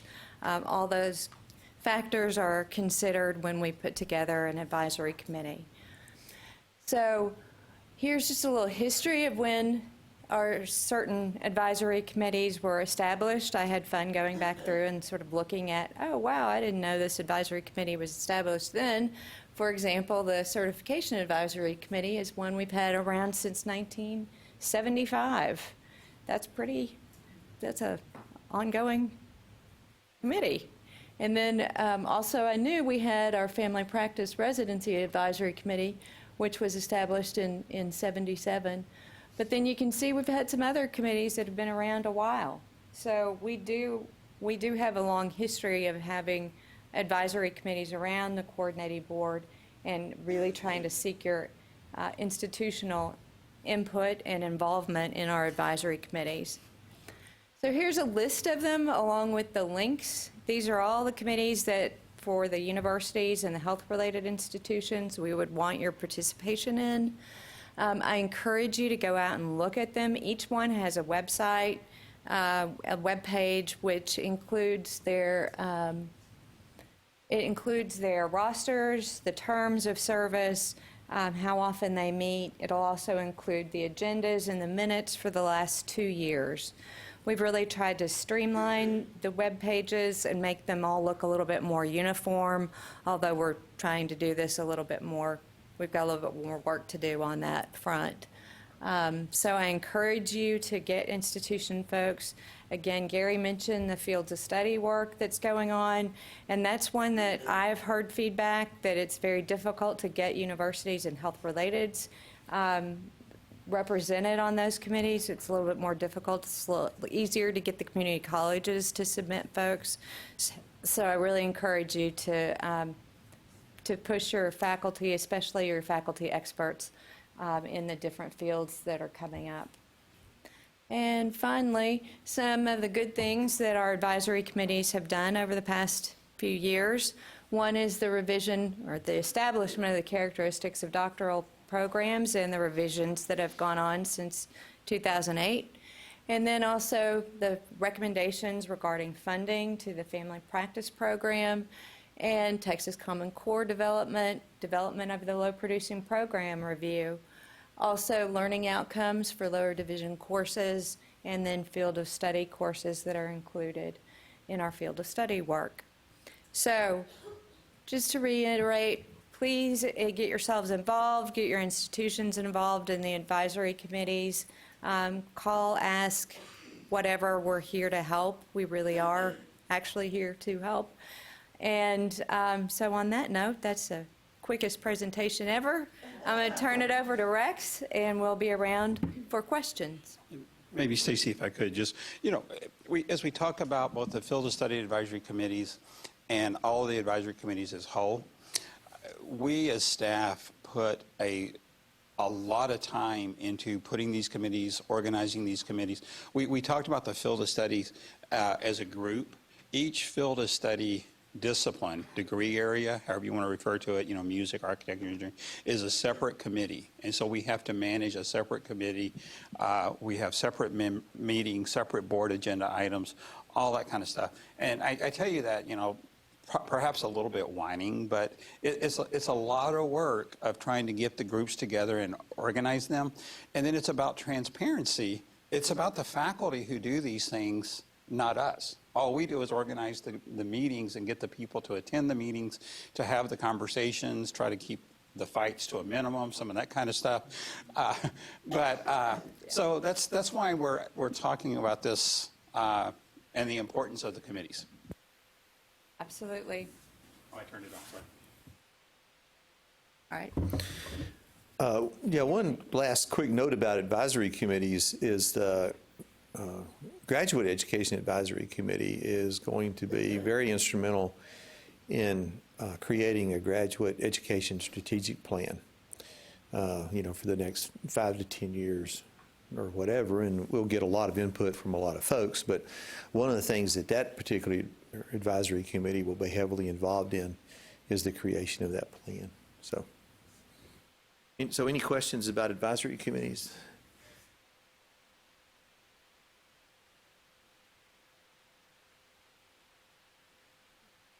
Define distance technology for me. Not having to drive to Austin. Well, funny you should mention that. The short answer to that is no, for a couple of reasons. And one is that all of these advisory committees are subject to the Open Meetings Act. And the Open Meetings Act has some very specific language, and the language is actually strengthened. The requirements were tightened up in just this most recent legislature about the fact that if you're going to do something like this, especially through video conference, that you have to have everybody has to be able to see everybody else, and they have to be able to see them well enough to read facial expressions and body language. And so all of you have probably served on numerous committees, and you know how important facial expressions and body language can be to convey meaning. Because sometimes, what a person is saying with their mouth is one thing, and what they're saying with the rest of their body is something else altogether. So we do have some restrictions, but we continue we also get a lot of, in all honesty, we get a lot of contradictory advice about this. And so we continue to sort of look into what we can do with technology and at a distance and try to explore that. But there are requirements, that we're subject to under the Open Meetings Act that greatly restrict how we can conduct the meetings. And of course, there's good reason for that, because you want people to be able to at least hear and see what's going on. So, you want transparency, and we don't want to hide anything. But we're also interested in trying to do this as efficiently as possible, both for us and for you. And one of the things that I've often remarked to other people is we have a lot of advisory committees, and at some point, we're asking institutions to send people to a lot of meetings that the institution is responsible for paying for their expenses associated with it. And so anything we can try to do in the future with technology to alleviate both that would also be good too, because I know that could, in the long run, that could actually inhibit the institution's ability to send people in to participate, and we don't want that to happen. So we're going to continue to look into that. Bill, I would remind everyone that as a spectator, not as a participant, but as a spectator, yes, all of our meetings are open to the public because they're all broadcast so that you folks at your institutions can observe and listen.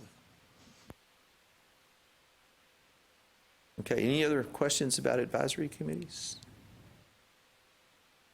All right, so your agenda says that this is a question and answer period, so I guess I get to ask a lot of questions. All right? Actually, one of the audience participants asked me, did raise a good question about this, and that is to ask you all how you're going to implement the role of liaison at your institutions, because you haven't done this before. I asked a while ago how long we'd been doing this with community colleges, and I think it's about 5 or 6 years now that we've had folks designated as liaisons. And I think the system has worked very well in terms of the dissemination of information and trying to get it into the right hands. Because oftentimes, and we all know what happens, right? Stuff comes in, it sits on a desk, maybe it goes out, maybe it doesn't go out. When I was a VP for academic affairs, there was more than once when the president handed me something and said, take care of this, and it was due, last week. I mean, it's not I'd be delighted to, but and that's nobody's, this stuff, it happens. Nobody's deliberately doing any of this, but it just happens. And so the role of the liaisons has been useful, we think, in trying to make sure the information gets to the right people in a timely fashion.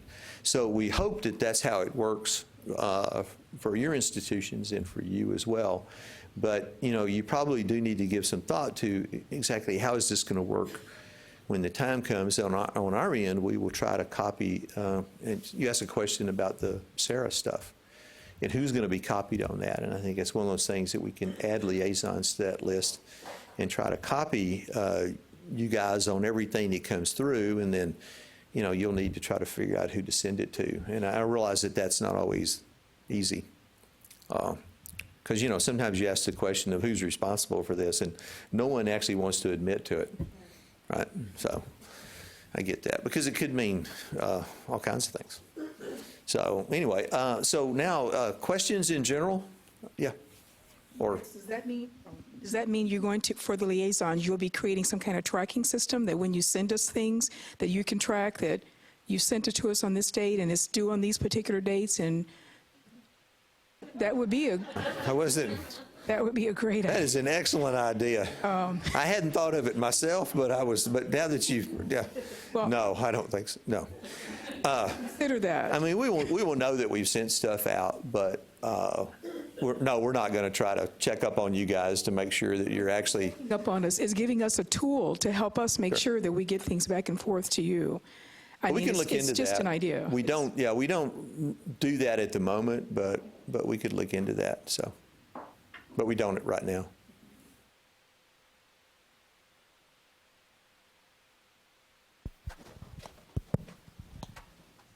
Thank you. And this is a little bit of a general question, but it goes to your point. When you send something out to a contact list, one of the issues for me in working at a system office is knowing who it went to at the campus, particularly as people move on and positions change over. It's important that the right person get it. But is there a way of somewhere on the coordinating board website where you would have a link of who your contacts are for a particular group?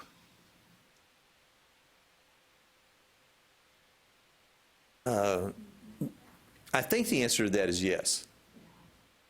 It might be a little sketchy, but I think it's something else we would need to look into and verify. But I understand your point, because we on the other end sometimes we suffer from not knowing who is now the right person to send something to. Right, and if that person leaves the institution and no one else takes that person's place, then that campus doesn't have the information, and somebody at system who knows that would be able to say, oh, that campus didn't get it, this is why they haven't responded, this is who we need to add to that list or replace the prior individual. But if we don't know who it is, there's no way of knowing. Right. I'll let Stacy or somebody will sort that one out for me. We've had that Right. same issue over the last 2 years, and I've been trying to rein this in. But right now, one thing that happens is when a request comes from the coordinating board, it may go to a dozen people on our campus. And so then the first thing that happens is I get 12 emails from compliance and the business administration office and IR saying, "Oh my gosh, who's going to do this?" And I'm like, "We've already done it. It's done." Don't And for days, I will have emails as follow-ups because everybody's scattering, trying to make sure that it gets done, and that's great on one hand, but on the other, it's a huge waste of time. So what we did is we've changed our contact to a generic email. It's provost@tamuc.edu, and that goes to specific individuals. And no matter if everybody leaves tomorrow, it's still going to go to that email address, and the provost office will get it. That's what I've been trying to do with all the 175 different reporting institutions that we, have to do, all the reports that we have to take care of. So anyway, I don't know how we clean it up, though, because even whenever I visited with you guys about our list, we had I'm not exaggerating when I said we have 15 people on the list that no longer even work at the university. So I don't know what we can do. Well, I'm just going to respond back to this I'll try and be brief. But in organizing this meeting and in trying to get all of you, I actually did call each and every one of you up. And I did find one person who hadn't been in an institution for 2 years, still on our chief academic officer list. We've since removed them. But I think it's a process that is ongoing, and when we lose track of it or don't have it sort of at the top of our list, then people fall off, people change. One of the reasons that we really felt it was important to have this group in today is because we got a lot of new faces. We got a lot of people in new positions, and it's just really nice to have a point of contact at each institution who we know for sure will get the information to the right people. But then our challenge equally is overdoing it. So with our Gov Delivery, we ask that you go in and you get e-updates and make sure that you're on all the right lists that you need to be. Internally, and we try and maintain our lists as best we can, but we do rely on you all, so when you have changes, let us know. So, thank you. I would add that most principally, we try to keep track of your presidents and your provosts. Those are the two lists that we most assiduously try to maintain, or those two lists, because those are the people at the top. But the idea is that this liaison would then be a third person who we could contact for just kind of general purposes, no matter why we need to reach you, that this is a third person who could receive that information and relay it to the correct parties, whoever those parties may be on your campus.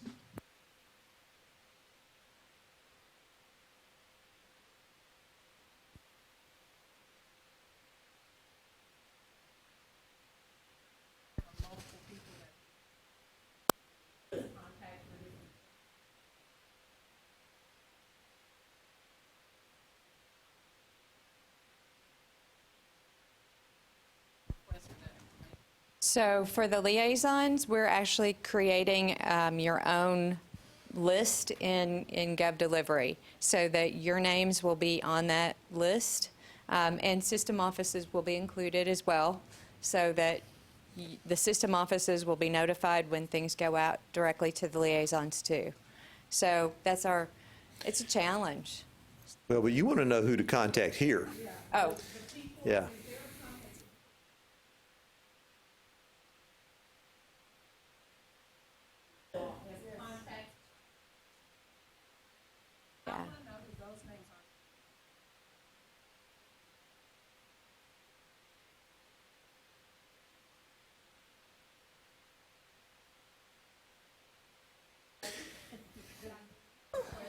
Well, we have what is it, the AQW.THECB. And what I would suggest you do is send that information to that AQW. And then that's monitored by folks, because we'll probably try to spread that wealth around, among our own administrative assistants. And in dealing with that. So, but yeah, if you would just send it there, then we know that it will be looked at, and then we can give that to the appropriate person to clean up the list. Yes.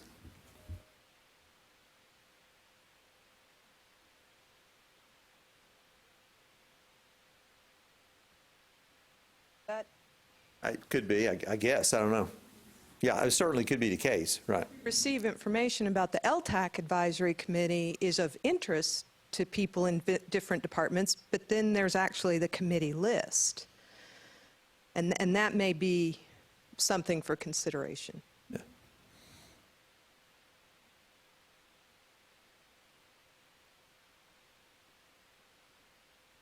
Just to beat this horse a little bit more, I don't know how many years or decades ago, but I think the coordinating board website used to have a link to who the chief academic officers were. So when you sent out an email to chief academic officers, the email didn't list every one of them, but I could go to that website and see who at my health campuses actually was the recipient of that email or that memo. And in some cases, I knew that somebody else on the campus needed to get that information maybe more promptly than it would otherwise get to them. And so I guess my point was, when it's an official, when you're sending out an official notice where you want something from an institution, if you have a website or some link that indicates who the people are in that category, whether it's chief academic officer, chief financial officer, who is it that you're sending it to, so we know who at the campus actually received it? Particularly on things where you're expecting a response, not just a notice of an upcoming meeting.